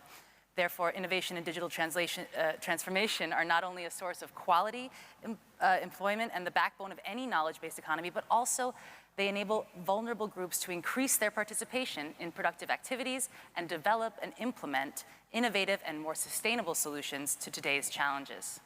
So before we get to our panel, we're going to hear from Managing Director of Digitalization, Technology, and Agribusiness, UNIDO's own Bernardo Casadilla Sarmiento.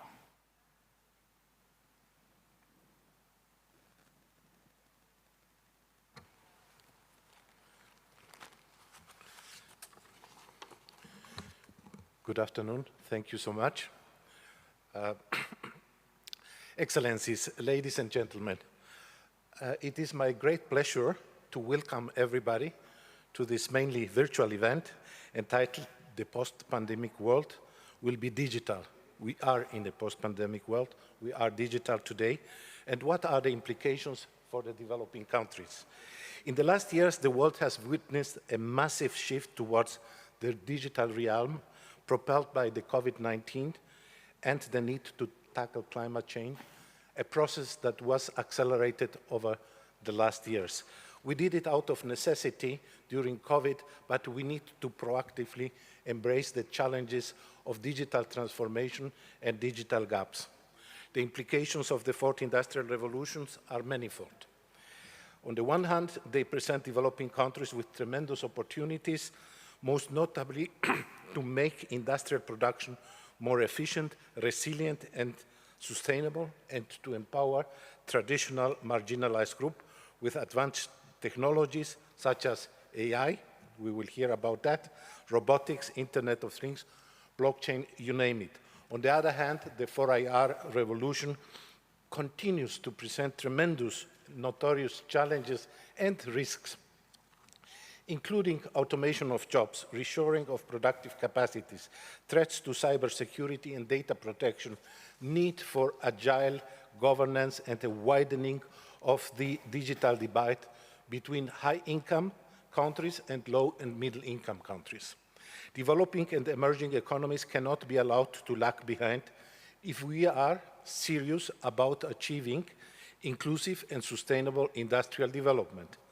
The adoption of advanced technologies is a key indicator for resilience. And this was shown and will be shown in the Industrial Development Report 2022 that will be launched this afternoon at 4, where we know already that firms that have been using the latest digital technologies were able to better resist the crisis in terms of impact on sales, profits, and laid-off workers.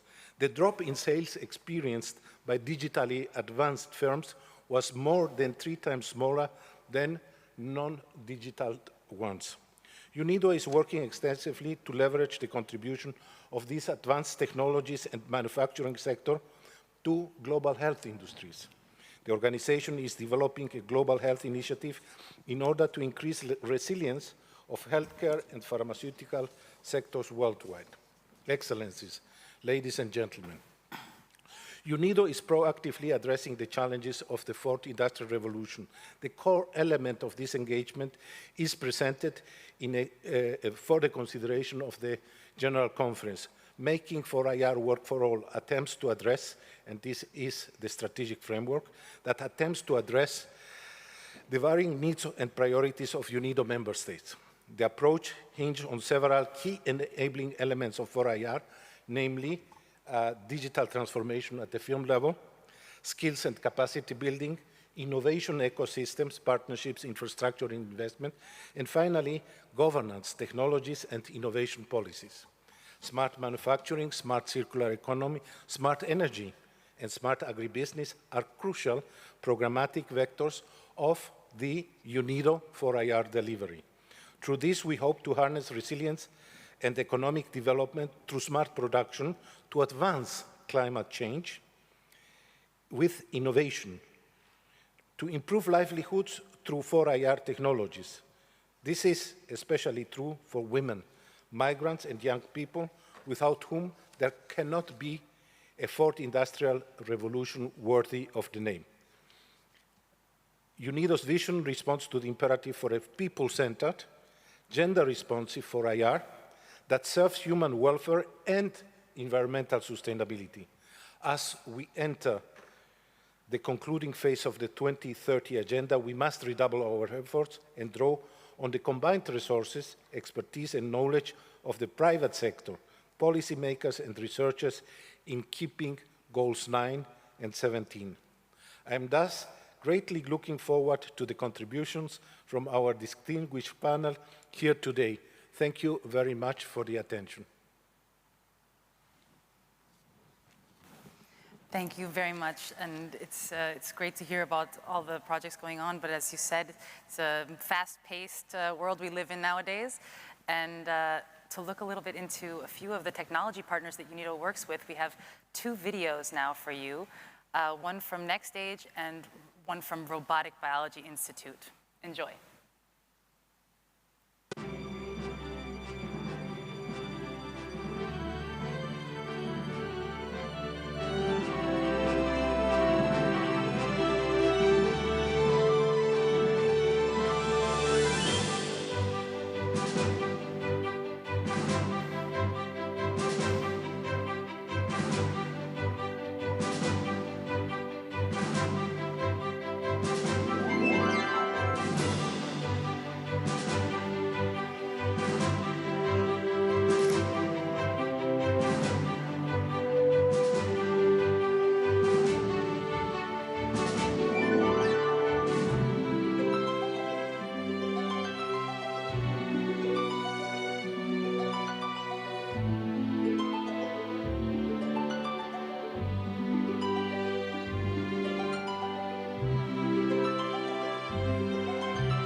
Fascinating stuff, seeing that there, of course, Japan is at the forefront in robotics, for sure, and we're going to hear also about the other industries that are booming in various parts of the world. But before we do that, we'd actually like to hear from you, dear audience. We have a poll set up that we would like to have you answer. It's multiple choice, so nothing to be too afraid about. We're going to give you a few minutes to answer the questions. So the poll will go live now. And the questions are the following. What is the greatest obstacle to joining the fourth industrial revolution in your country? And the answer options there are a lack of skills and training opportunities, insufficient financing and access to technology, deficits in digital infrastructure and affordability issues, or inadequate policies and regulations. Sadly, you can't say all of the above, I think, but please just pick the thing that you think is the biggest need that you have in your country. And the second question is, what is the most useful service that UNIDO could provide in bridging the digital divide? Technical cooperation, research functions and policy advisory services, normative functions and standards and quality-related activities, or convening and partnerships for knowledge transfer, networking, and industrial cooperation. I think we can all agree that all of these things are necessary for a blooming digital economy to thrive. But of course, every region is different. And so we'd love to hear from you what you think is the most needed thing in your country or your region in order for the digital industries to thrive. So you have a few minutes to answer that. We'll give you another 2 minutes.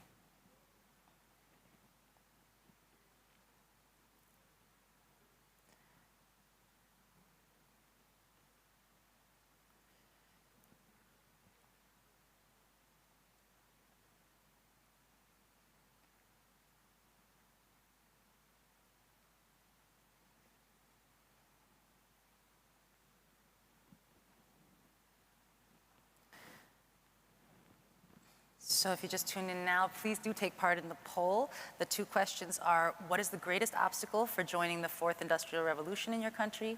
And also, what is the most useful service that UNIDO could provide in bridging the digital divide?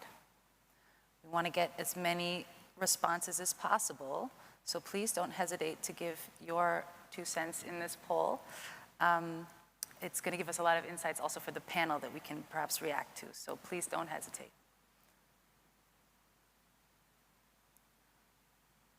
Okay, please choose your answers now. We're going to move on. Okay, show us the results. I'm not able to see this very well. So, we say a lack of skill and training opportunities was the most noted first one. So the lack of skills and training opportunities. Oh, sorry, no, insufficient financing and access to technology was actually voted first for the first question. And for the second question, the majority said technical cooperation with convening and partnerships for knowledge transfer, actually right behind. That's very interesting. So the lack of skills and training opportunities is also right behind insufficient financing. So this is very interesting. We'll take these insights right into the panel with us. And therefore, without further ado, I would like to move on to our fireside chat with 3 fantastic experts that will give us a lot more insight into what we're speaking about. So first, we have a member of the Advisory Council and Secretary for Artificial Intelligence in the Ministry of Economy and Digital Transformation in Spain, Inma Martinez. Welcome.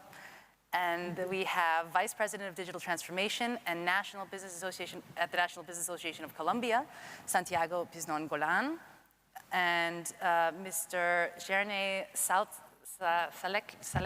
I'm sorry if I'm saying that wrong, Director General of Internationalization, Entrepreneurship and Technology at the Ministry of Economic Development and Technology in Slovenia. Welcome to all 3 of you.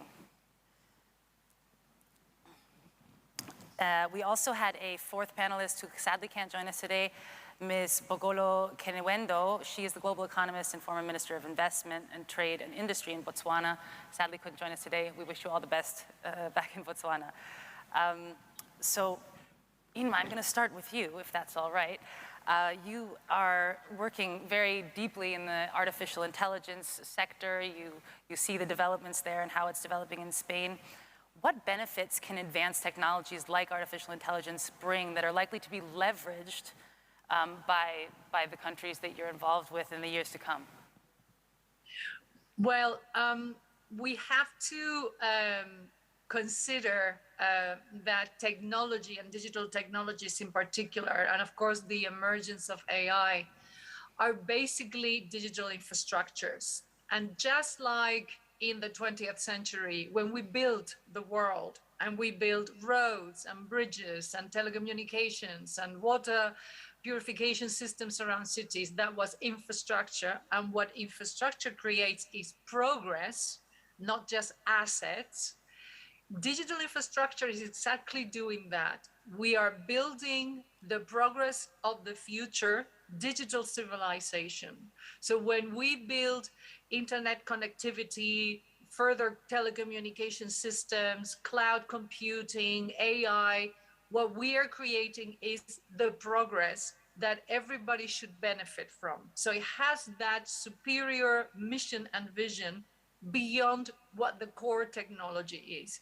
And this is really how we are looking at this from a corporate and government perspective.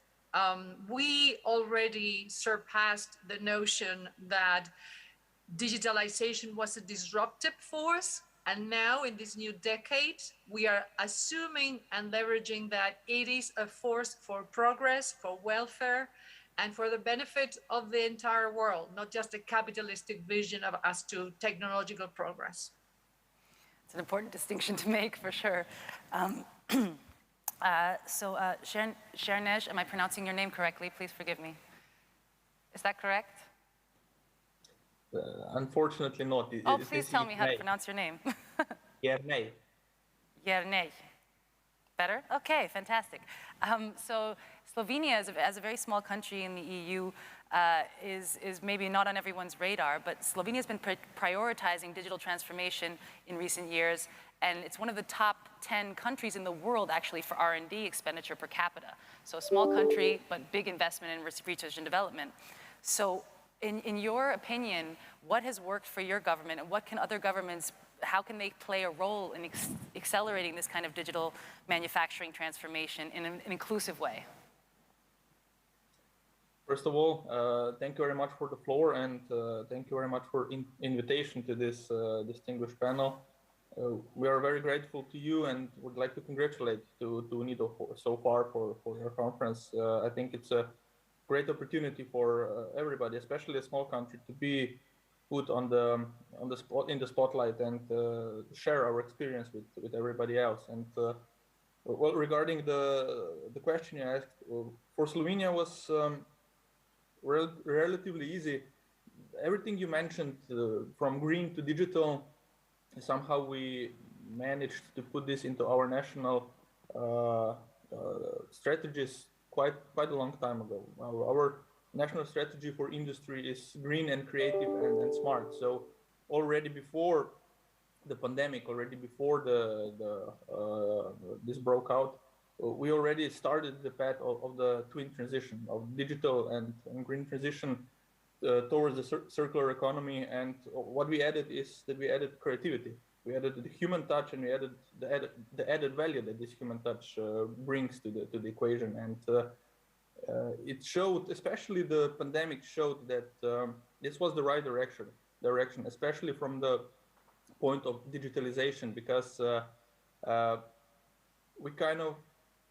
the estimation is that the progress of the companies during the pandemic really accelerated the path of digitalization. For about 3 to 5 years, it would naturally take longer time to develop, and a lot of our companies, luckily, they were prepared for that. Not all of them, but many of them were prepared. So our GDP drop wasn't as significant as it would be in other way. And I would like to say that the pandemic maybe showed how important this is, not only in maintaining the services, but how to keep people safe. We saw in the video very clearly, automated production means there is less people involved in the production. So when the pandemic breaks out, like it did during the COVID situation, you can keep factories going, but not risking people to get infected, because robots cannot get ill. So there is quite a lot of upsides to why to accelerate the path to the digitalization, and the way to do it was somehow already shown or touched in the poll you made. Definitely, first and foremost, broad investments into research and development. Definitely, this is the starting point. Develop your own technologies, your own knowledge to implement these technologies. The second, in my opinion, the second stone you have to step on is investing into the technology acquisition so that you can set up the environment. And last but not least, or maybe the most important, is the investment into skills. Skilled labor force will enable us to really live the fourth industrial transformation. And from the experience we have in Slovenia, and I tried to be on the field as much as possible, there was a mention, the automation of jobs. Is it a threat or is it an opportunity? And our experience showed that it is not a threat, because when you cancel some old-fashioned jobs from the past, the manual jobs, and you progress into digitalization and automatization, all that these people need is new skills to manage the new process. And what they get with these new skills, they get new added value. They are valued more. The products are valued more, and they can earn more. And so the progress of society, the well-being of society, is also tightly connected to this process. Thank you. I think that that's a really important kind of to underline also exactly what you said, are the strengths or the benefits of investing. We saw as well in the poll, you know, everyone feels that the only thing standing in their way is perhaps a lack of investment or the lack of training and skills. And this seems to be an echo that we've been hearing again and again throughout the kind of digitalization conversation. Santiago, going to the situation in Colombia, businesses in Colombia who are members of your network and of your services, what do they see, or what have you felt that most of them see as the most difficult part of becoming really 4IR and really kind of part of the fourth industrial revolution? What's standing in their way? Okay, well, first of all, I want to thank UNIDO and say hello to our colleagues here at the panel, and say hello to you, Margaret. Nice way to put it, flowers, the whole yes, is looking like very to bring good. a little nature in. Yes, that's like El Canto, the movie that just came out about Colombia. It has a lot of flowers. I suggest everybody that is listening here to see our latest movie about El Canto in Colombia. Happy to be here. I'm very humble and very honored to share this stage with this. And I send my best wishes to our colleague in Botswana. Now, your question. Well, I will say that there's a lot of things going on before the pandemic and now during the pandemic. Business are transforming. We see an acceleration of digitalization, which is quite different of digital transformation. And we have been talking about fourth industrial revolution since 2016, when the book came out and the Davos got the meeting in Switzerland. So from our perspective, we have seen a lot of evolution. People are realizing that you need to embrace the fourth industrial revolution. They know more about the concept, but just like the survey that you just had here, I was writing down the results, there are some elements to consider. First, the mindset. You still need to do a lot of things together and change the mindset. And it goes related to digital transformation. You have to see the world completely different. My former panels just mentioned about sustainability and how we need to change the way we connect with the nature. So first, we have seen acceleration of digitalization, but also first steps to change the mindset. Second element, budget is there, and it was on the survey. Financial capacity is there, which is a myth. I think it's a myth. When you embrace digital transformation of the fourth industrial revolution, if you change the mindset, if you have the ideas, if you have a different approach, you will get the money. Now, globally, you have a lot of capital because of the situation of the last 2 years. There's a lot of money available, willing to share and to invest in startups and in new entrepreneurships, and to invest in Colombia, for instance, to invest in emerging markets, to invest in new possibilities to what Ima was saying and talk about conscious capitalism and how you embrace that and you change the portfolio and processes. But there is a myth in terms of, I have the idea, but I don't have the money. So that's the second element. Third element, there's a lot of, there's a big gap still in connectivity. When you talk about the fourth industrial revolution, you need to have 5G. There's a lot of countries still with 4G, maybe 3G, and sometimes even 2G. So that's ironic if you want to embrace and have all these robots and all these amazing solutions that you have with technology like artificial intelligence, and Ima has an expert on that, you will need better connectivity. So that means inclusiveness, that means equity, that means the capacity to have a lot more women. That's another third element that we are seeing. We need more women leading the digital economy, and we are promoting that here at Andy. Fantastic, thank you, Santiago. And also what you said about the connectivity and about what kind of infrastructure people are dealing with, that goes back to Inma's point, and Inma, I'm coming back to you now with the ecosystem, the ecosystem that's necessary to really make this infrastructure possible.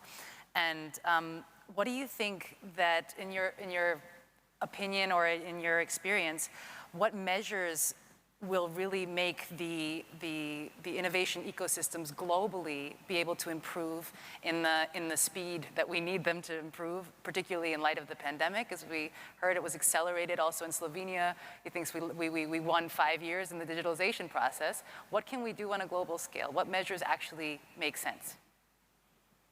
Well, directly derived from the effects of the pandemic is the realization that we can no longer build supply chain connections into providers that are in just one region of the world, and then something happens there. I'm talking about the chip crisis. The entire industry in automotive and many others, up to 196 sectors, were solidly buying semiconductors from Asian providers. And then when COVID-19 emerged and many other reasons, even a fire in a factory happened, we are now lagging, something as vital as a semiconductor, which is everywhere right now. So one of the realizations, the effect of the pandemic was, we need to start reinforcing that companies work also with providers within their geographies. It's what we call a cluster of mutual benefits. I am near you, I am interconnected to your own home economy or an economy of that particular region, and I can also provide you with high quality products and services. So diversification is one of the effects. The realization that we need to have diversified portfolios, and we need to open up the entry of new players into markets and into sectors so that they can also become providers of services. And obviously, and something very close to me, which is what I focus, not just as an advisor at the Ministry of Economy in Spain, but also at the Global Partnership on AI, which is a G7 and OECD initiative, is the bloodstream of the economy of the majority of countries is created by small and medium enterprises. Small and medium enterprises employ up to 80% of the working population of any given country. And trying to help these industrial sectors to understand what digitization brings to them, how can they come into more, increased digitization of their services, of how they run their businesses, is really what will create the big conversion into actually a factual revolution. So we need to encourage small and medium enterprises to come into the digital arena, facilitating this migration with funding, with awareness, with programs that facilitate that transformation. Alone, they cannot do it. There has to be an ecosystem that also brings government support into this. It cannot just be led by the private sector. Yeah, that's a very important point. I think what you said about clusters, I'm hearing that refrain again and again today. It's about really bringing people in one region together to work on that ecosystem from the inside out, rather than trying to piece it together from the outside in. So Inma, I have one more question for you. I want to stick with you because Santiago mentioned the aspect of women in the industrial sector or in industrial innovation and digitalization. And when we think about kind of the STEM subjects in general, or a scientific sector, it's often said that we have so many women at university level, coming out of this system, but not entering into the job market. What's the case in the digital realm of AI and IoT and these kind of sectors? Well, the fundamental barrier for women to be more engaged and be seen more is basically allowing women to be in positions of management, in positions of senior level executive. That is across any profession, not just the sciences and technology, but any profession. Fundamentally, women have to work harder to be seen, to be heard, to be given a seat at the table. And this is a fact. It's not something that is a personal opinion. But what happens, for example, in the fields of science, engineering, even artificial intelligence, is that, especially AI, many women are working in AI, but they are outside of what we call the tech world. So for example, any person doing a master's in neurophysiology, the study of the brain, as part of your postdoctorate, you have to use a lot of AI for your thesis because you have to analyze lots of brain data. So I have found many women, brilliant AI scientists by de facto, because they came from neurophysiology, and I have hired them in projects, and they have brought a new angle, a new vision into AI teams that came from computer science. So what we need to work really hard is how can we facilitate that women are given a chance to take managerial positions, that women can be heard in meetings, that there are no men that mansplain things to women publicly and nobody says anything. It's not the fault of the sector itself because it's hard. No. It's the mindset of the corporate world, of the places of executive level. They need to open up to women to be able to sit there and speak and be heard. So this is a call out, not just for tech, it's for everything. Yeah, so that's loud and clear, Inma. Thank you so much. There's a lot to be said for having that kind of insight also into which sectors, in fact, may have kind of a code name for data scientist or for AI data analysis expert, et cetera. Yeah, go into the neurosciences, everyone. That's what AI is doing. It's making a brain. So that's a fantastic call to action. Thank you. Jernej, I'm coming back to you and the example of Slovenia. When we look at how Slovenia has evolved kind of over the past few decades, there's a lot that you can see of the applications of those learnings, particularly in such a small country, and also what it does with your relations with international partners and things like this. Do you agree that is the way that you've done it in Slovenia what you think will also work going forward in a sustainable way? Is that something you would recommend? Is the way that Slovenia approached the digitalization project something you'd recommend for countries of any size, or is it something unique to Slovenia? Well, for the beginning, let me just briefly touch the previous debate, because I think it's very relevant, especially for what you are saying regarding gender equality and women in business, all over the business, actually. And this is really the beauty of the fourth industrial revolution. Maybe I speak a bit more from the industrial perspective, because Slovenia is highly industrialized country. But I have one really wonderful example. You know, if for, I don't know, 30, 40 years ago, there was a stereotype that women cannot work in factories because it's a hard work. Women cannot do such a hard work. Now, I have one excellent example. What fourth industrial revolution brings to the table that is really a game changer. One company here in Slovenia, an SME, not a very big company, led by a couple. Woman, she is a welding engineer. Welding, you know, yeah. This is wonderful. And her husband is an IT engineer.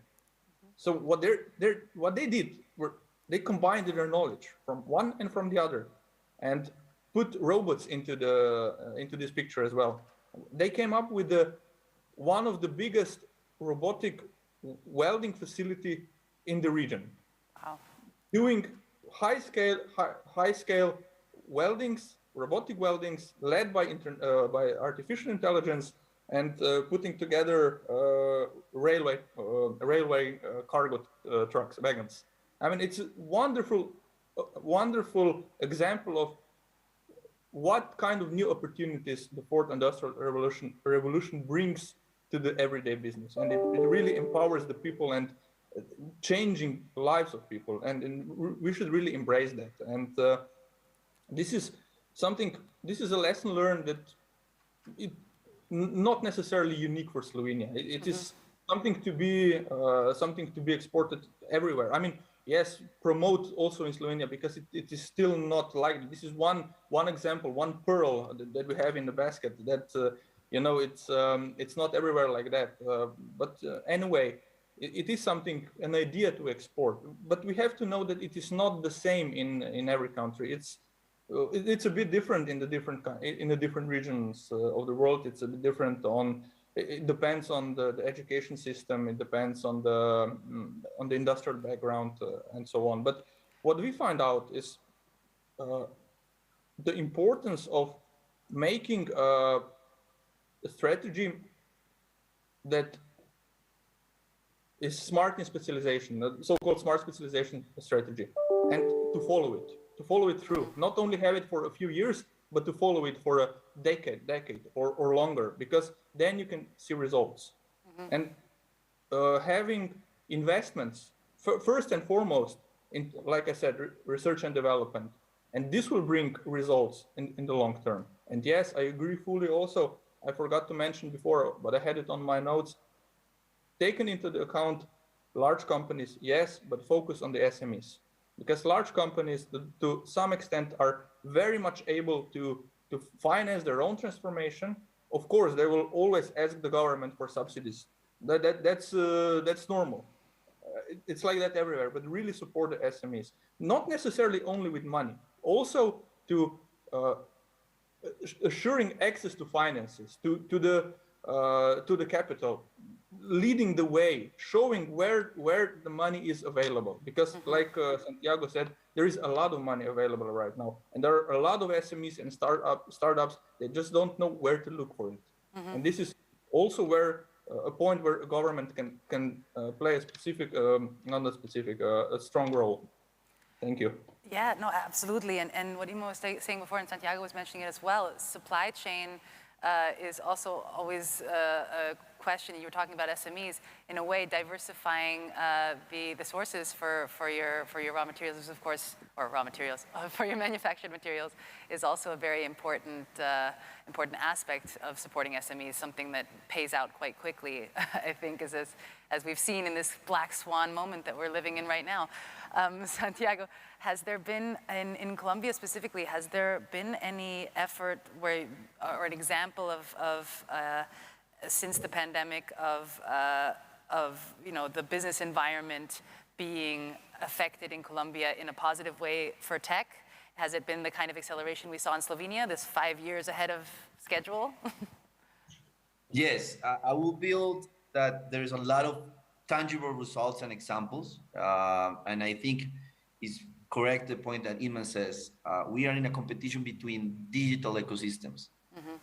Regional value chains, global value chains, and digital ecosystems. You can have your own digital ecosystem in Guadalajara, in Santiago, in Madrid, in Estonia, wherever, Bogota, Medellin.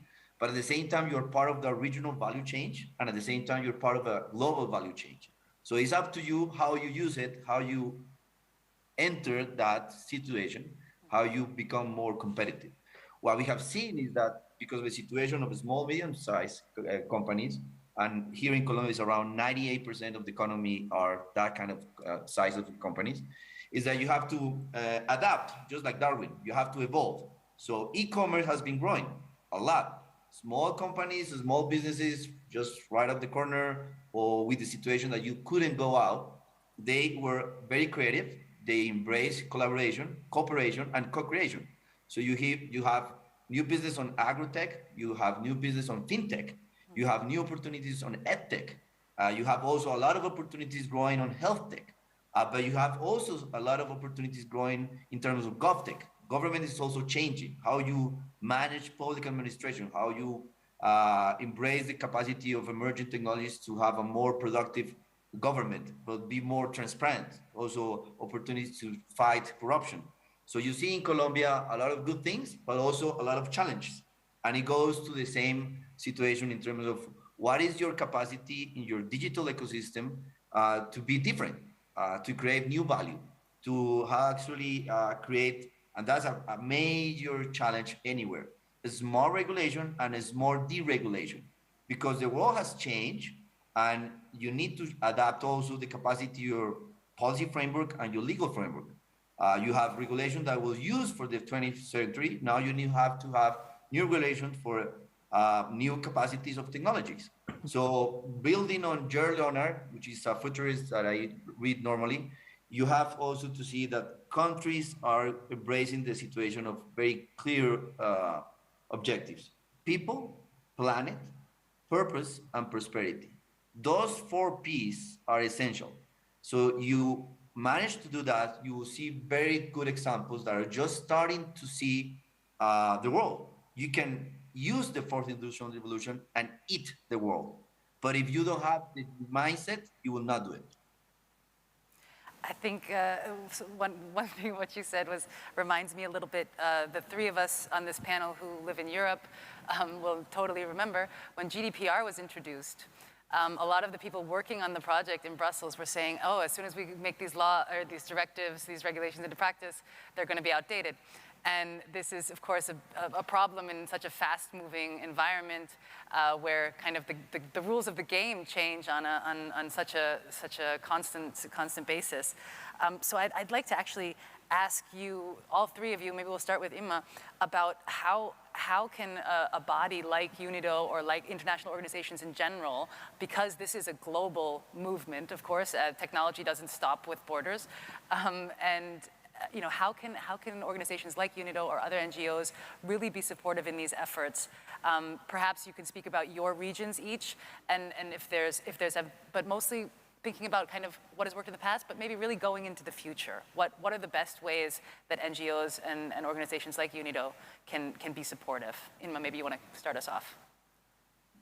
Well, I believe that creating awareness and real understanding of what the issues are would be really helpful for the recipients of these, for the SMEs, for the suppliers of technology, and any activity, whether it is white papers, events such as these, trying to create real frameworks that people can understand, that people can initiate. That is the ignition that something like UNIDO can really lead and insert in the marketplace, because the marketplace is fragmented. No one has ever cared as to understanding the real needs of the companies when they look at, oh, digitization, how do we get started?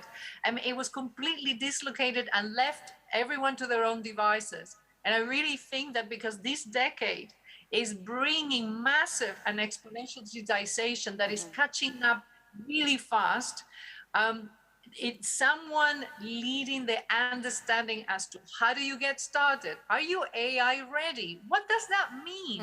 Where can you get sources of funding? Who could you partner with? What would be a very good model for alliances and partnerships and creating a cluster of benefits and an ecosystem in your region, in your country, in your...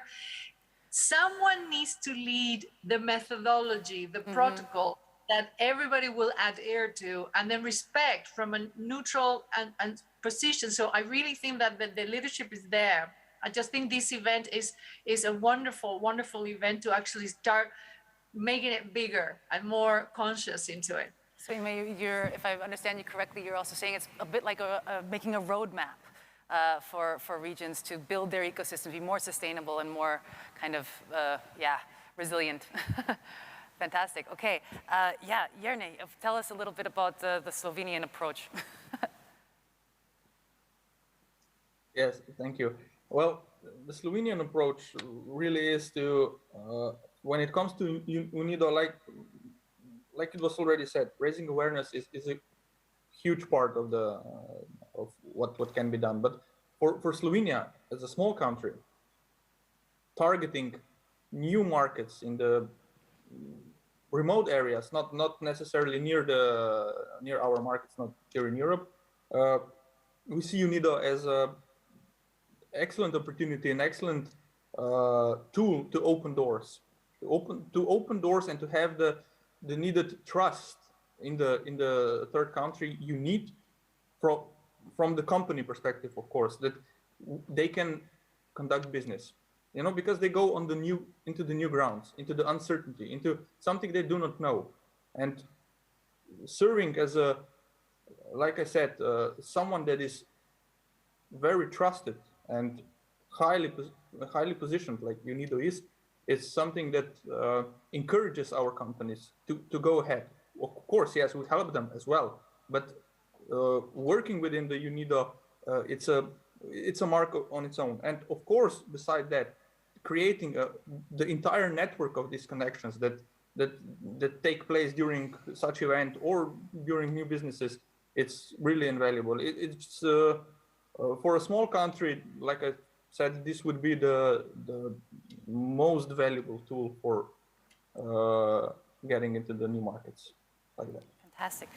Santiago, what's the Latin American perspective? Well, I would say that unido in English means united. So I would say that UNIDO has a strong label to lead. And I would say that the best asset that we have anywhere is you need to have leadership first. Second, just building on that, you need to work public and private together. It's not the public, it's not the private. Since we talk about an ecosystem, there's a lot of people involved in an ecosystem. But clearly, public-private partnership approach makes the whole difference. You will have the capacity to be socially inclusive, to invest public resources in a way to level equity, but at the same time, you need to have the mindset of business, to have opportunities, to have commercial products and services. Third, I will say that you need to have the capacity to also, and we have seen it in the panel, emotional intelligence. If you have emotional intelligence, you will be connected to the world.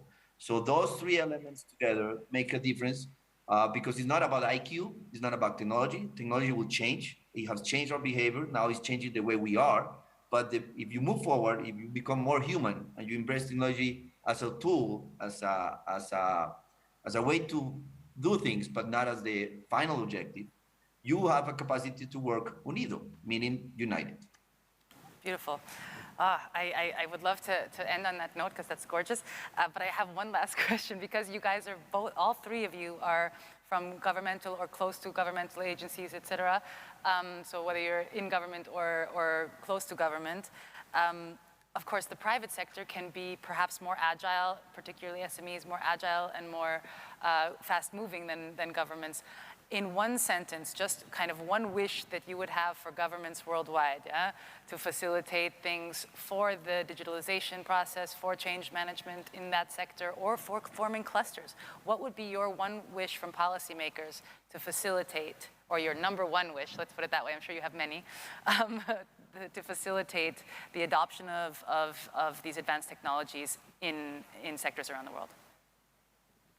Well, one of the ways that in the UK, which is where I live, coincidentally, the government did when I was an entrepreneur in tech, when you develop R&D, when you are getting into technological environments, we would get R&D tax credits.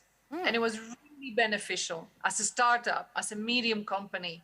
If you prove that you are entering the digitization roadmap, the government would give you tax credit for every dollar, for every pound that you would spend in creating that asset for your company, in all the efforts in training your people to become digitally skilled, upgrading your systems, etc.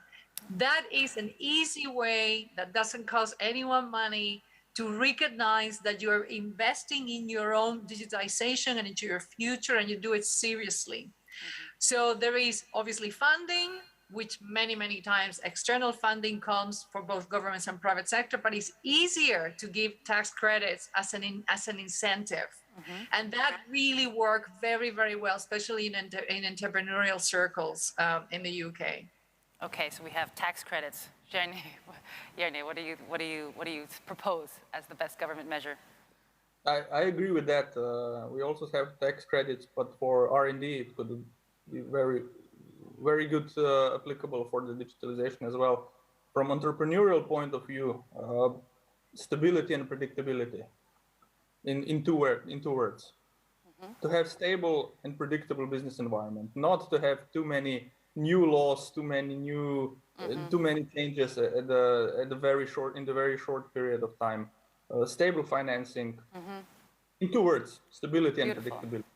Yeah, no, great. We have tax breaks and stability. These are two very vital things. Santiago, what's your wish? Well, it's hard to say something is more after all this amazing way to put it.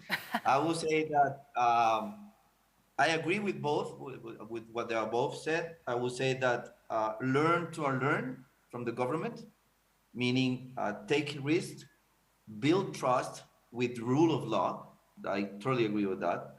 Connect small, medium, and big companies. Help them connect, facilitate the way to be part of the value chain. Third. And fourth, change the way you educate people. Transform the way you educate people, especially for kids and girls. If you empower them, if you invest on a new, different way to educate people, it can be the same. We have been educating people the last 100 years the same way. So change the way you educate people and you empower new entrepreneurship in your country. Beautiful. Thank you so much, Santiago. You're great with these closing words. So I'd like to thank the three of you for the fantastic insights and also just sharing the experiences and anecdotes with us. It really helps understand how these projects can be fueled and go into the future. So yes, thanks very much. And I wish you guys a wonderful rest of the conference and all the best to your respective regions. Goodbye. Thank you so much. Thanks to you, the questions were amazing, really relevant. Wonderful job, Margaret. Yes. Take it easy. Bye-bye. Bye-bye. Next, we're going to see a short video from UNIDO's technology partner, Siemens. Enjoy. Driving the acceleration of vaccine production is the promise to get people protected quicker. What motivates us to reimagine buildings is the hope of getting people back indoors safely. Behind our work in revolutionizing transportation is the opportunity to reunite people everywhere. Together with our customers, we're innovating for something bigger. This is why.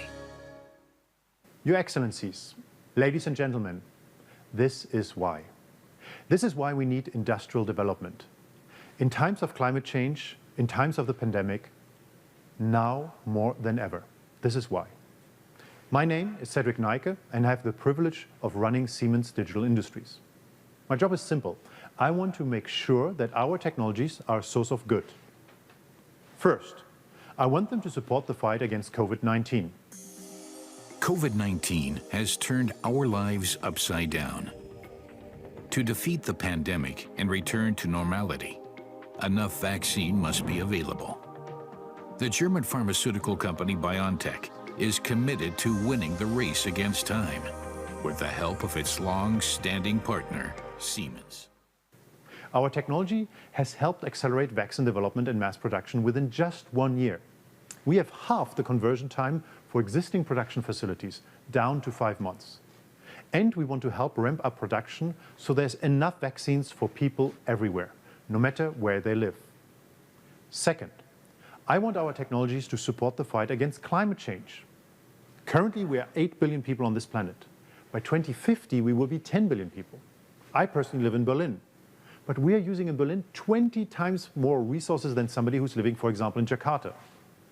And if we continue as we do, we will need at least 3 times the resources available on this Earth by 2050. The answer to this cannot be that the global North preserves its way of living on the back of the global South. People in less developed countries have the same rights to strive for prosperity. But how does industrial development and sustainability fit together? When industry accounts for a third of the world's energy consumption, and manufacturing produces about 20% of global CO2 emissions. The answer is actually rather simple. We need to do more with less. Here's a recent example. Siemens supported a startup called TrackWrap, developing a new packaging machine. These new machines consume 90% less energy compared to the old ones, and they're using 70% less plastic foil. I'll take another project in rural Botswana. Our Siemens solution partner Moreflow automated a water treatment plant so it delivers 11 million liters of clean water every day. This project supports the livelihood of thousands of people, those who need it the most. Your Excellencies, these are the technologies of tomorrow we use to meet the challenges of today. This is what drives us at Siemens as key technology partner to UNIDO in digital transformation and Industry 4.0. We want to showcase how our technologies benefits all countries, to help them recover from the COVID-19 crisis, to help them develop the next generation workforce with Industry 4.0 skills, to help them build sustainable, resilient and inclusive economies. Let's work together for the people, for our planet, for a better tomorrow. So now we come to the final segment of our session.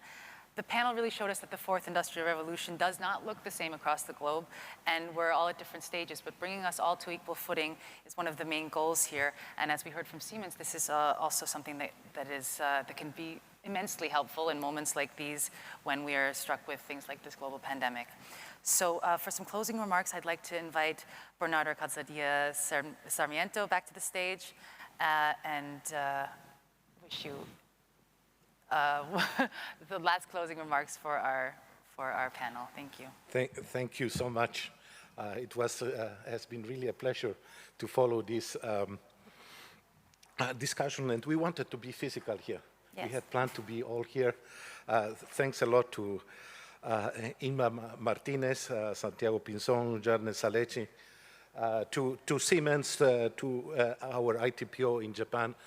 This was it was so interactive. It was so wonderful.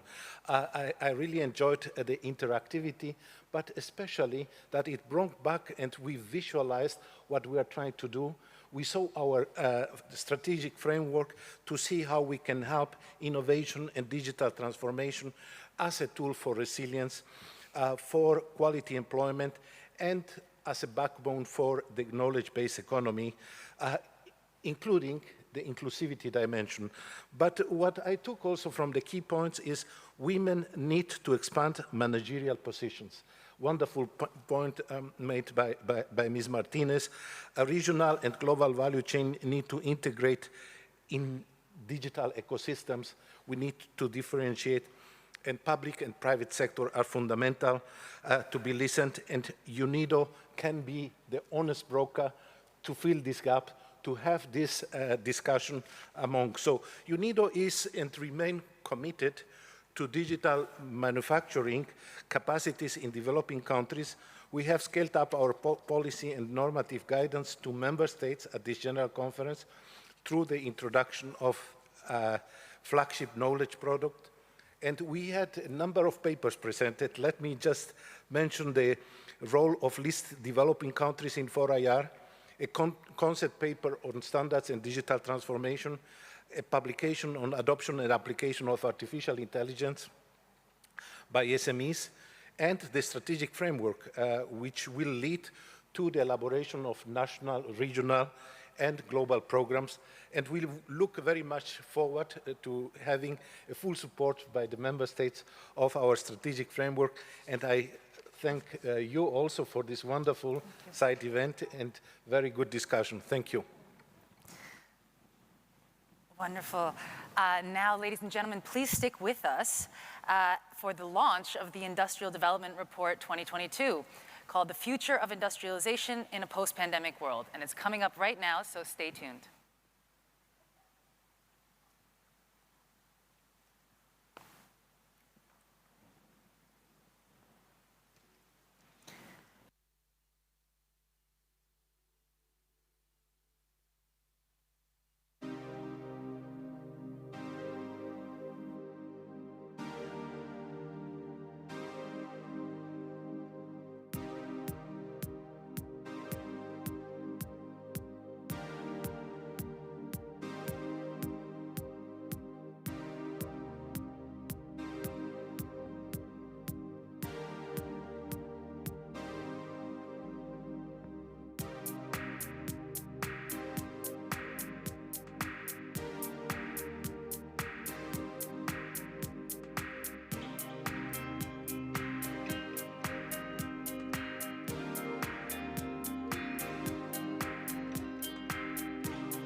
Okay, I think everything is ready now, so let me start.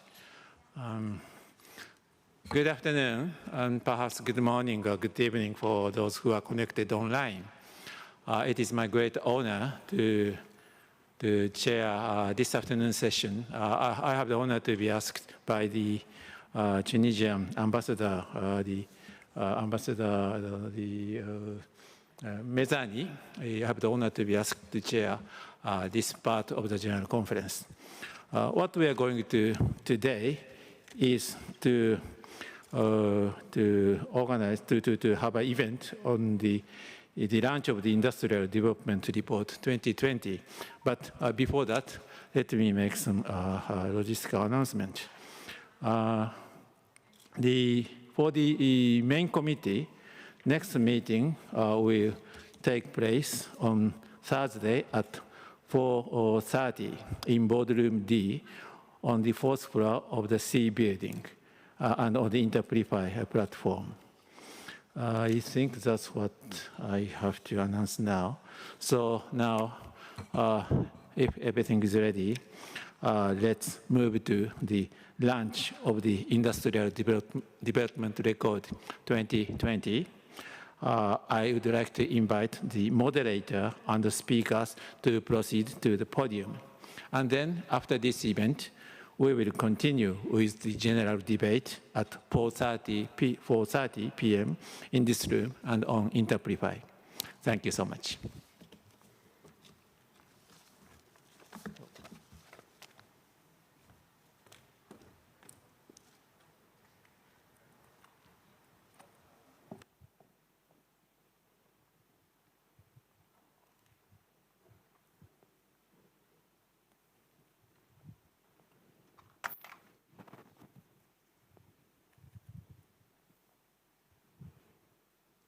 Good afternoon, distinguished delegates, distinguished members of the panel, ladies and gentlemen, and welcome to this plenary session in which we will officially launch UNIDO's flagship publication, the Industrial Development Report 2022, the future of industrialization in a post-pandemic world. My name is Bethany Bell, and it is my pleasure today to be moderating this session.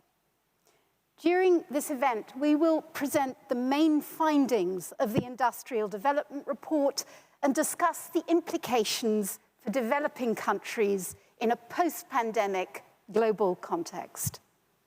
This event will be divided into 3 parts. First, the Director General of UNIDO, Mr. Li Yong, will open the event. His opening remarks will be followed by a presentation of the main findings and messages of the report by the Deputy to the Director General of UNIDO, Mr. Hiroshi Kuniyoshi. Next, in the second part, a great lineup of speakers will discuss these findings and their implications for developing countries. Their interventions will provide unique insights on how we may build back better from the COVID-19 crisis. And during the last part of the event, we will open the floor, both virtual and physical, to your questions and comments. And so without further delay, we will open the session with the participation of UNIDO's Director General, Mr. Li Yong. Thank you very much, Bethany. Excellencies, distinguished delegates, distinguished members of the panel, ladies and gentlemen, colleagues, friends, it gives me great pleasure to welcome you to the official launch of the Industrial Development Report 2022. As UNIDO's flagship publication, the IDR has established itself as a key reference on industrial development. Past editions have examined the impact of the fourth industrial revolution technologies on industrial development, the role of the manufacturing in the creation of the inclusive jobs and income, the implementation of the fourth industrial revolution technology, and the importance of energy efficiency. The 2022 IDR is being launched in a critical juncture. The COVID-19 pandemic has had and continues to have devastating effects on our economies and societies. Not only has the pandemic caused a dramatic loss of life, it has also triggered worst recession since end of the World War II. The imperative of accelerating efforts to achieve the 2020 Agenda for Sustainable Development has never been more urgent. Excellencies, ladies and gentlemen, for recovery to take hold, it is critical for us to understand how the pandemic has affected the industrial sector and its future prospects. The report I present to you today provides fresh empirical evidence on the impact of the crisis across countries, industries, and firms. It also identifies key factors of the resilience as well as vulnerability. As countries attempt to enter into recovery phase, understanding these factors is crucial to inform decision makers, policies, and response strategies. The report emphasizes that resilience depends on nations' industrial capability. Industry is a source of employment and income growth. It provides access to essential goods and services. These findings strongly reaffirm the importance of achieving SDG Goal 9 to reach the goals of the 2030 Agenda. The IDR also demonstrates that digital technologies enhance resilience by enabling businesses to continue operating remotely and to maintain their consumer bases.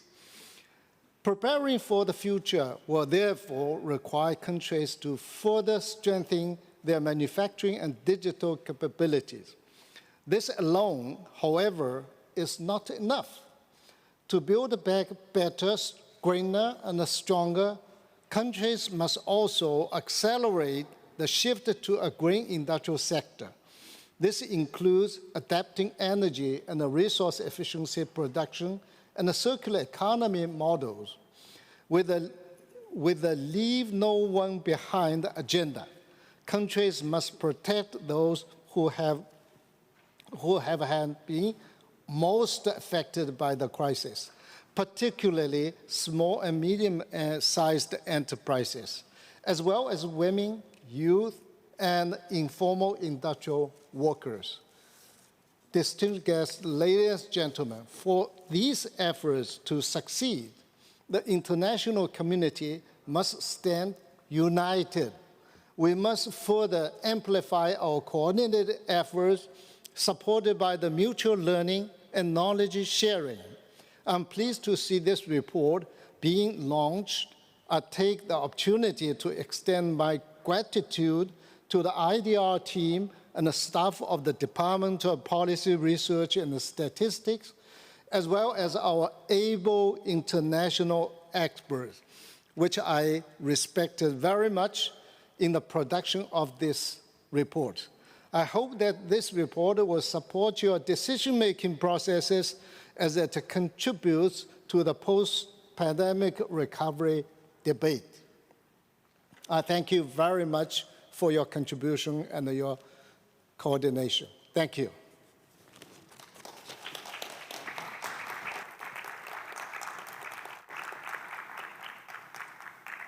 We thank the Director General of UNIDO for this introduction to the session.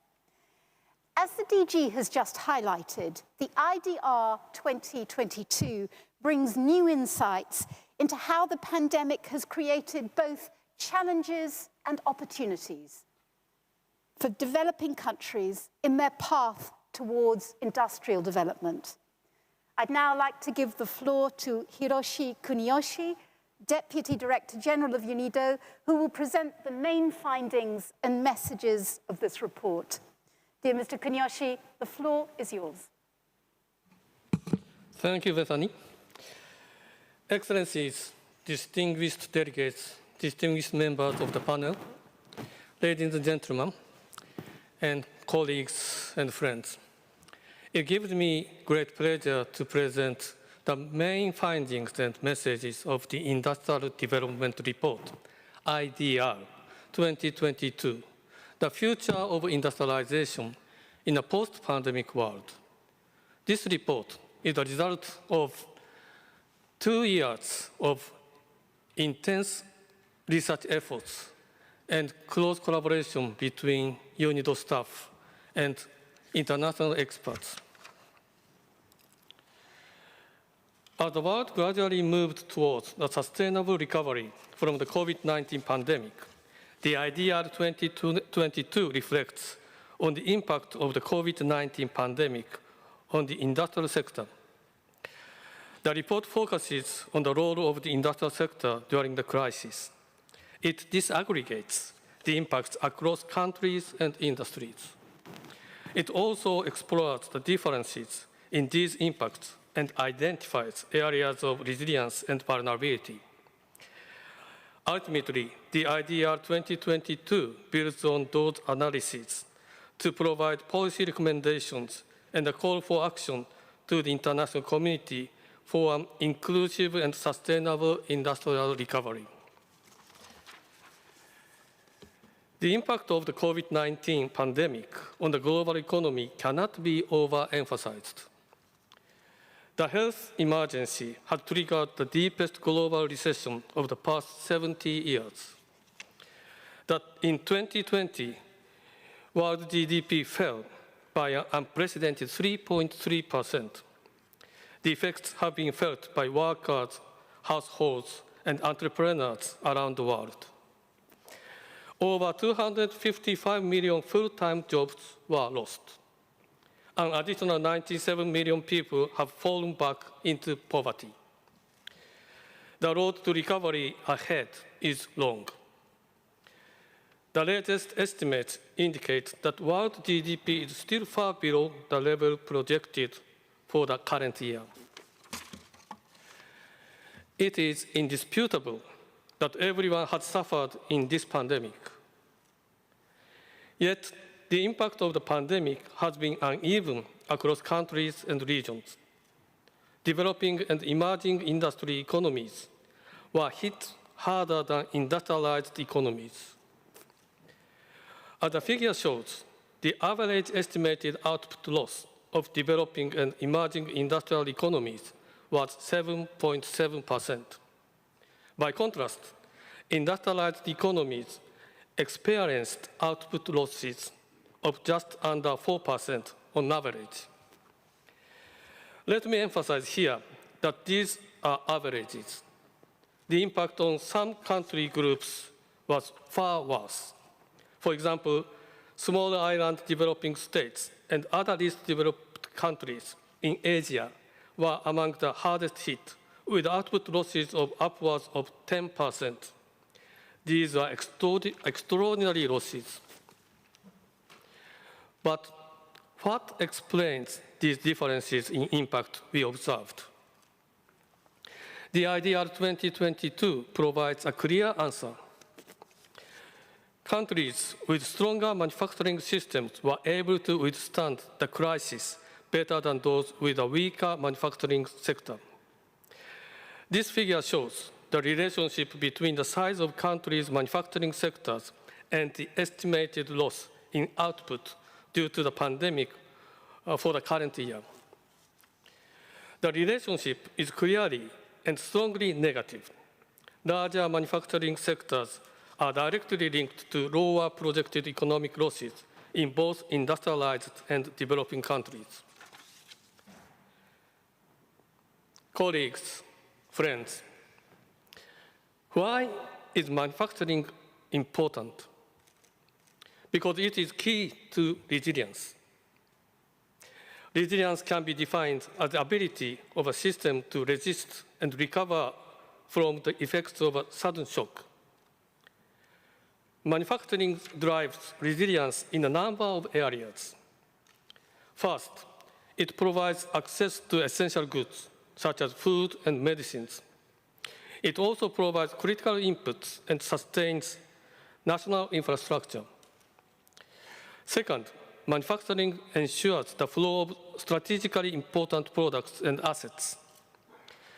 This includes, for example, the equipment that was critical in mitigating the pandemic in its early stages. Masks, personal protective equipment, and ventilators. Vaccines are another notable example. Finally, manufacturing is crucial for the recovery of our economic systems. Historically, the industrial sector has been the engine of economic growth because of its contribution to productivity, trade, employment, and innovation. Then, as now, manufacturing keeps economies afloat and drives them forward. The importance of manufacturing for resilience underscores the centrality of Sustainable Development Goal 9, industry, innovation, and infrastructure for the 2030 Agenda for Sustainable Development. The industrial sector drives the economic and social goals of the 2030 Agenda indirectly through its effect on economic growth. Industrialization is also directly linked to many of the socio-economic SDGs. Technological progress in the medical industries, for example, is linked to improvements in health and well-being.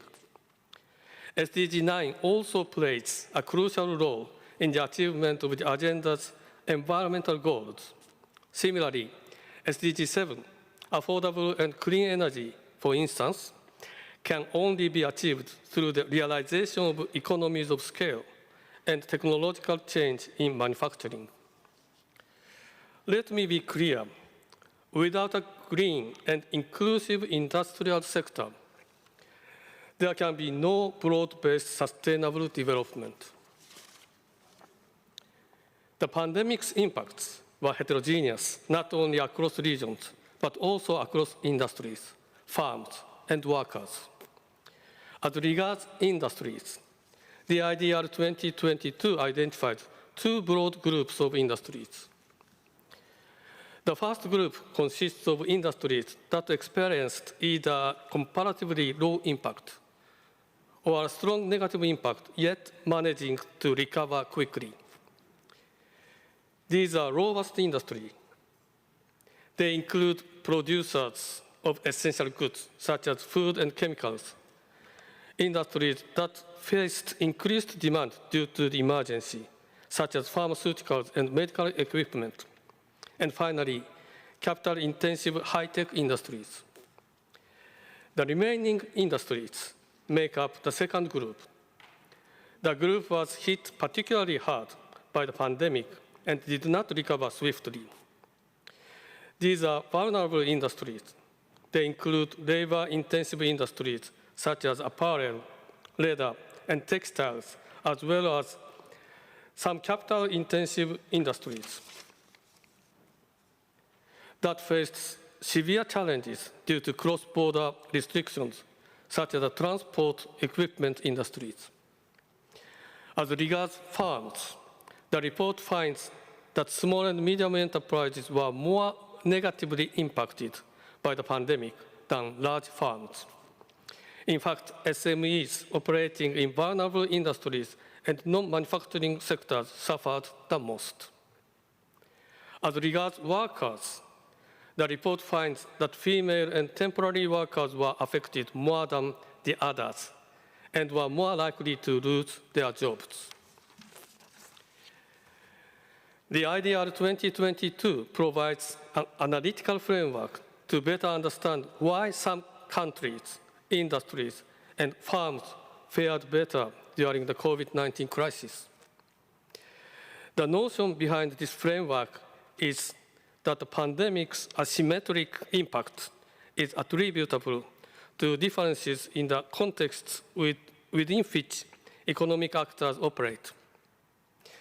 These differences also affect the capacity of these actors to effectively respond to crisis. Contexts differ for structural reasons, but also because firms and governments respond differently to crisis situations. Among the factors analyzed in the IDR 2022, two are of particular significance, both analytically and in terms of UNIDO's mandate. The first factor is the level of industrial capabilities, and the second is the extent of digitalization. To understand the drivers of resilience at the country level, the IDR team carried out an analysis of the determinants of projected output losses across countries by 2021.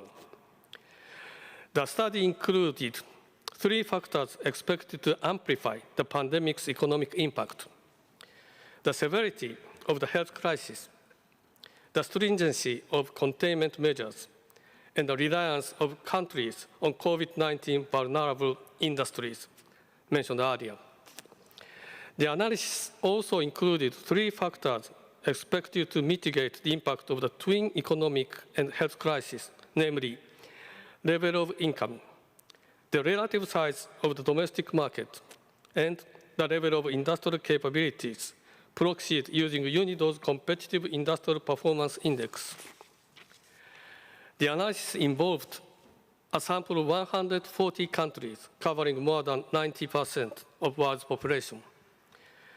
The points below the black zero line on this figure are associated with the lower impact of the COVID-19 crisis.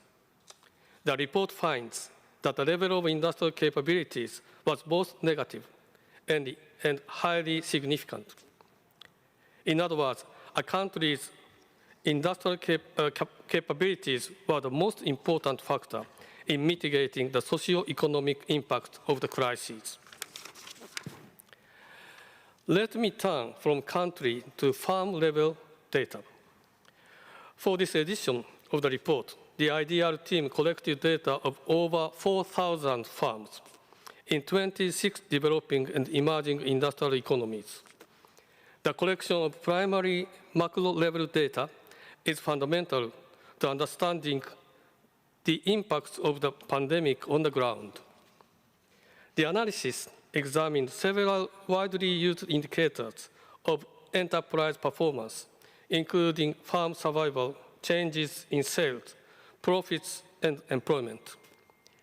Digitally advanced farms, represented by the bars in red in this figure, are those farms that use the latest vintages of digital technologies in their production process. These farms are better able to weather the pandemic's impact on sales, profits, and employment relative to non-digitalized farms. For example, the drop in sales experienced by digitally advanced farms was more than 3 times lower than that of non-digitally advanced farms. In sum, digitalization has been crucial in supporting farm resilience in the face of the crisis.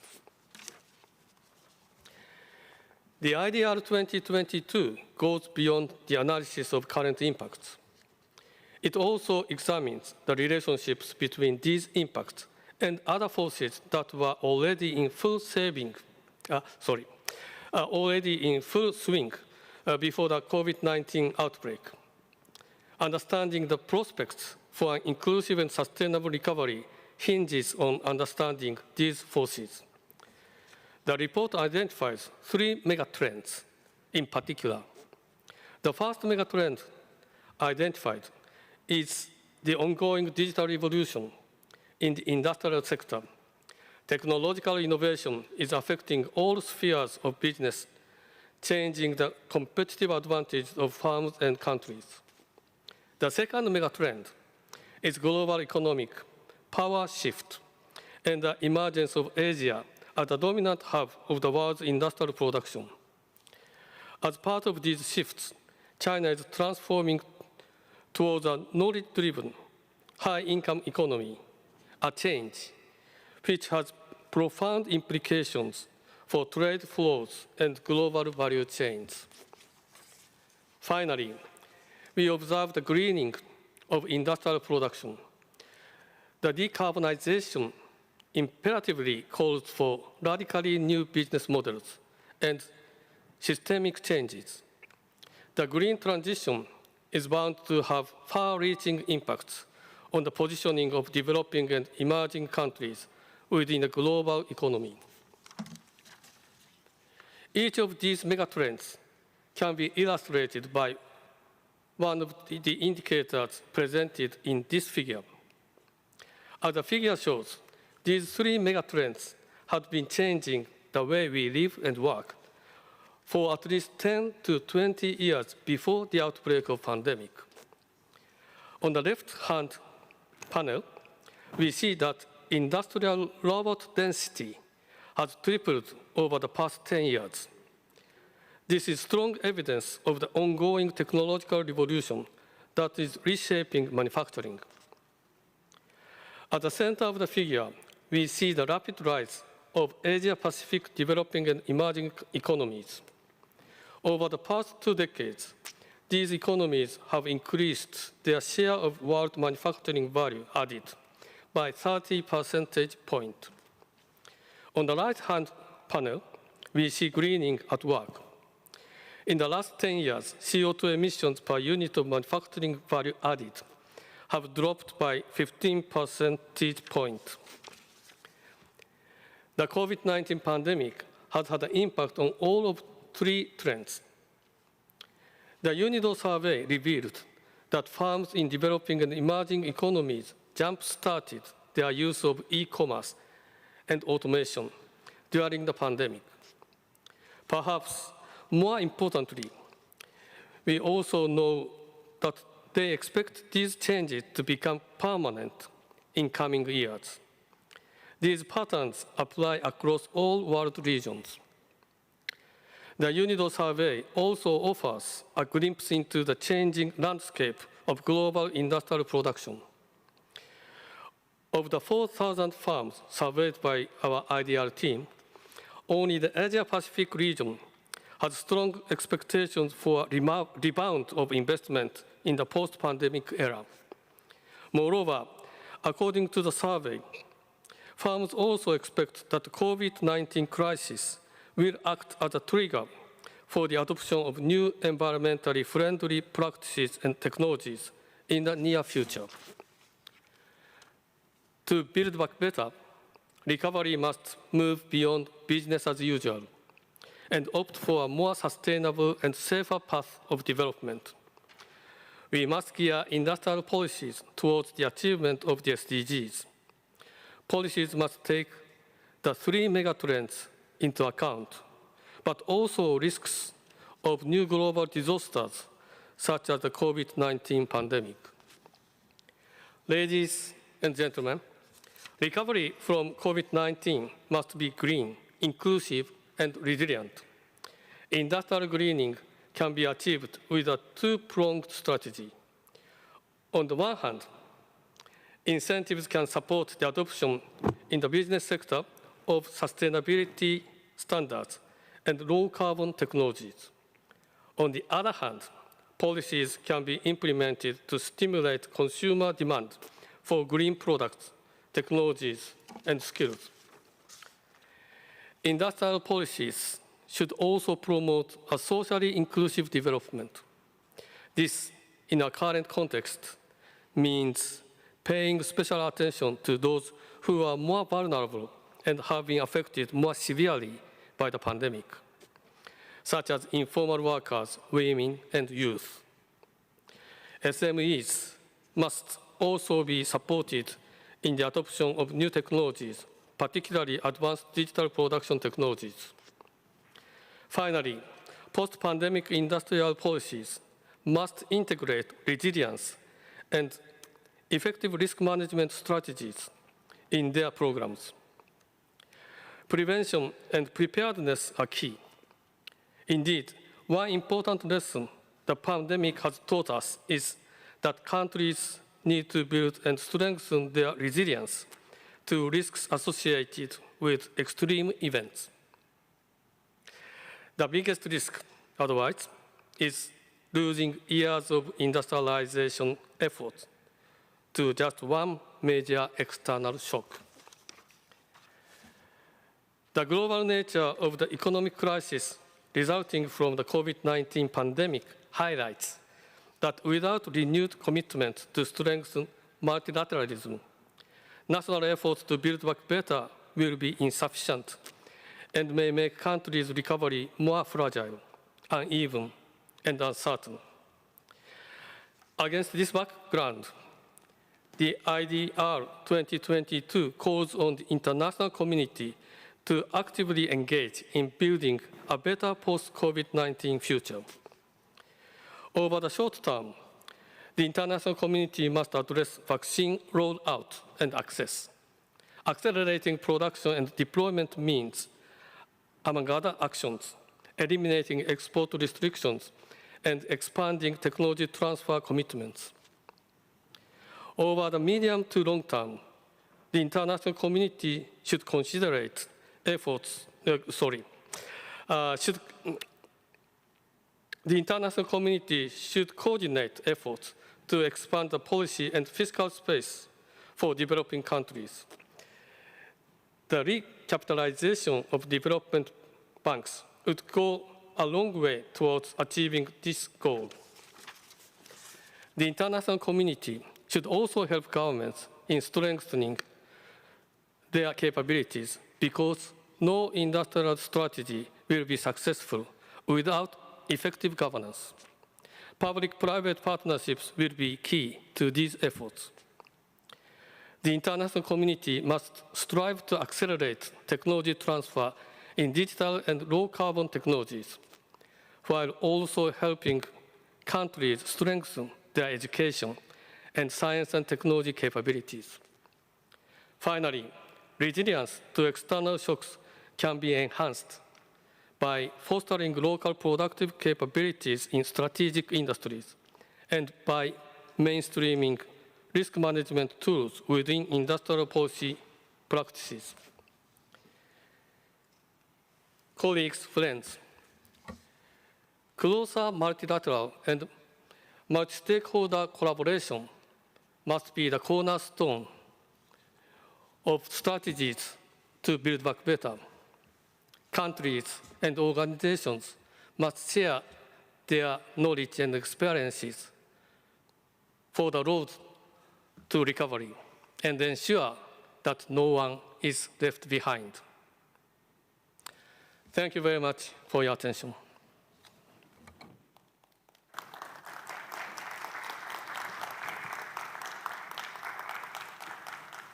Thank you. Thank you very much, Mr. Kunyoshi, for this very insightful summary of the main findings and messages emerging from the IDR 2022. Now, taking this summary as a background, we'll move to the second part of this session, and it is my pleasure to introduce a panel of distinguished experts who are joining us virtually to discuss these findings in the particular context of the developing countries, in the context of the post-pandemic. It is my pleasure to present to you the members of the panel. Her Excellency, Ms. Hernandez Mora, the Minister of Economy, Industry and Commerce, Costa Rica. Mrs. Xiaolan Fu, the Founding Director of the Technology and Management Center for Development and Professor of Technology and International Development at Oxford University. And Mr. Jeremy Sachs, the Director of the Earth Institute at Columbia University and President of the UN Sustainable Development Solutions Network, who will be joining us shortly. Ms. Bogolo Kenewendo, the global economist and former Ministry of Trade and Industry of Botswana, unfortunately is not able to join us today. So I'm going to sit down and then start the panel discussions by posing the first question to Your Excellency, Ms. Hernandez Mora. Ms. Hernandez Mora, one important lesson from the IDR 2022 is that countries with stronger industrial capabilities weathered this pandemic better than the rest. This is particularly the case in countries with a solid basis in health-related industries like Costa Rica, which also feature as an example in this report. how did Costa Rica manage to develop its health-related manufacturing sector? And to what extent has this industry helped the country's efforts to fight against the pandemic?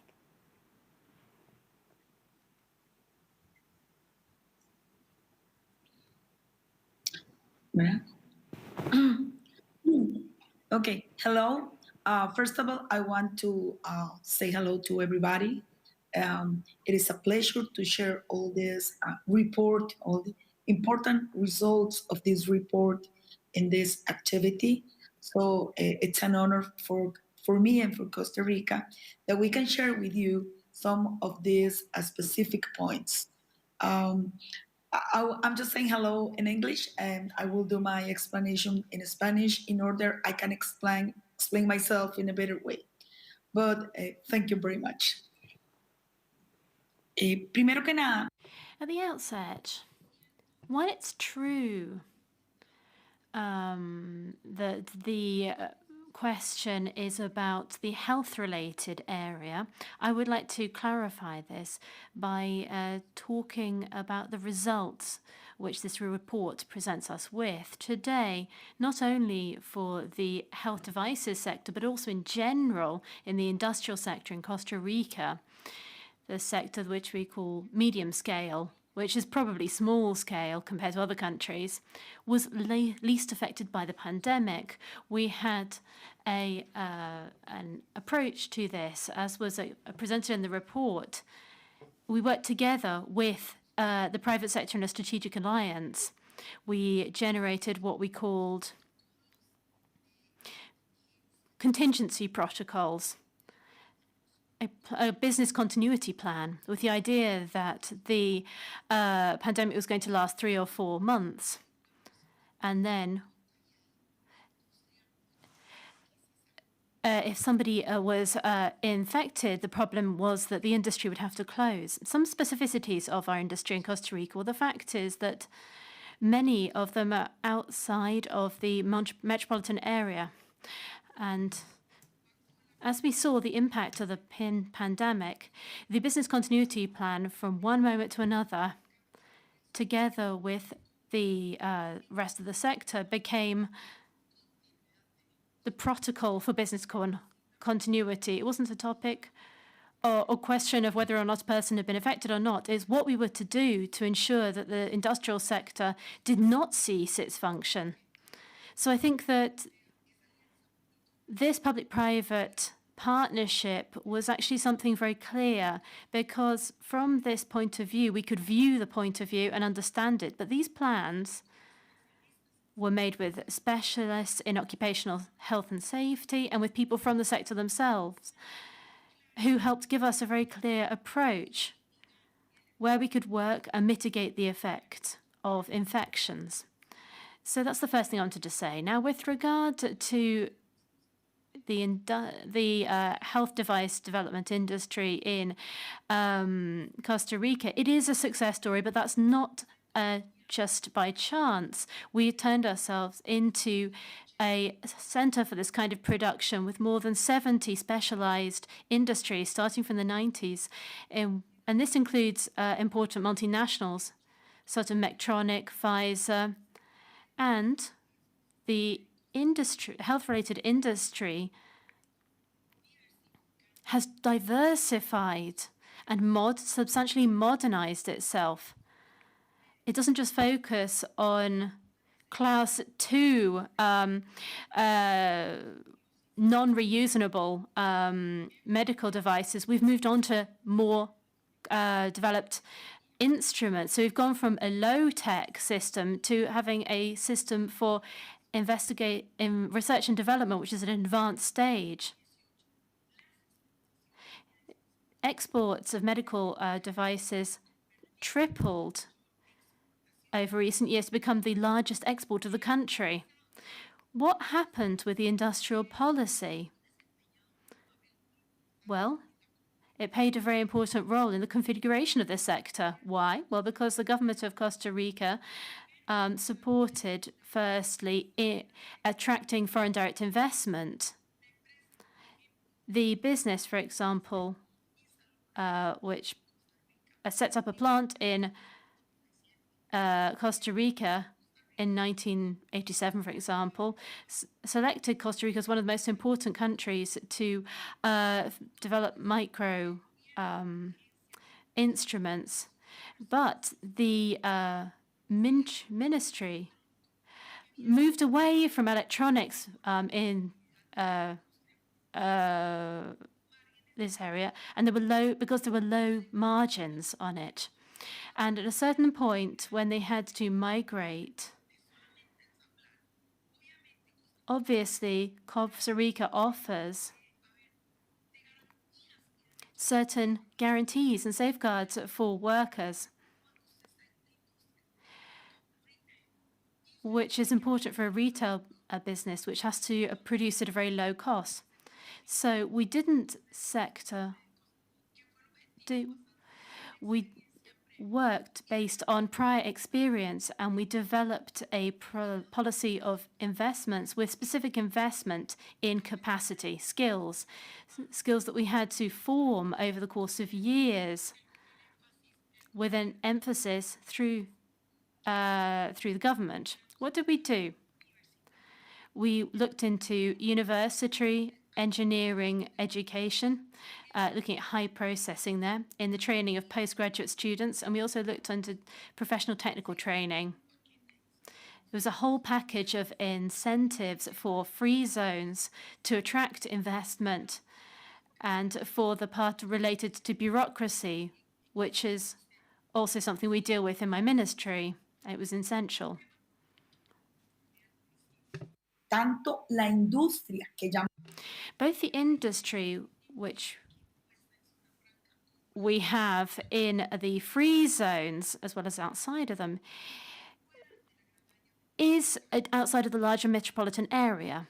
And this means there are various elements to take into account. It generates a labor force and development in areas which are not precisely urban, whether it be through the building of buildings or condominiums and so on, but it also obliges people to move and takes the pressure off the center. And it also means that people from technical professional colleges who are concluding their training, their technical training, are motivated to continue to live in these areas. When it comes to bilingual strategy, well, this was an essential strategy which we've been working on for a few years now, where all higher education institutions offer bilingualism as an important part of their training. And there's, of course, the green element of my country, which is important. In addition, the issue is that the people of Costa Rica are very open for medical devices manufactured in Costa Rica. Well, for these, we reach out to the world, and we're known for our performance and high level of precision. And that means that multinationals continue to select Costa Rica as a place to work. This qualified labor force and solid incentives are essential elements. Nowadays, 8 of the 30 largest medical device companies operate in our country in line with the plan of the NBO electronic firm, with AstraZeneca, a Microvention, Philips, and all of these are located on what we call the complexes in the free zone. The last company that recently announced plans for expansion is Edward Life Sciences, with an investment of more than $100 million. Life sciences sector nowadays represents one of the main employers in this level. It is a driver of the economy, and recently it has taken up an important position with regards to the export of products. Between January and September of last year, this kind of product exceeded $2 million. And in second place, in addition to this, well, this only just goes beyond the second largest vocation in the country, which is agriculture. Around about 20% of these direct jobs and 90% of the indirect ones are to be found in businesses which we've called life sciences, in line with a study which was carried out by the Free Zone itself. I can say to you, therefore, that the health devices industry, which is developing in Costa Rica, continues to take strides forward. We believe that we also have a strategic geographical location. Why? Because we're a small country. We get to the north and south borders very quickly, and in an hour and a half, you can get to the first ports of the country, depending on the traffic. And the largest, so it's very easy to get to the largest port for export that we have in our country. So really, this is something which has been consolidated. But we do have a lot of challenges. And that's true. Why? Well, there's the issue of simplifying bureaucracy. There's a need for a big reform here, not just for the country itself, but because it was really fair and necessary to guarantee a swifter response to national entrepreneurs and to foreign investors.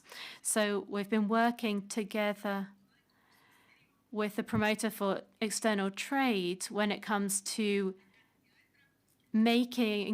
cutting red tape for businesses. We would like to give these health device producers their due place in our country, because they had a role as leaders in the pandemic. They were not just employers. They donated essential equipment for treating and providing protection amongst the population. They also generated new sources of income, of employment. It's also fair to recognize that we've received many resources for the emergency authorities through that. And for the first months of 2020, these increased our exports by almost 25%, generating more than 400 more jobs. We've also worked on establishing a medical cluster, which guarantees the production of scarce medical products. And there are also other schemes related to small businesses who are working on this. I don't want to take the floor too long, but I hope I've been able to express myself well about the impact that the medical industry and life sciences industries have had on development, and how during the pandemic their positioning amongst such uncertainty that we've all lived through in the area of being able to take public policy decisions and to support other sectors. We've seen this sector maintain itself strongly, strengthening all this potential that we did have. Thank you very much. Thank you very much indeed, Mr. Hernandez Mora, for your insights on how Costa Rica managed to develop its health-related manufacturing sector during the pandemic. I'd now like to turn to another of our panelists, Mrs. Xiaolan Fu. The IDR ends by calling upon the international community to support an inclusive, sustainable, and resilient recovery. As Mr. Kuniyoshi stressed in his last slide, in the short run, this means that ensuring global protection against COVID-19 through vaccine rollout and access. What mechanisms can the international community use to accelerate technology transfer and global vaccine production? And what would be the potential impacts of these actions on developing regions? Thank you, Bethany, for the kind introduction. And thanks, UNIDO and DG Lee for inviting me to this important event. This year's UNIDO's IDR 2022, this report provides comprehensive and valuable new evidences on the impact of the COVID-19 pandemic and the importance of industrial capabilities and the digitization in strengthening the resilience for post-pandemic recovery.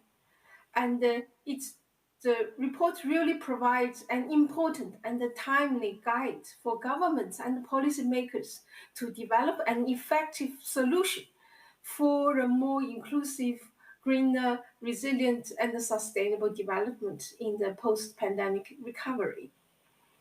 And to answer, Bethany, to answer your question about, I think an effective mechanism that the international community can use to accelerate the technology transfer and global vaccine production is international joint venture and the partnerships.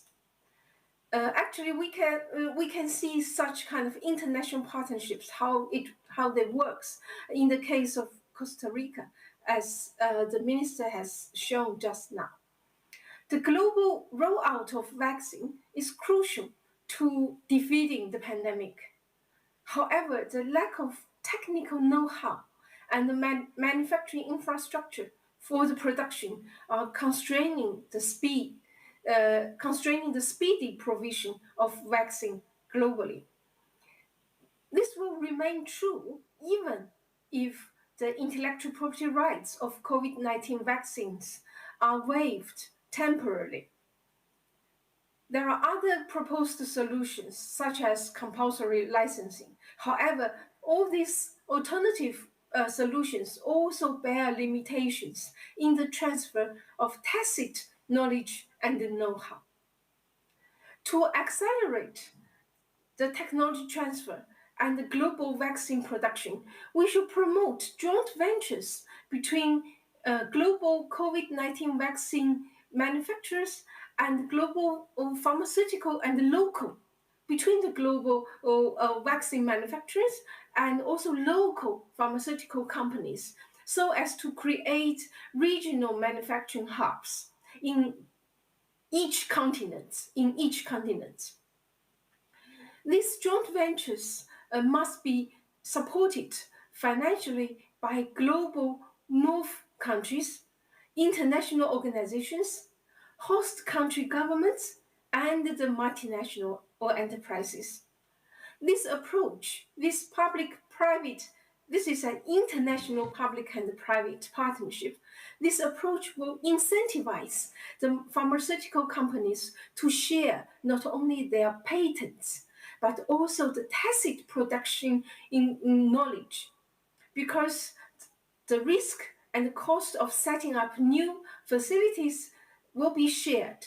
So the pharmaceutical companies will be incentivized. In such kind of partnership, the actors include the multinational pharmaceutical companies who has the patent. Secondly, the local pharmaceutical companies in the regional hubs, Latin America, Africa, South Asia, Middle East. Thirdly, the governments in the global north. And fourthly, the governments in the global south, in the regional or hubs.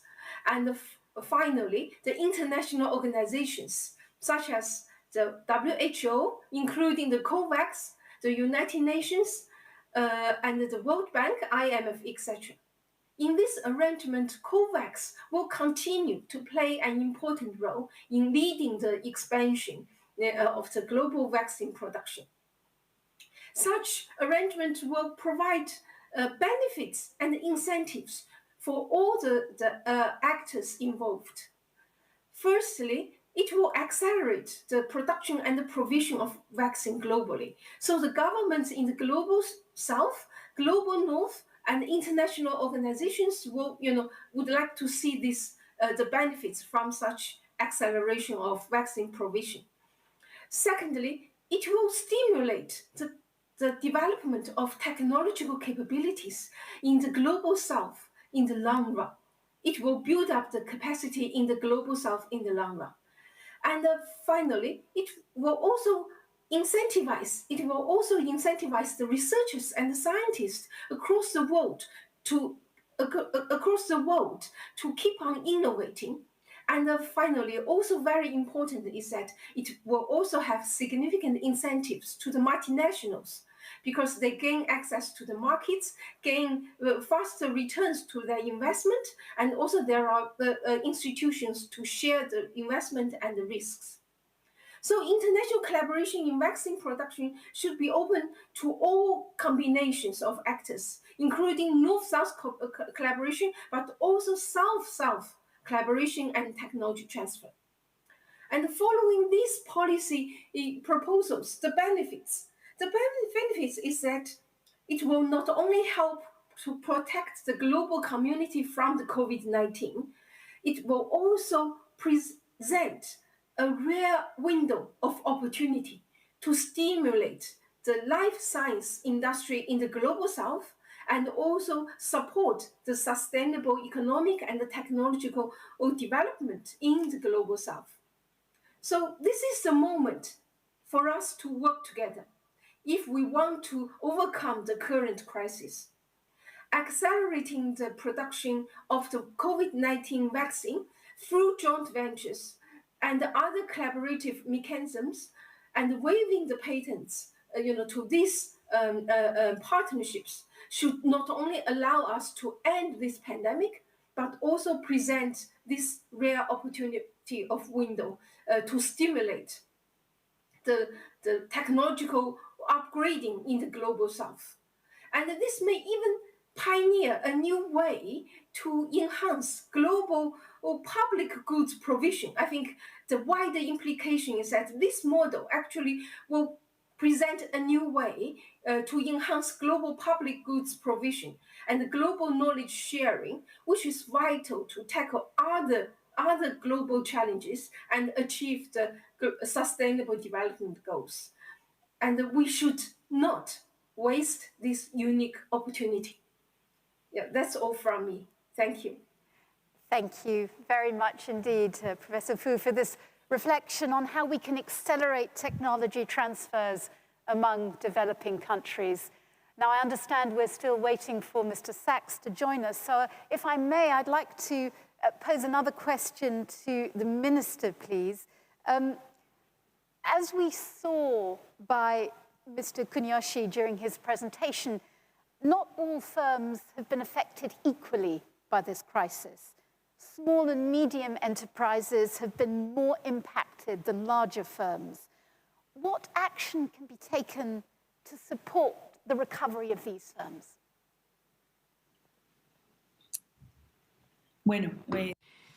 Thank you very much again.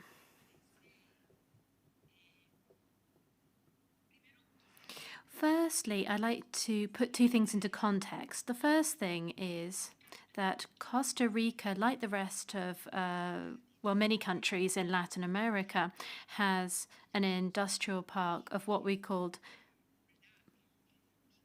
micro, small and medium enterprises, which represent a large proportion of this. They're more than 95% of the business sector. And we still have great challenges because of that, because they represent only 35% of jobs and more or less a 37 or 38% of GDP. As was indicated in the report, Costa Rica was not an exception. The micro-entrepreneurial park was most affected during the pandemic, but particularly the number one challenge is the informal market. There's a large amount of people who are entrepreneurs in their enterprises, but they spend time in informality, semi-informality, and then moving on to formality. What happened? When incentives came from the government, there was no possibility to help people who were not registered anywhere. So this was what happened with the most affected sector. Then what happened with the industrial sector of small, medium enterprises? Well, recently we were able to carry out face-to-face meetings with small and medium enterprises, we had around about 350 SMEs from textiles, agriculture, timber sectors, all kinds of product processing. And this is a little bit what was covered in the report. What happened? Well, the revolution, which you could call digital because at a small scale, it's not a question of technology, it's a digital revolution which is taking great strides. So we came to support this from the day one. How can we bridge the gap, however, not in terms of connectivity only, but also in being able to properly use these technologies? I'd like to recognize the Inter-American Development Bank support, which helped us to develop methodologies such as digital checking, which means here that starting from this moment, the business can self-diagnose and see what the huge gap is that it has with regard to the use of new technologies. Secondly, it seems to me very important what we talked about at the beginning, public-private partnerships. We incentivize the whole concept of public procurement across industry in the country. Recently, we signed a decree which covers micro, small, and medium and large industry, so the industry domiciled in Costa Rica can have some kind of bonus for everything relating to public procurement. Fourthly, we've been working on everything related to cutting red tape. And as I said before, we undertook a big reform on the law on procedures to try and help formalize SMEs, for example, and using sworn declarations as a legal mechanism to establish enterprises in one day or at the latest within a week. We've been working together with the rest of countries in Central America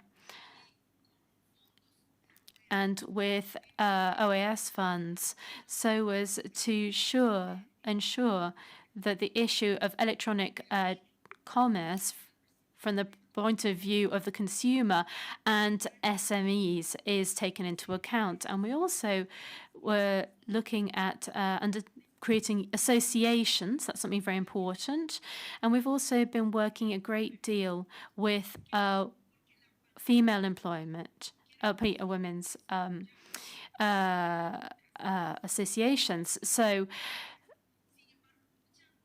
many women were obliged to stay at home, and they then have the possibility to work there. So what we've done is consolidated and institutionalized projects trying to close the female participation gap. So those are some of the initiatives which we're working on. We're also working with the Ondragon University as well as others so as to deal with what we're calling enterprise factories. And what these do is try to bring together all of these elements. And the key topic, which continues to be an important topic, well, it's two topics really which are very important. One of those is support or backing. What do we understand by this?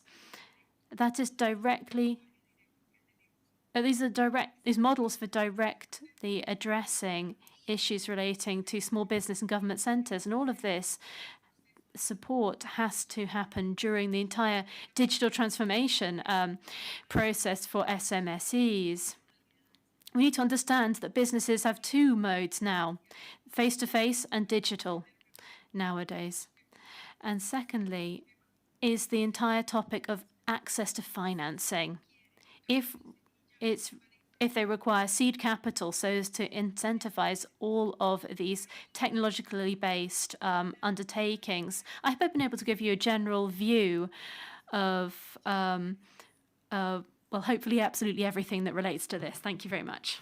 And I'm now delighted to say we can introduce Mr. Sachs, who's just joined us.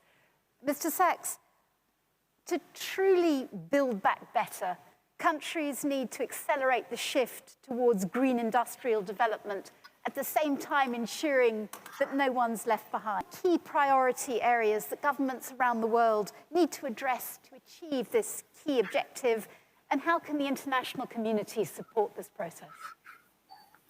Thank you very much. Congratulations on this wonderful report.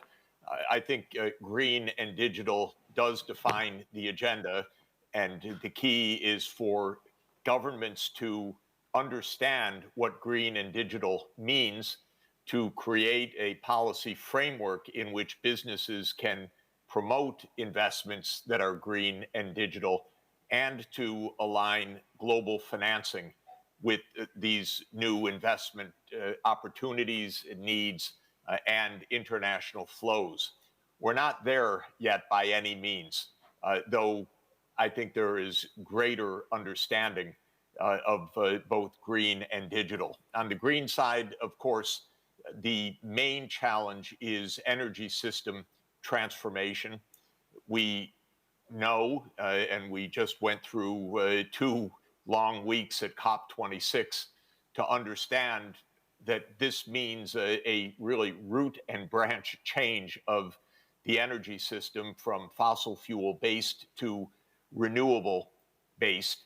It means not only change of primary energy sources for power generation, but also mass electrification and a mass adoption of especially green hydrogen.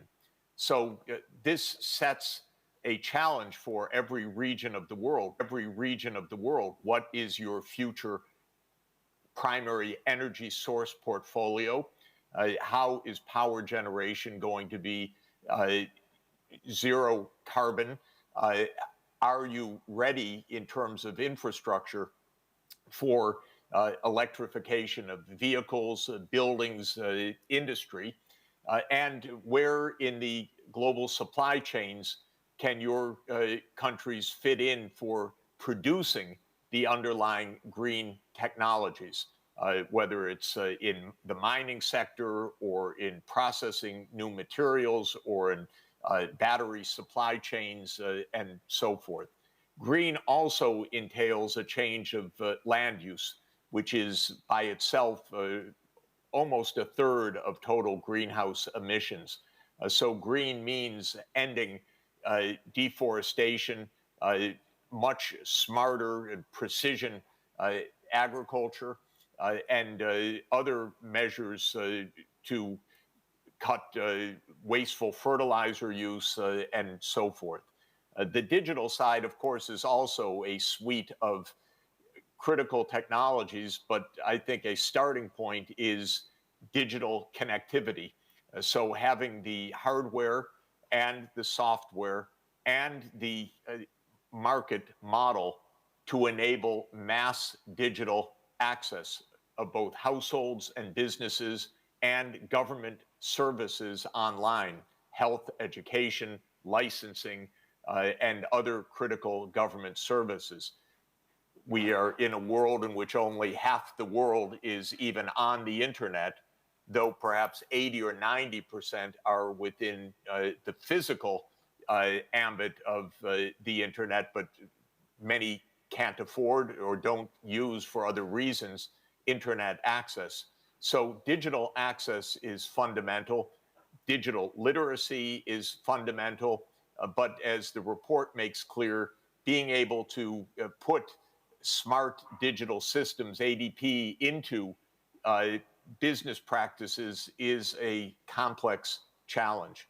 So I would just end the brief observations with the question of financing. We have an international financial system that is not working to finance the developing countries. There are only 2 countries that are low. Well, there are no low-income countries in the world, not a single low-income country that has an investment grade rating from the rating agencies. This means that market capital will not flow to low-income countries. And we only have 2 lower middle income countries that have an investment grade rating right now. India and the Philippines. The rest of the lower middle income world also is sub-investment grade.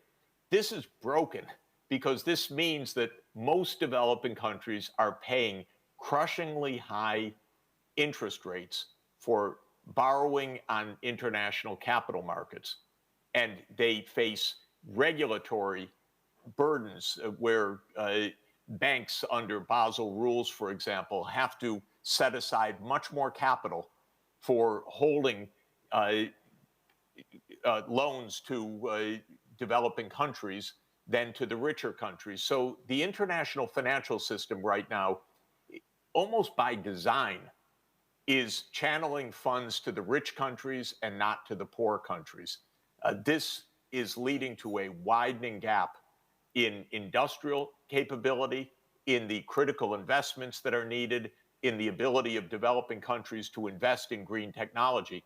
That's the essential failure of COP26, which is that it did not even come close to solving the financing question.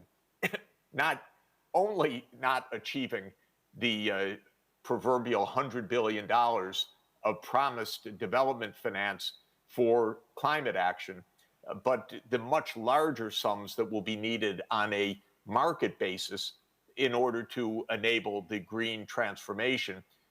In fact, I'm not sure that governments are even really aware of how broken the international financial system is in that regard. Thank you very much indeed. I have a question now to Xiaolan Fu. As we just heard there from Jeffrey Sachs, there is an urgent need to tackle the digital divides resulting from this highly unequal spread of new advanced digital production technologies, not only between countries, but within them as well. How can the international community support the adoption and absorption of advanced digital production technologies in developing countries?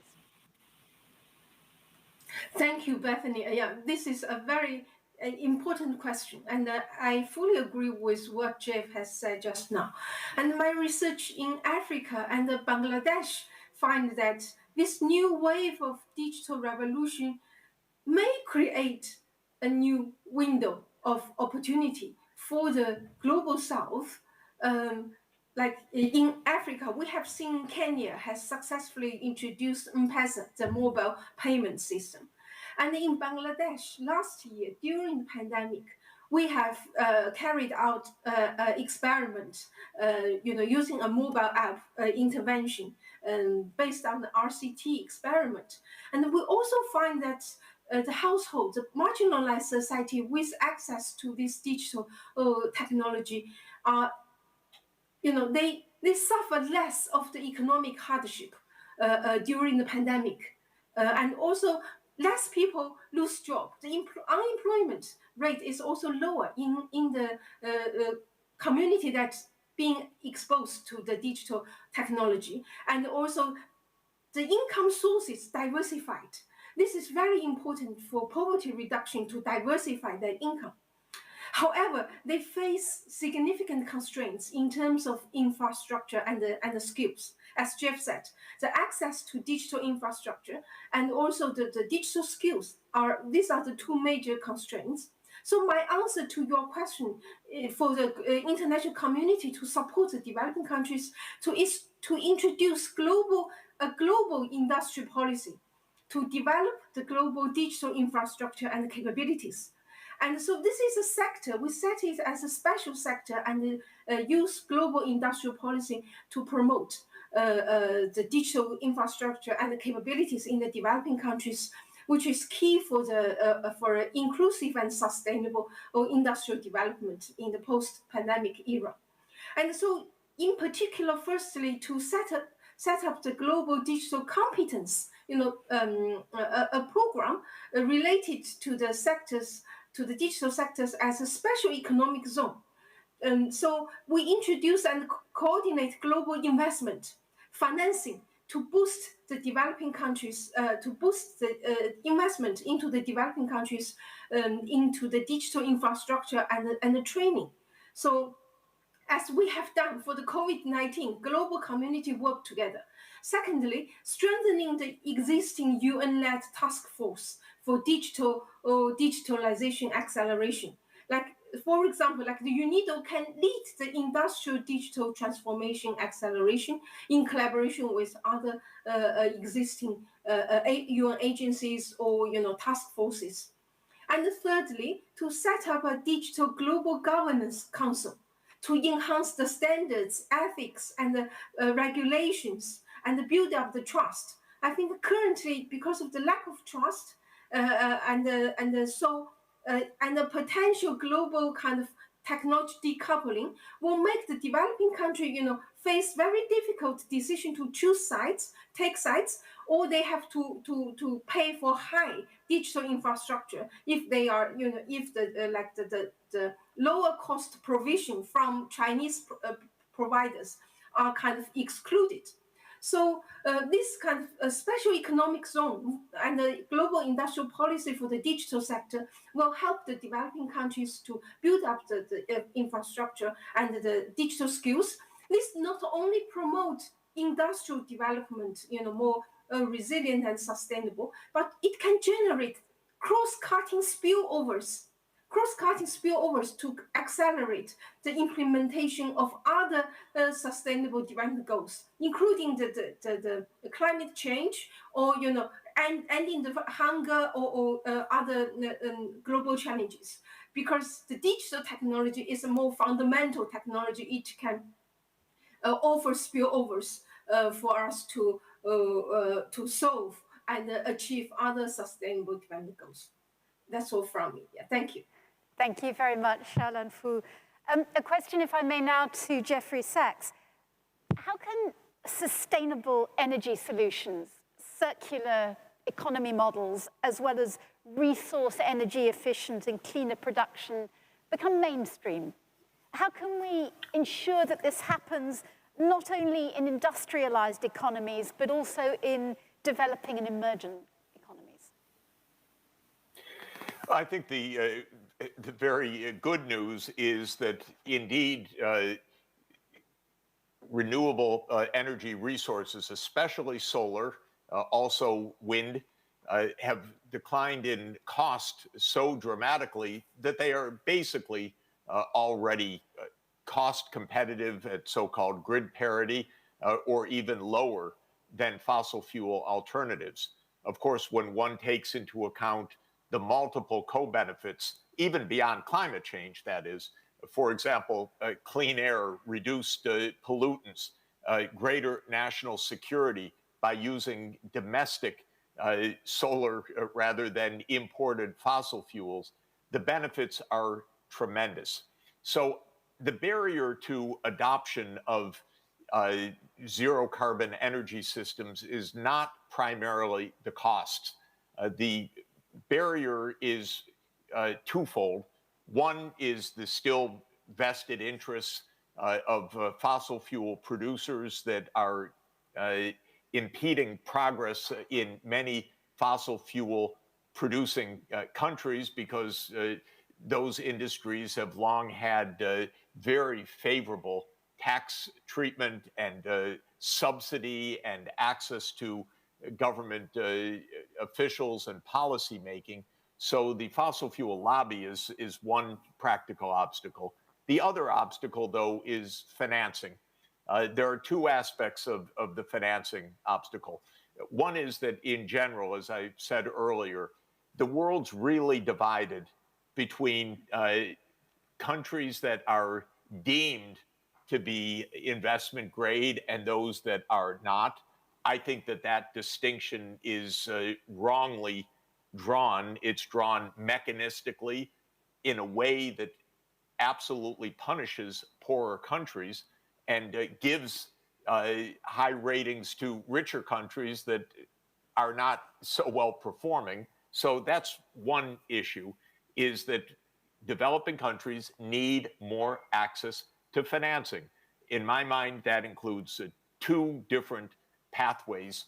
One is to completely overhaul these investment ratings, which are backward-looking, mechanistic, unfair, not well designed, and lead to self-fulfilling crises of poor countries.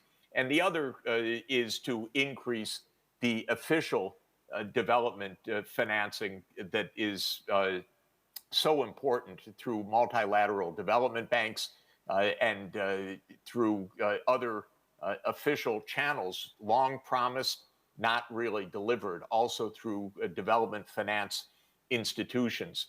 So I think that this investment challenge is really the preeminent challenge. Governments probably in many places are not aware of all the opportunities that they face. So some governments are saying, we don't want to commit to decarbonization before, in the case of India, even before 2070. But this is actually completely wrong-headed in my view, not only deleterious for climate, but also misunderstanding how strong the prospects are. But the developing countries need access to technology and they need access to finance.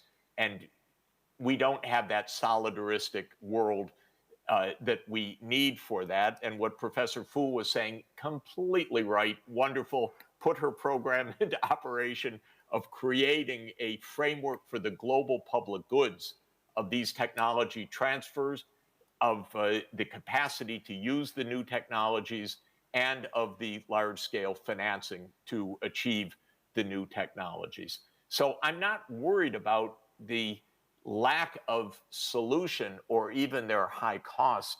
I'm more worried about the practical steps of implementing the decarbonization pathways, taking away the obstacles, the unfair subsidies to fossil fuels, the power of the fossil fuel lobby, and at the same time ensuring ample financing for the new investments. Thank you so much indeed for those extraordinary insights. That concludes our panel discussion for this session, and it remains for me to say thank you all very much to our panelists for these really excellent insights that have been provided. And this concludes the official launch of the Industrial Development Report 2022, which we really hope you have enjoyed. For those of you who are attending here in presence, you can find copies of the report at the entrance to the room, and those who are connecting remotely will already be able to download the report at www.unido.org/IDR2022. On behalf of the organizers, I'd very much like to thank Director General Li Yong, Deputy Director General Kuniyoshi, Her Excellency Hernandez Mora, Xiaolan Fu, and Jeffrey Sachs for their very valuable time and participation in this event. We also would like to thank you, the attendees, whether you're here in Vienna or somewhere digitally connected, for joining the discussion. And we really hope also that you can join the other plenary sessions and side events of the UNIDO 19th General Conference. And it just remains for me, Bethany Bell, to say thank you very much for having me as well as your moderator. Thank you.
Please take a seat. We will start very quickly.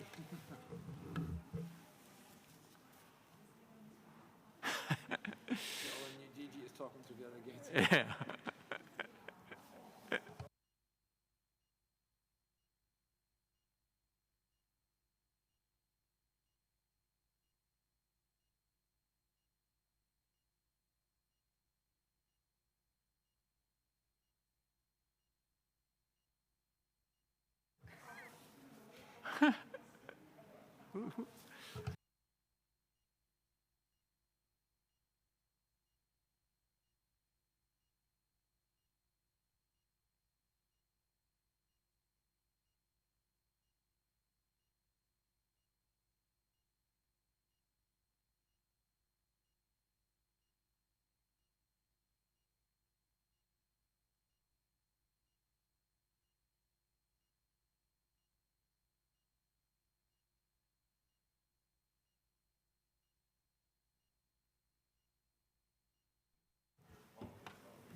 May I invite everybody to take a seat?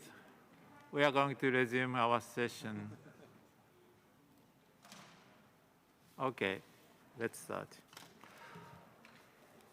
So I hope you all enjoyed the excellent session, the launching event of the Developing Report 2020. After this very inspiring, thought-provoking event, now we have to resume the general debate on item 8 to 29. And I have a good news to you.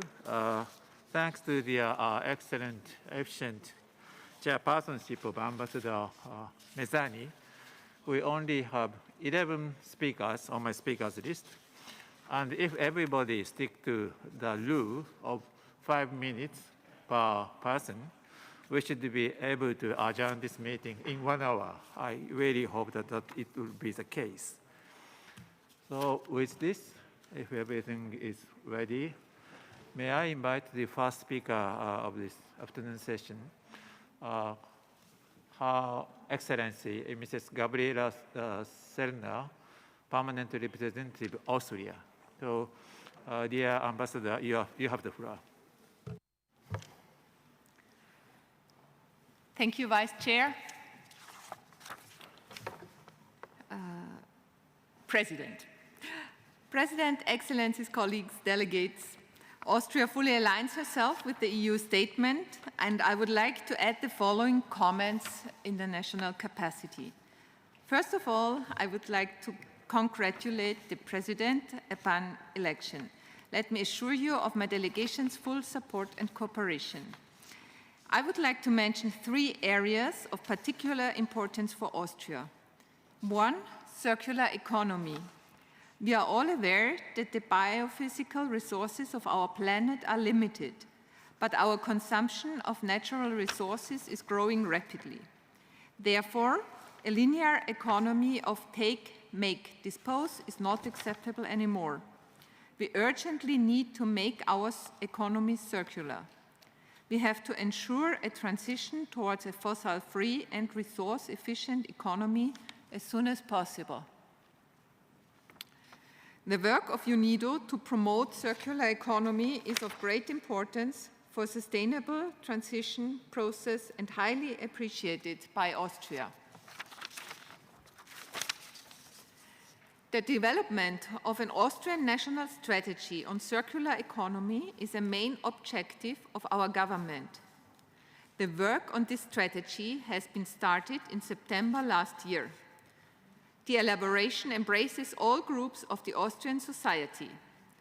One of the first results is the establishment of a research and technical innovation program for novel circular economy projects, which has an annual funding volume of 10 million euros. Before finalization mid of next year, the strategy will undergo a thorough public review. Chemical leasing. Let me mention UNIDO's program on chemical leasing as a lighthouse example on how to support the implementation of a resource-efficient business model.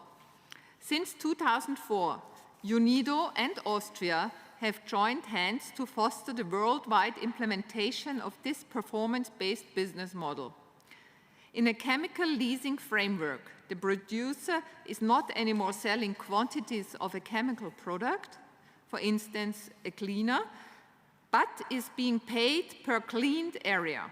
In this business model, all actors along the value chain do have an economic-driven interest to use the product as efficiently as possible because the basis of payment is the service and not the product itself.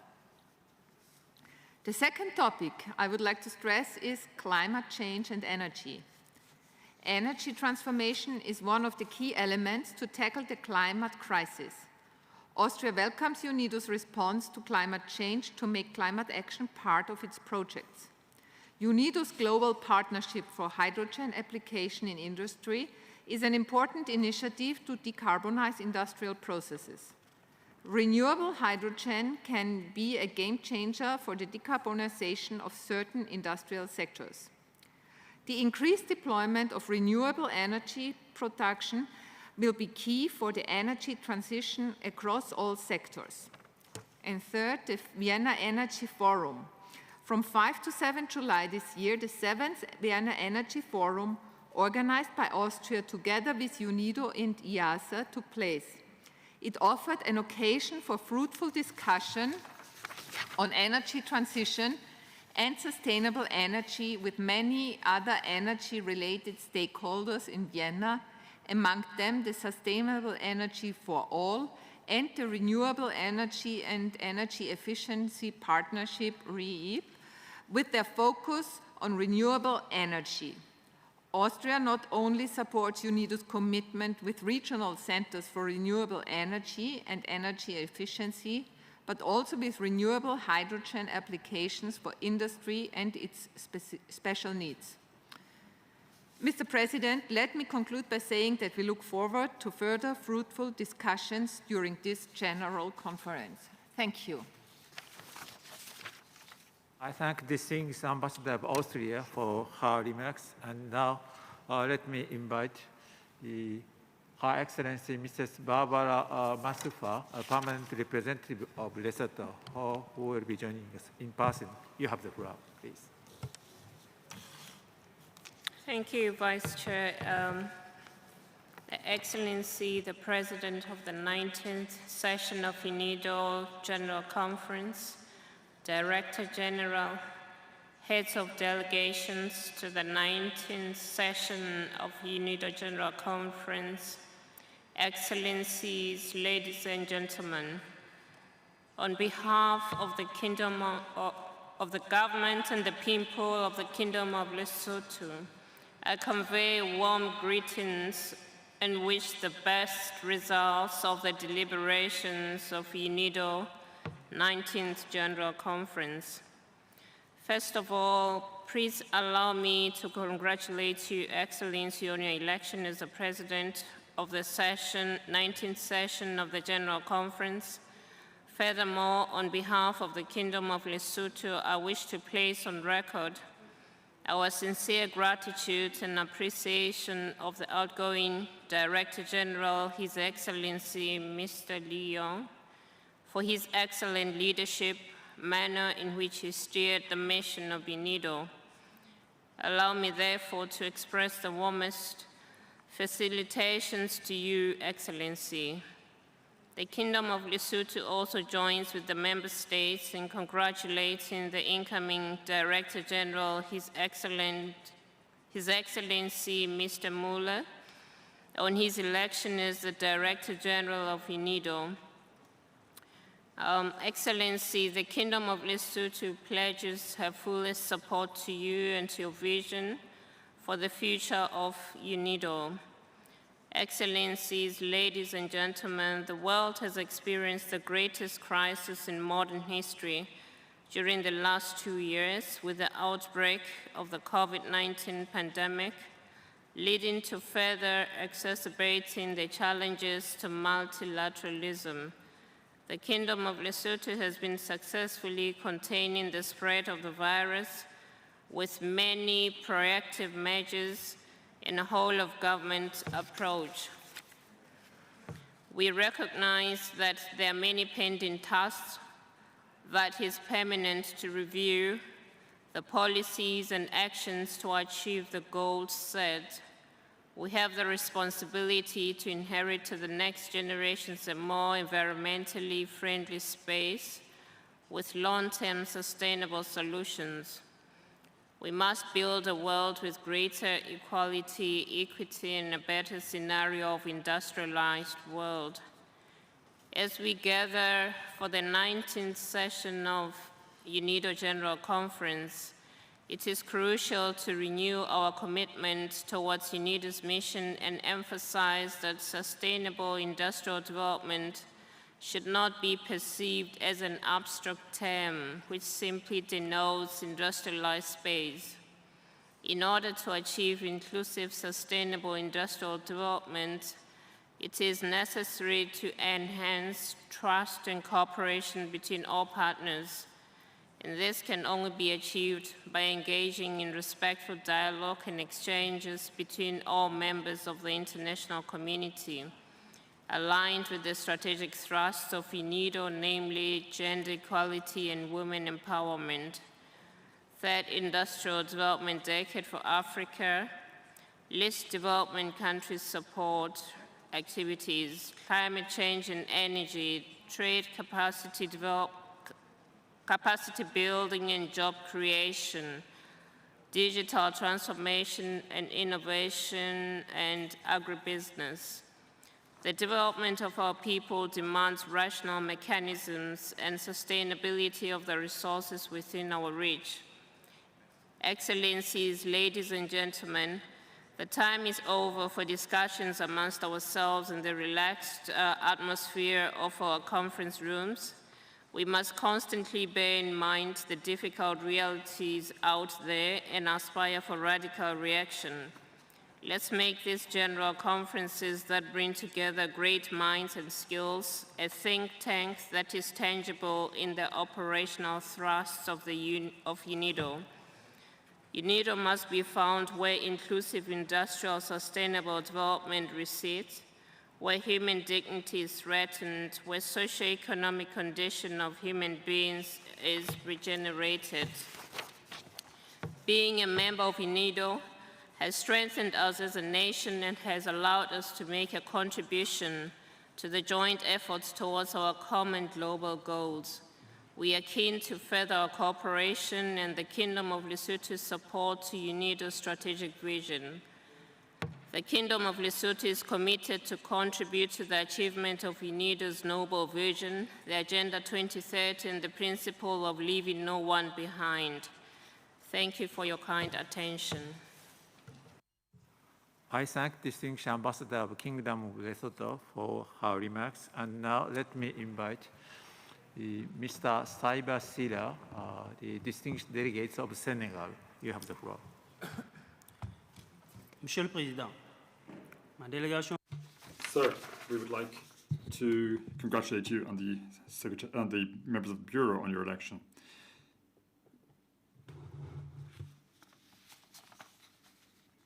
Distinguished delegates, this year's General Conference is taking place in a very particular context for my country, which, like other countries, is currently undergoing a fragile economic recovery owing to the persistent health crisis, which has had disastrous consequences for the entire economy. Senegal, like other countries, has suffered a major drop in manufacturing and investment, job losses and a drop in revenues, and a reduction in national consumption. And this has all hit our national GDP quite severely. In order to mitigate the effects of the pandemic, our government has designed and put in place an economic and social resilience program, which has an initial budget of 1,000 billion CFA francs. Additionally, Senegal has set about reorienting our program for government. This has led to the adoption of a priority plan of actions for economic recovery, and it has 4 main objectives. Those are as follows. Firstly, to reduce dependence on exports, or rather imports, via ISID and digitalization of the economy. To improve food security by improving production of basic products and also self-sufficiency in pharmaceuticals and promotion of local products, also enhancing social protection, and finally promoting a strong private sector. President, the crisis has particularly affected manufacturing owing to supply chain breakdowns for raw materials and plant. However, our enterprises have shown a certain degree of resilience.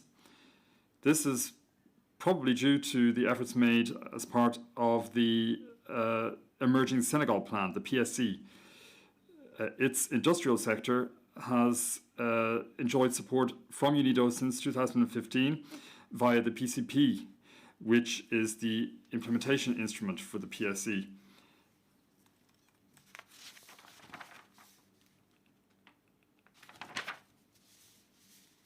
Our industrial policy is based on Industry 4.0. We are looking to begin producing oil and gas in the near future. And we look forward to the launch of the free trade zone in continental Africa. We are looking to build a competitive industrial sector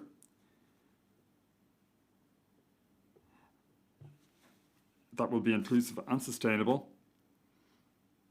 And we have 4 strategic programs to that end. The first program will see promotion of processing of agricultural, forestry, pastoral, and fish raw materials.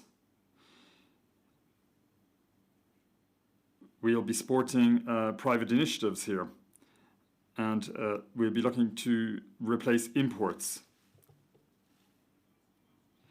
The second strategic program is processing of industrial and mineral resources and hydrocarbons.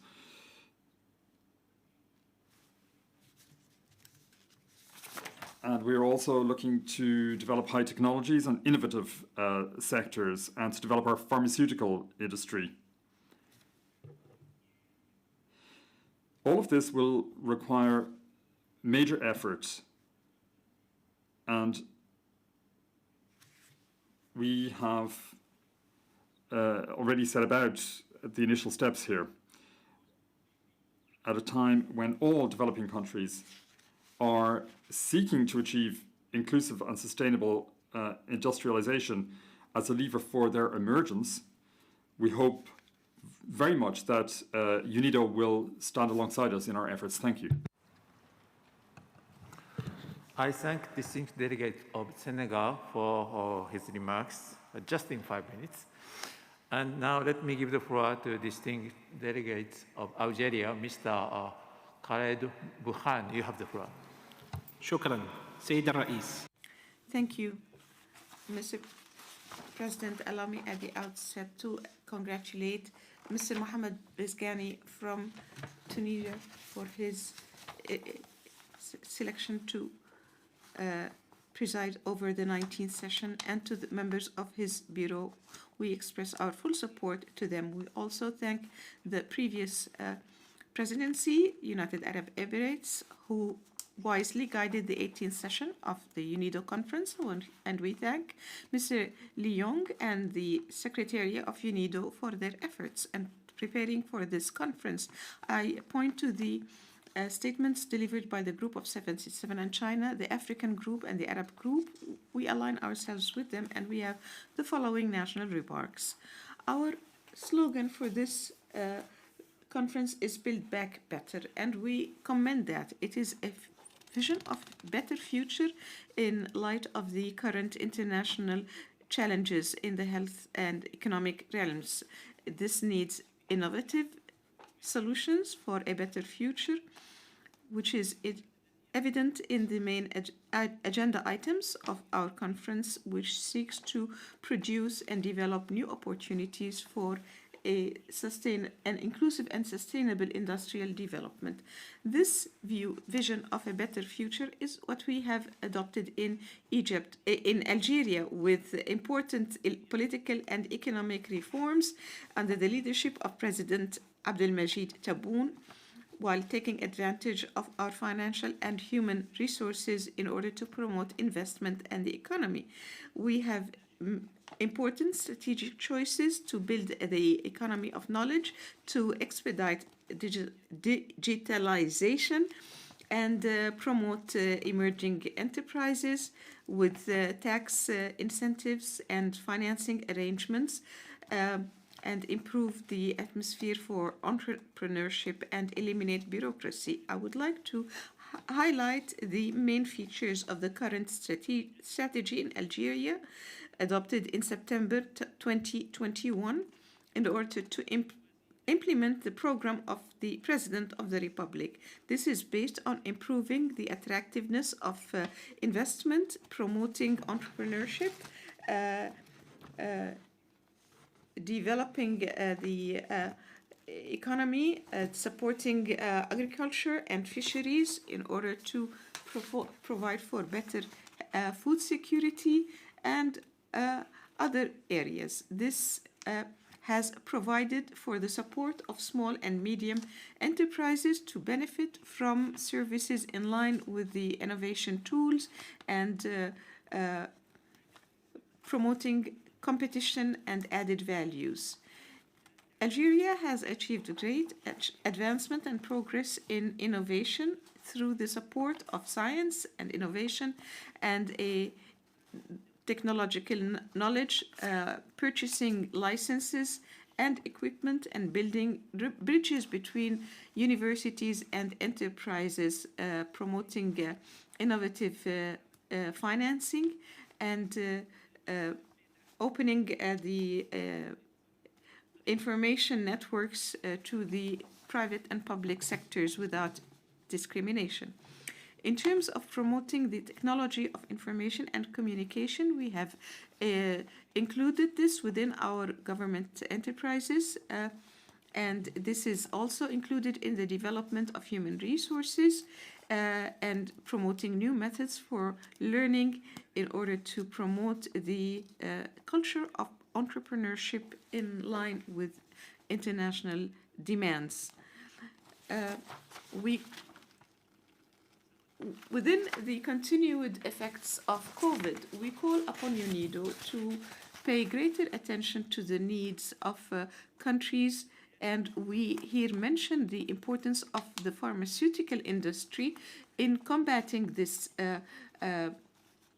epidemic in developing countries. I would like to point out that since September 29th this year, we have started producing a vaccine against COVID called CoronaVac in Cosentina under license from Sinovac laboratories from our friends in China. This will fulfill our national needs, and we look towards exporting it and sharing this vaccine with countries that need it. We also try to keep in line with transformative and manufacturing and circular economies in order to promote our energy and ecological and economic production in light of Agenda 2030. We would like to also point out the ministerial conference that was held in Conference for the Less Developed Countries, and we align ourselves with their efforts, and we also would like to renew our commitment to the new Director General, Mr. Gerd Muller, in order to revive the role of UNIDO. The Speaker has read his statement extremely quickly, but we thank you, Mr. President. I thank distinguished delegates of Algeria for his remarks, and now let me invite distinguished delegates of Tunisia, Mrs. Imen Guetiti. You have the floor. السيد نائب رئيس المؤتمر، السادة الحضور يسعد Mr. Vice President, ladies and gentlemen, I'm pleased to present to you, on behalf of the permanent representative of Tunisia, His Excellency Ambassador Mezgani of Tunisia. I warmly congratulate him upon assuming the presidency of this session. I equally would like to congratulate all members of the Bureau. Allow me in turn to thank all delegations who lent their support to Tunisia's candidature on behalf of the African Group, ensuring that we shall achieve a successful outcome at this conference. I would also like to thank UNIDO, with Director General Li Yong at its helm, for the thorough preparation of work for this session, as well as for the various events that have taken place. I'd like to use this opportunity in order to wish him the best of success as he prepares to leave this organization.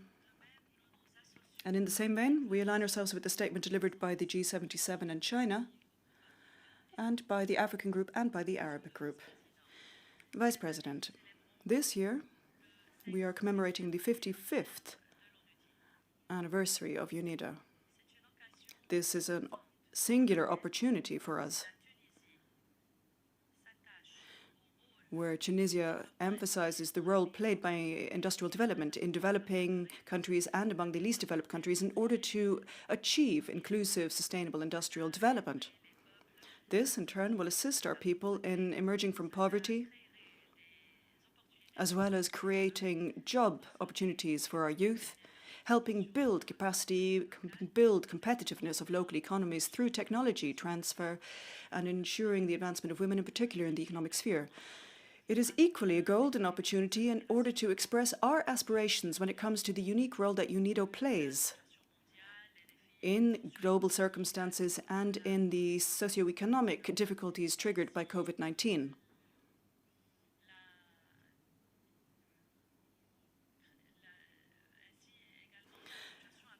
Moreover, the situation caused by developing mutant variations of the virus. Vice President, this situation requires us to redouble our efforts in order to enhance development cooperation, in particular industrial development. And as such, Tunisia is committed to stepping up its efforts. We take note of the Director General's annual report in light of the plans, programs, and projected activities, and we also call for more to be done in order to support sustainable and inclusive industrial development in order to help meet the SDGs by 2030, in particular, goal number 9. Here we reaffirm the need to benefit from all such initiatives in order to strengthen the development process underway in Tunisia, in particular, as we are in the process of preparing for our national strategy based on innovation and development between now and 2050. We would also like to be able to strengthen Tunisian industry, strengthen our e-trade infrastructure, strengthen our SMEs when it comes to innovation in order to develop our evaluation and assessment capacity by moving towards the fourth digital revolution through modernizing our technologies and infrastructure based on inclusive industrial sustainable development. Vice President, we are doing our utmost in order to strengthen our traditional ties with UNIDO. And we hope that the national office will be equally strengthened in this regard by appointing a representative to this office in Tunisia.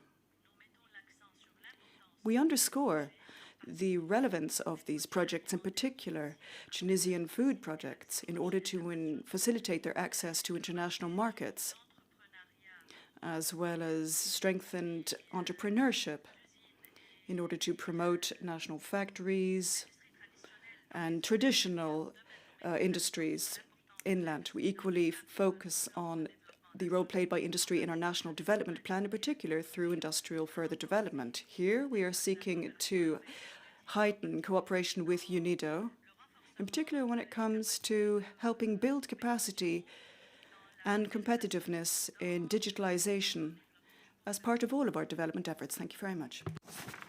I thank distinguished delegates of Tunisia for her remarks, and now I'd like to invite the distinguished delegates of Sweden, Director General, Ministry of Enterprise and Innovation, Mrs. Maria Rosander, who will be joining us online. You have the floor. Thank you, Mr. President. Sorry, we're just trying to adjust the picture. There we go. Sweden aligns itself with the statement by the EU and its 27 member states and takes this opportunity to congratulate Dr. Gerd Müller on his appointment as Director General. Sweden is looking forward to continuing and deepening our cooperation in the years to come. Let me also take this opportunity to thank the outgoing Director General, Mr. Li Jong, and wish him luck in his future endeavors. In our view, UNIDO has an important role to play promoting sustainable industrial development in a world that is still struggling with the COVID-19 pandemic. As the title of this conference suggests, we must all commit to building back a better future. We cannot miss this opportunity to combine economic recovery with ambitious and effective climate mitigation. Climate change and environmental related challenges is this generation's defining task. But it is our firm belief that this great challenge can be turned into opportunities. Sweden aims to be the first fossil-free welfare state, and our missions are to be reduced to net zero by 2045 at the latest.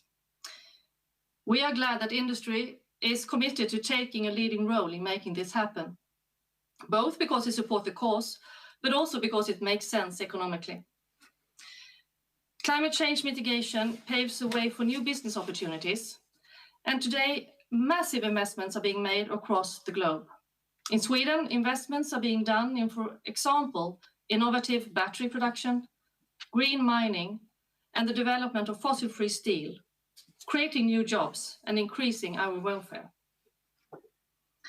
Important work is already being done through UNIDO's programmatic activities toward greener industrial development, and the organization is well placed through its expertise and knowledge to step up these efforts.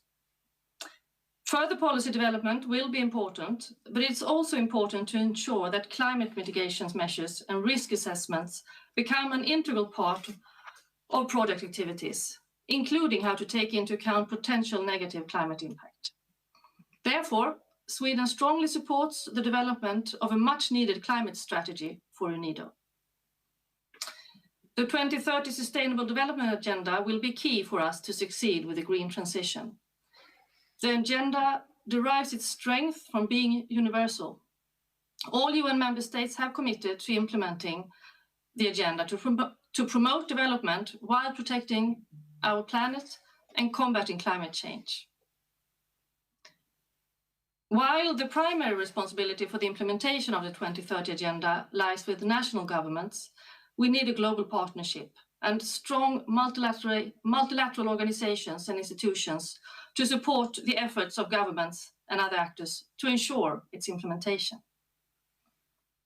Mr. President, gender equality is a key concern for Sweden, and we welcome the progress and achievements made by the UNIDO in recent years, including through its policy on gender equality and the empowerment of women, and the strategy linked to this policy. It is crucial to ensure their implementation and that gender equality is mainstreamed throughout all of UNIDO's activities. We encourage UNIDO to scale up its efforts in this regard and to continue to strive for gender parity in the staffing of the organization. We would also like to take this opportunity to give the resolution on gender equality tabled by Norway and Mexico our full support. Mr. President, over the last few years, Sweden has been one of the top 5 donors to UNIDO, with a strong focus on projects in technical and vocational education and training, as well as standardization. We have enjoyed a significant buy-in from the private sector, and this provides a good example of what we mean by multi-stakeholder partnership. It furthermore represents a very special quality of UNIDO, its ability and willingness to partner with the private sector to move industrial development forward. On the funding of UNIDO, Sweden shares the concern of others Firstly, the organization needs a tenable long-term balance between core funding and voluntary contributions.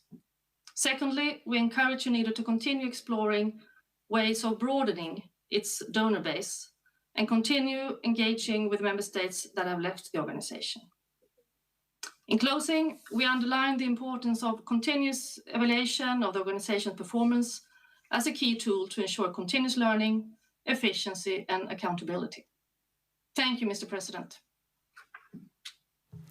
I thank distinguished delegates of Sweden for her remarks, and now let me invite the distinguished delegate of Kuwait, Mr. Abul Karim Taki Abul Karim, Director General of the Public Authority for Industry. Distinguished delegates of Kuwait, you have the floor.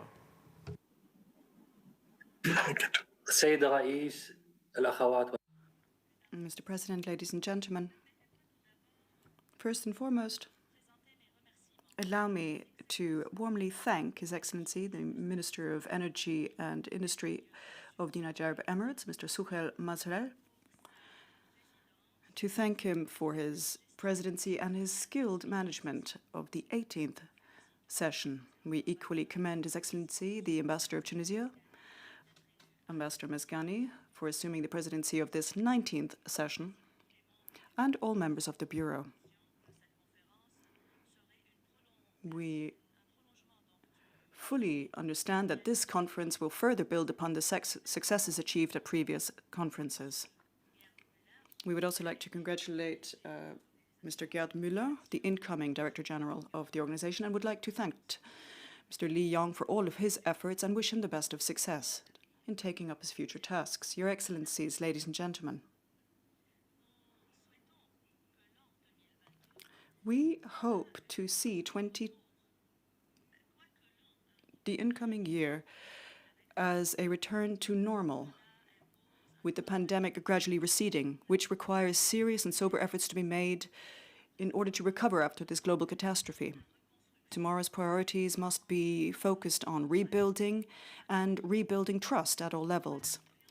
Rebuilding trust and confidence also means a return of trust and confidence in the working environment, in particular in the online workplace, which has led to many difficulties in the working environment, as many employees were forced to work from home.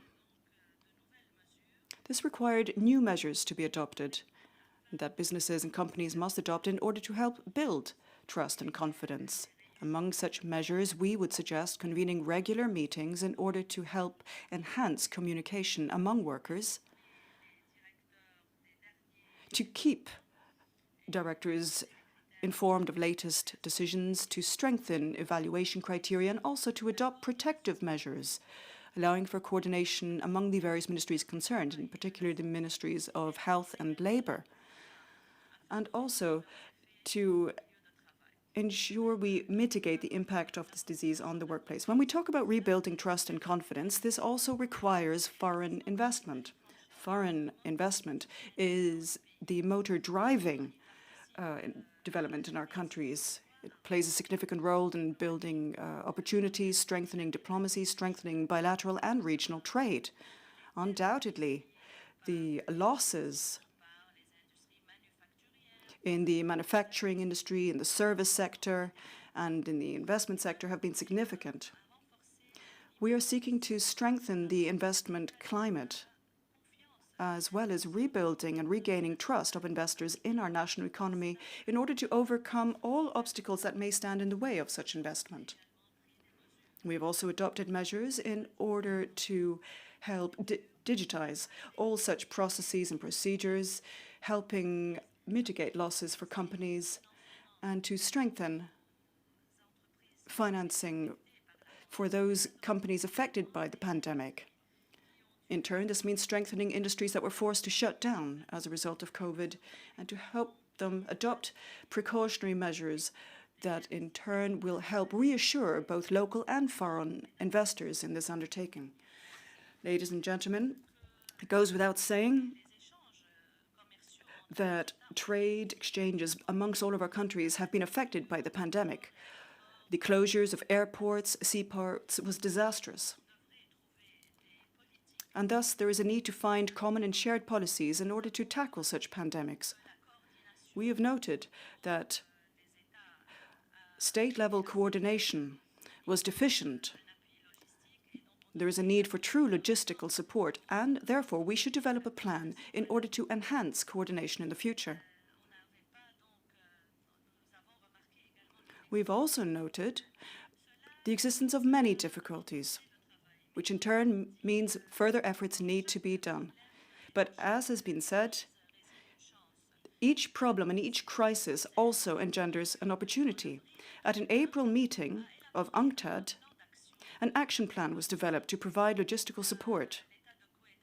And Q8 firmly supports the communiqué issued at the end of that meeting, and in particular by placing emphasis on the following points. First of all, guaranteeing ongoing communication. Secondly, strengthening customs formalities and processes, strengthening transboundary transport, facilitating processing and cutting red tape. Q8 has made significant efforts in order to tackle the pandemic. We adopted all necessary measures in order to protect our investors and entrepreneurs. We've also helped facilitate access and have worked with our factories in order to help provide sterilizing equipment and oxygen worldwide, which demonstrates the important role played by our long-term industrial policy. It's a policy that we are proud of and have been proud of throughout the pandemic. We use this opportunity in order to call on all states and all companies, all CEOs, all to invest in the state of Q8 and to support the banking and customs sectors. This will help create stability worldwide. To conclude, allow me to thank the President of the conference and all participants for their efforts in order to coordinate and ensure a successful outcome to this conference. We wish you the best of success, a pleasant stay, and may the peace of God be upon you. Thank you very much. I thank distinguished delegates of Kuwait for his remarks. And now let me invite distinguished delegates of Indonesia, Mr. Eko Kayanto, Director General of Industrial Resilience, Region and International Industrial Access, who will be joining us on a video recording.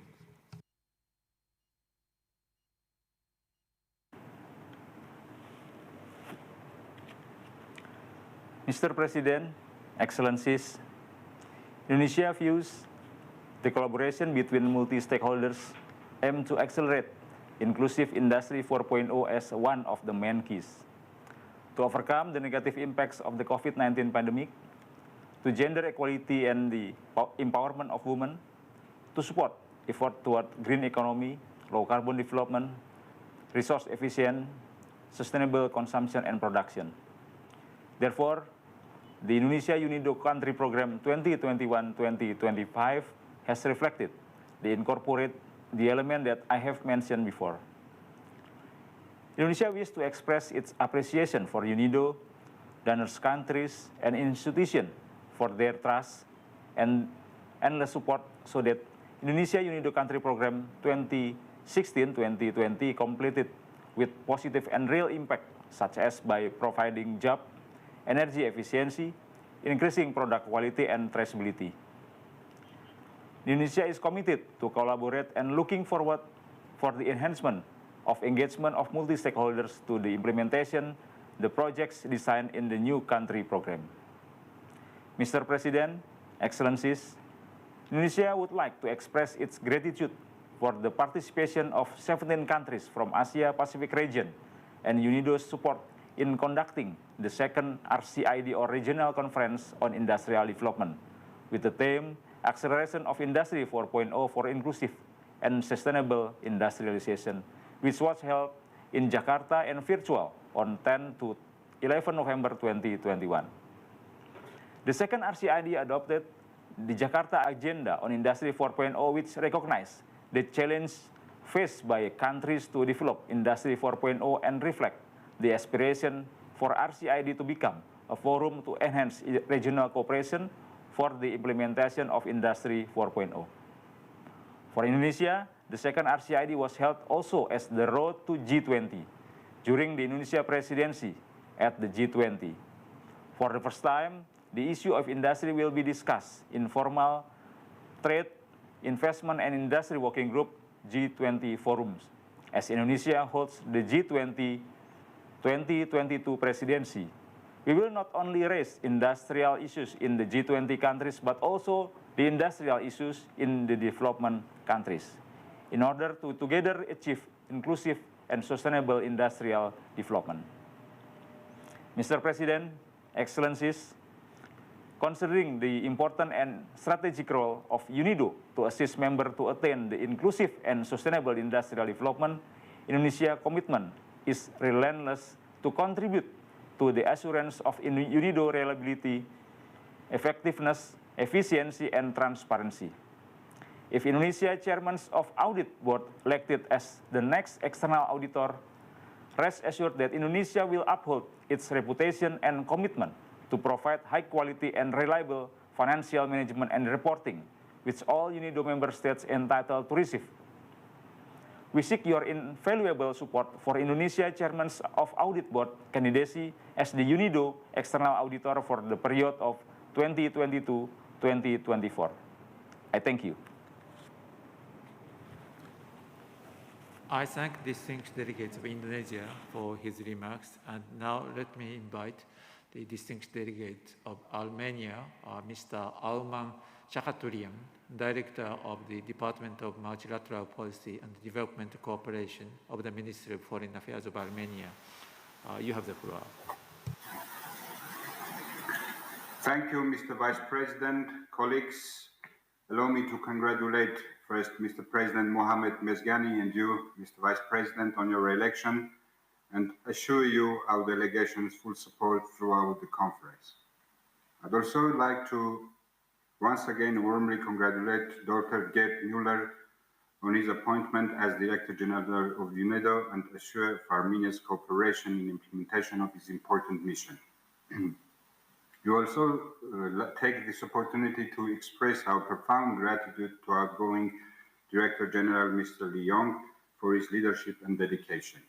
Mr. Vice President, as this year we mark the 55th anniversary of UNIDO, deliberations in the framework of the General Conference offer a timely opportunity to reflect upon achievements and discuss the challenges and our collective efforts aimed at shaping the ways to getting back on track towards the implementation of sustainable development goals. The unprecedented global health crisis caused by the COVID-19 pandemic and its socio-economic consequences threaten to roll back hard-won development gains. From the very beginning of the COVID-19 pandemic, Armenia has been vocal in its support to relevant multilateral institutions. All essential health products to combat the virus must be available to all, particularly the vaccines against COVID-19, which are a global public good. Meanwhile, the COVID-19 was not the only challenge that Armenia had to face in the past year. Enormous humanitarian needs emerged as a result of last year's war against Nagorno-Karabakh, which had a massive impact on the development efforts of Armenia. The 44-day war and its consequences created significant pressure on existing response capacities, including in the social, health, and economic systems. Mr. Vice President, Armenia values its long-standing and constructive cooperation with UNIDO in many areas of inclusive and sustainable development, including industrial development, promotion of green and circular economy, environmental management, and enhancement of sustainable agribusiness. The government of Armenia and UNIDO have recently signed the country program for inclusive and sustainable industrial development in Armenia 2022-2026, focusing on sustainable economic transformation, industrial diversification, and digitalization based on innovation and technology transfer. We welcome and support the efforts of UNIDO aimed at promoting circular economy as an essential tool to address the development challenges caused by climate change. Transition towards circularity and more effective management of resources, more productivity through innovative practices, sustainable consumption and production patterns are among priorities of the Armenian government. We look forward to continuing global consultation on circular economy as a suitable framework for highlighting the existing challenges, seeking solutions, and exchanging the best practices. As a middle-income country, Armenia faces specific development needs which necessitates a tailor-made approach and elaboration of a comprehensive set of criteria. In particular, when it comes to facilitation of technology transfer, conducive investment climate, and supporting policies that are crucial for advancing industrial development access.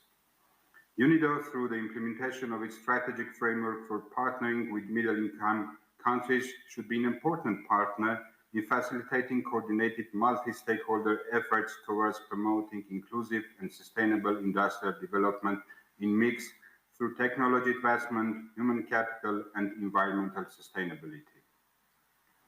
Digital technologies are important drivers and accelerators of development. They have been rapidly transforming societies by enabling more inclusive and people-centered forms of governance and models of communication. Investing in young people's talents, skills, and entrepreneurship, developing high-tech industry and innovation ecosystem are amongst the strategic priorities of the government of Armenia, with a focus on the impact of smart development. Armenia remains committed to further cooperation with UNIDO in upholding the role of digital technologies as a means to accelerate the achievements of SDG 9. Mr. Vice President, Armenia fully supports the implementation of UNIDO's gender equality vision. We are strongly convinced that full and effective implementation of 2030 agenda requires renewed commitment towards mainstreaming gender equality across all sectors. In this regard, we welcome UNIDO's strategy for gender equality in the empowerment of women 2020-2023. In conclusion, I would like to reiterate Armenia's strong commitment to the effective and result-oriented cooperation with UNIDO and all other partners in promoting sustainable and inclusive industrial development, accelerating the implementation of 2030 Agenda and SDGs in line with a collective pledge to leave no one behind. I thank you. I thank the distinguished delegate of Armenia for his remarks, and now let me invite the distinguished delegate of Madagascar, Miss Nija Lakoto-Alivulovna. I'm sorry for this terrible pronunciation. Director of Industrial Emergency of Madagascar. You have the floor. She will be joining us on video recording.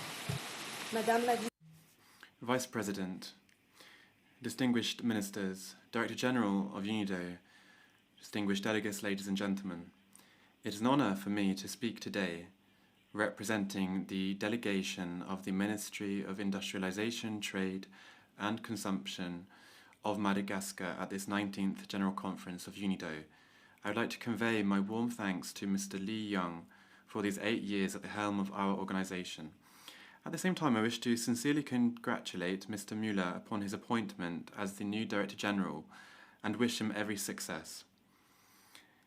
Ladies and gentlemen, I'm speaking at this general debate as part of the theme of inclusive and sustainable industrial development to recall that industrialization of our countries must be done first and foremost at the local community level, to echo what was said by His Excellency, the President of the Republic of Madagascar, an industrialization which is closer to the people.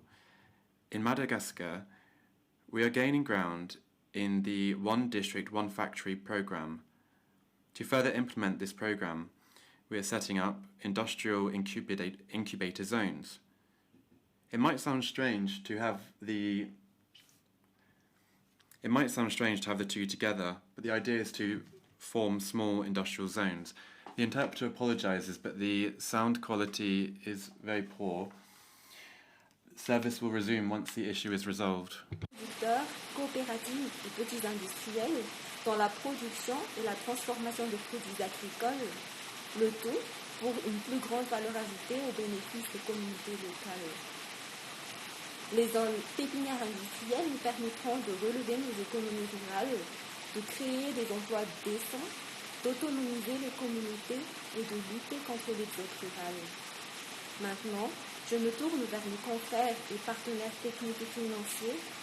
Nous avons besoin de votre soutien pour accomplir ces engagements, mais aussi pour apporter notre voix et rappeler que nous agissons avant tout pour nos peuples, pour nos localités.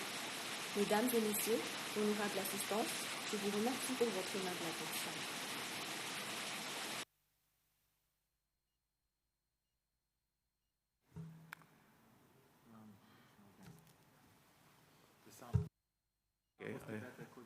Okay.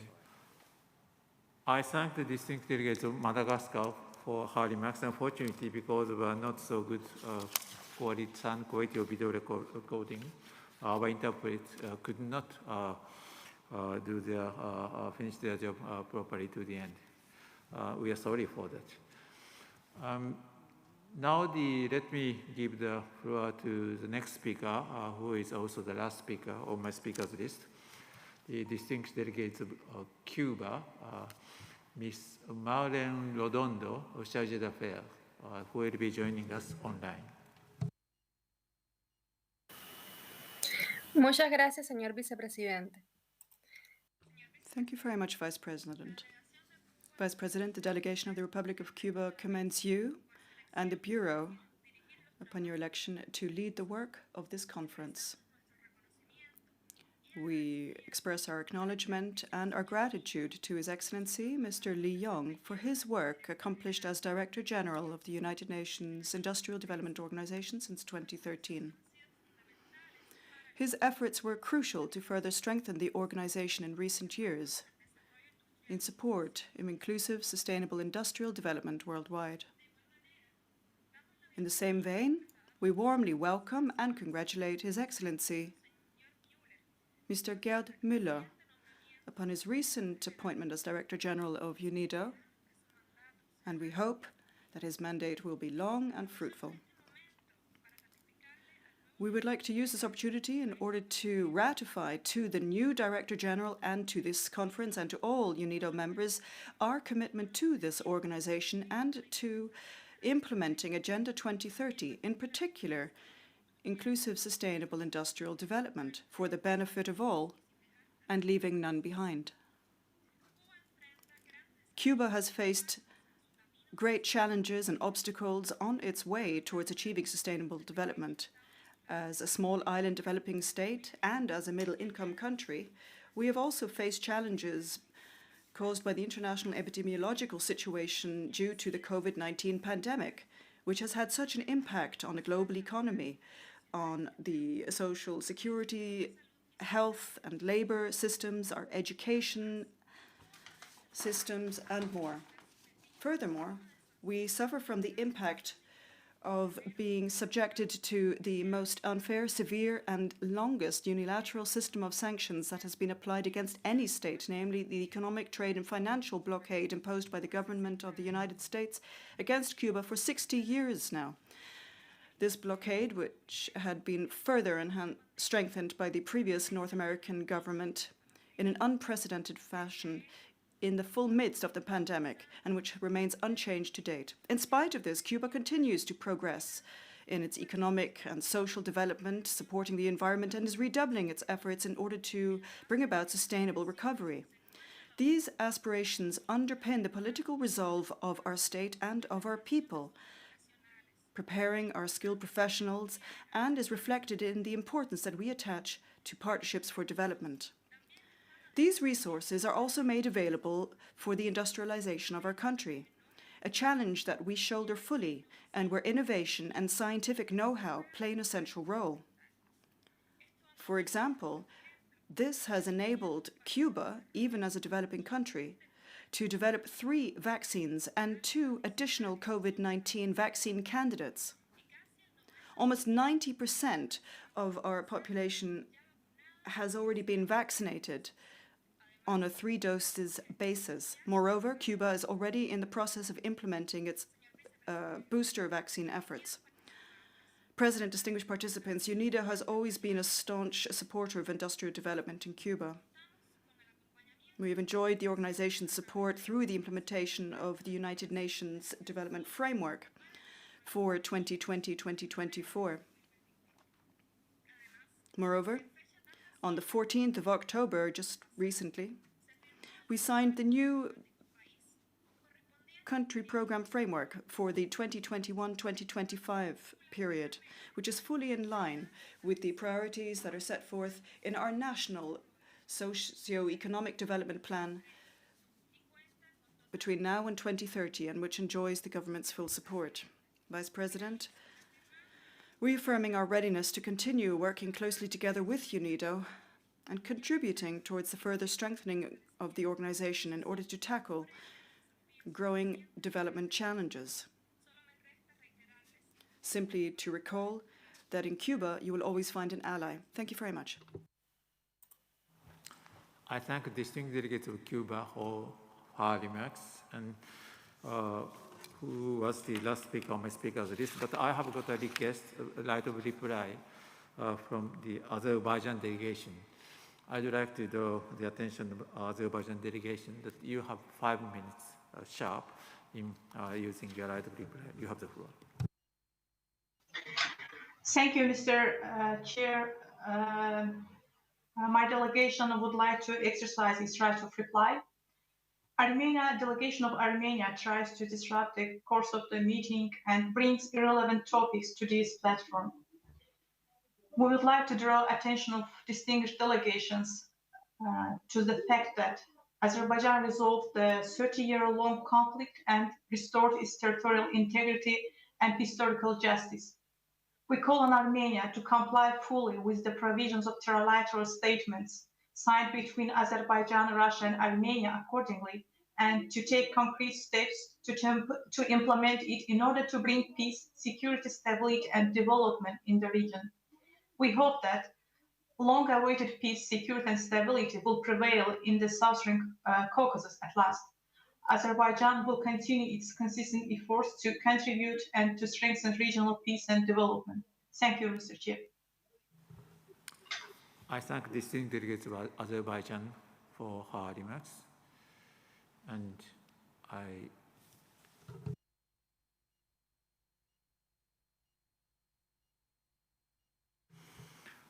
understand the Armenian delegation would like to exercise the right of reply. So you have 5 minutes. Please go ahead.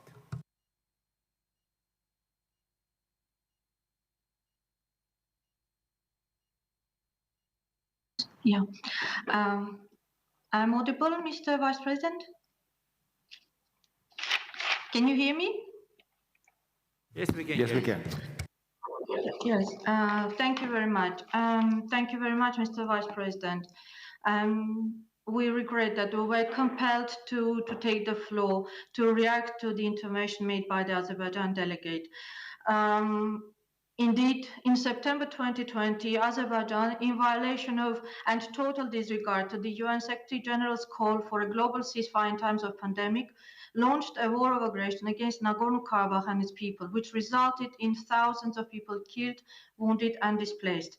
This has resulted in grave humanitarian consequences, including the exasperated this already difficult COVID situation, created a significant pressure for the response capacities, including social and health, as well as impacted on development efforts of Armenia.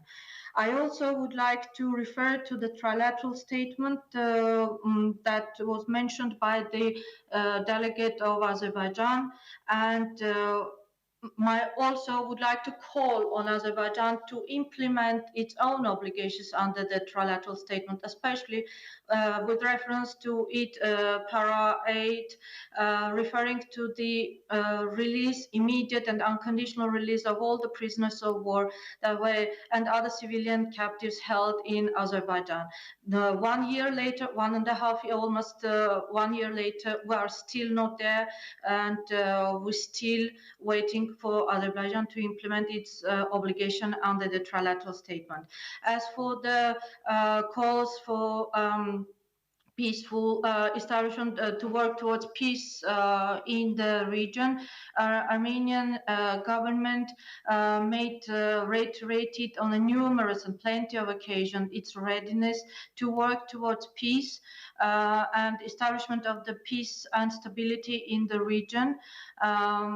Unfortunately, this is not reciprocated because we see the actions on the ground speaks of the contrary, including the incursion of Azerbaijani army into the sovereign territory of the Republic of Armenia in May 2020, and the last flare-up happened just a couple of weeks ago on the 16th of November, which resulted in the killed, wounded, and another number of prisoners of war captured by Azerbaijan. So if someone here can call for actions to implement obligations under the statements, trilateral statement of 9 November 2020, 11 January 2021, and the last one, I think, signed 26th of November, it should be Armenia.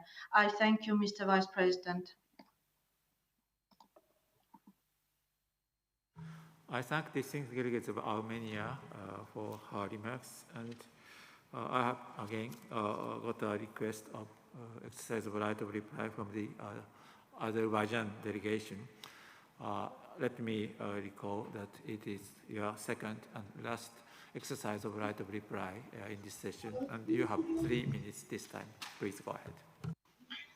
Thank you, Mr. Chair. Actually, delegation of Armenia again brings irrelevant topics to this platform. Prisoner support. This is issue that is discussed in the other platform, but there is no prisoner for. If they want to bring relevant topics, I can bring it to this platform, which is relevant here. So again, we would like to draw attention of distinguished delegation to the fact that Azerbaijan resolved the 30-year-long conflict and restored its territorial integrity and historical justice by military political means. Nagorno-Karabakh conflict was left in the past. There is no administrative territorial unit called Nagorno-Karabakh in Azerbaijan. We have created Karabakh and Eastern Zangezur economic zones by the presidential decree signed on 7 July this year. Using this occasion, we would like to call on all the member states that the Secretariat to avoid using legal and non-existing political biased and manipulated names while referring to our territories. During almost 30-year-long occupation, Armenia has deliberately destroyed cities and villages, looted, plundered all cultural and religious sites of Azerbaijan, turning them into textbook example of urbicide and culturicide. After the Second World War, probably annihilation of cities in such a magnitude has not happened anywhere else in the world. 9 Azerbaijani cities and hundreds of villages have been barbarically wiped out by Armenia. Armenia attempts to erase the traces of Azerbaijani people living in these territories for centuries. Agdam city was destroyed to such an extent that it was called as Hiroshima of Caucasus. After the liberation, our army could not find a single safe building in Fuzuli city to raise the Azerbaijani flag. Armenia has committed severe ecocide in the formerly occupied territories of Azerbaijan. 60,100 hectares of forests have been destroyed, cut down, and taken away. Soil and rivers have been polluted and contaminated. Armenia used water reserves to create an artificial environmental crisis on the formerly occupied territories. In 2016, the Parliamentary Assembly of the Council of Europe adopted a resolution entitled Inhabitants of Frontier Regions of Azerbaijan are deliberately deprived of water, demanding the Armenian authorities to cease using water reservoirs as tools of political influence or an instrument of pressure. This resolution was totally ignored by Armenia, which continues to use the Sarsang water reservoir as a tool of humanitarian and environmental terrorism. Armenia was intentionally opening the floodgates during the winter months to cause flooding in the surrounding areas and closing them in summer to deprive people and farms from water in the former frontline region. Armenia has been severely polluting transboundary river called Okhchuchay, causing irreversible degradation of ecosystem of the area along the river in Azerbaijan. Regrettably, some foreign companies are also participating in this environmental crime. Armenia illegally exploited natural resources, including gold and other precious metals and minerals of the formerly occupied lands and exported it to the international markets. Based on solid facts, we have identified companies from different countries illegally exploiting Azerbaijani's natural resources and conducting other illegal activities in the formerly occupied territories. We have already started taking legal actions against those companies. Armenia must bear state responsibility for military aggression and other grave crimes committed against Azerbaijan under international law and the Charter of United Nations. As we have left the conflict behind, large-scale construction work is carried out in liberated territories. Azerbaijan is building new cities and towns from the scratch of applying the modern urban planning and utilizing the concepts of smart city and smart village. All this work is being conducted with Azerbaijan's own financial resources. To that end, $1.3 billion has been allocated from state budget only this year. As the conflict is over, Azerbaijan has already announced its readiness to embark upon the border delimitation and demarcation between Azerbaijan and Armenia and to start negotiations on peace agreement with Armenia based on mutual recognition of sovereignty and territorial integrity of each other. Such an agreement would turn our region into the region of peace and cooperation. Excuse me, distinguished delegates of Azerbaijan, I have to intervene. You are exceeding largely your time limit, so please conclude your remarks quickly.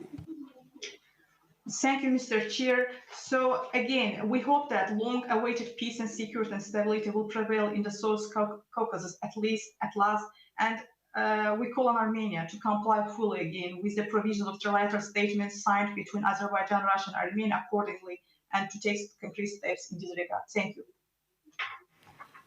I thank distinguished delegates of Azerbaijan for her remarks and her understanding. And I next would like to give the floor to the distinguished delegates of Armenia for her second and the last exercise of right of reply. You have 3 minutes. Please go ahead.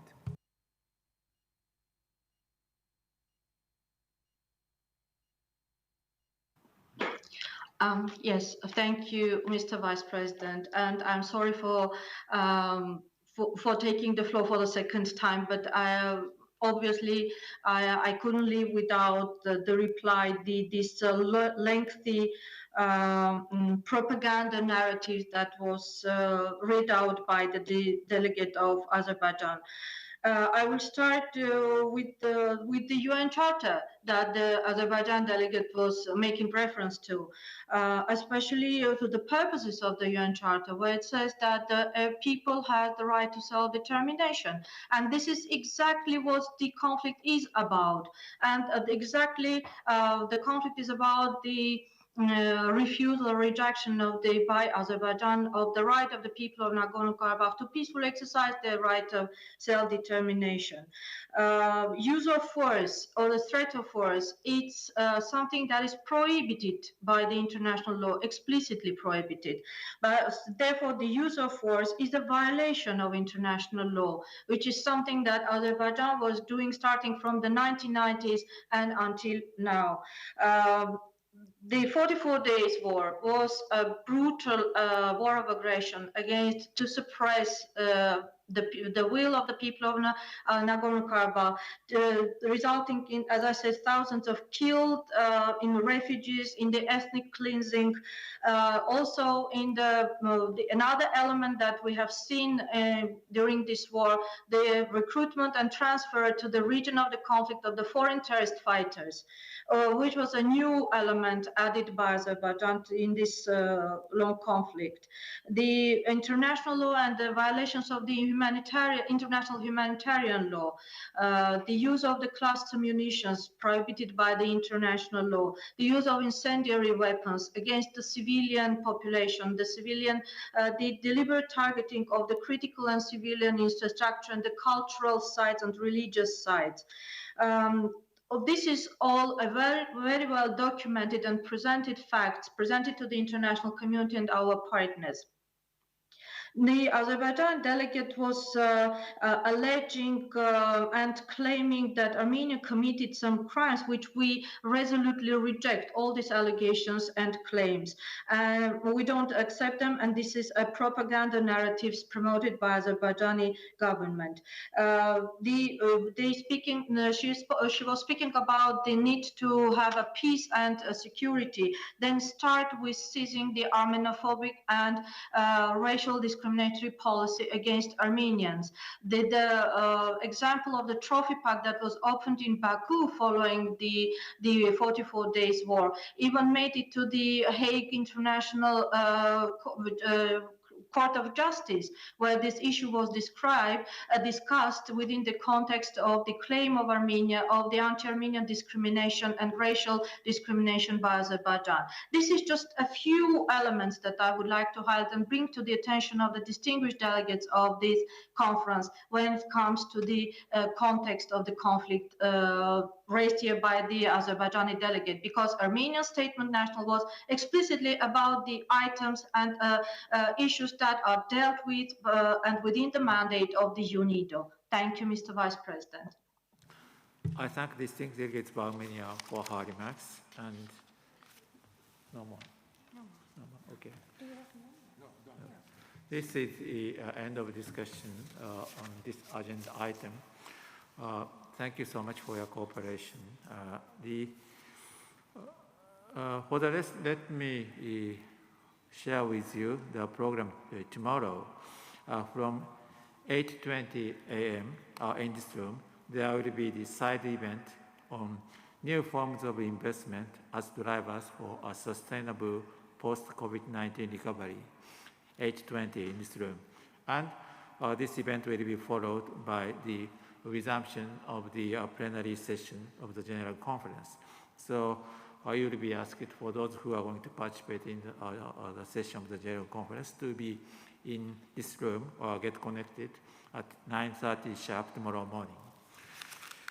I also would like to remind the other delegations that there will be the election of the external auditor of UNIDO, and there will be a voting process, and for which you have to be present in person.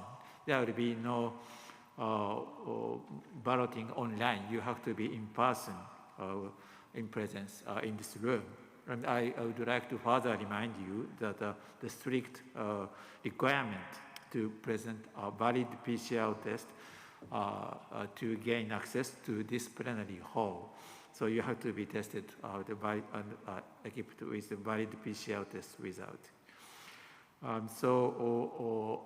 would like to call on all delegations wishing to vote to be present in this plenary room tomorrow morning, 9:30 a.m. sharp. And with this, let me adjourn the session today. I thank all the delegation for your cooperation. I also thank the interpreters for their excellent job, and wish you all a good evening. The meeting is adjourned.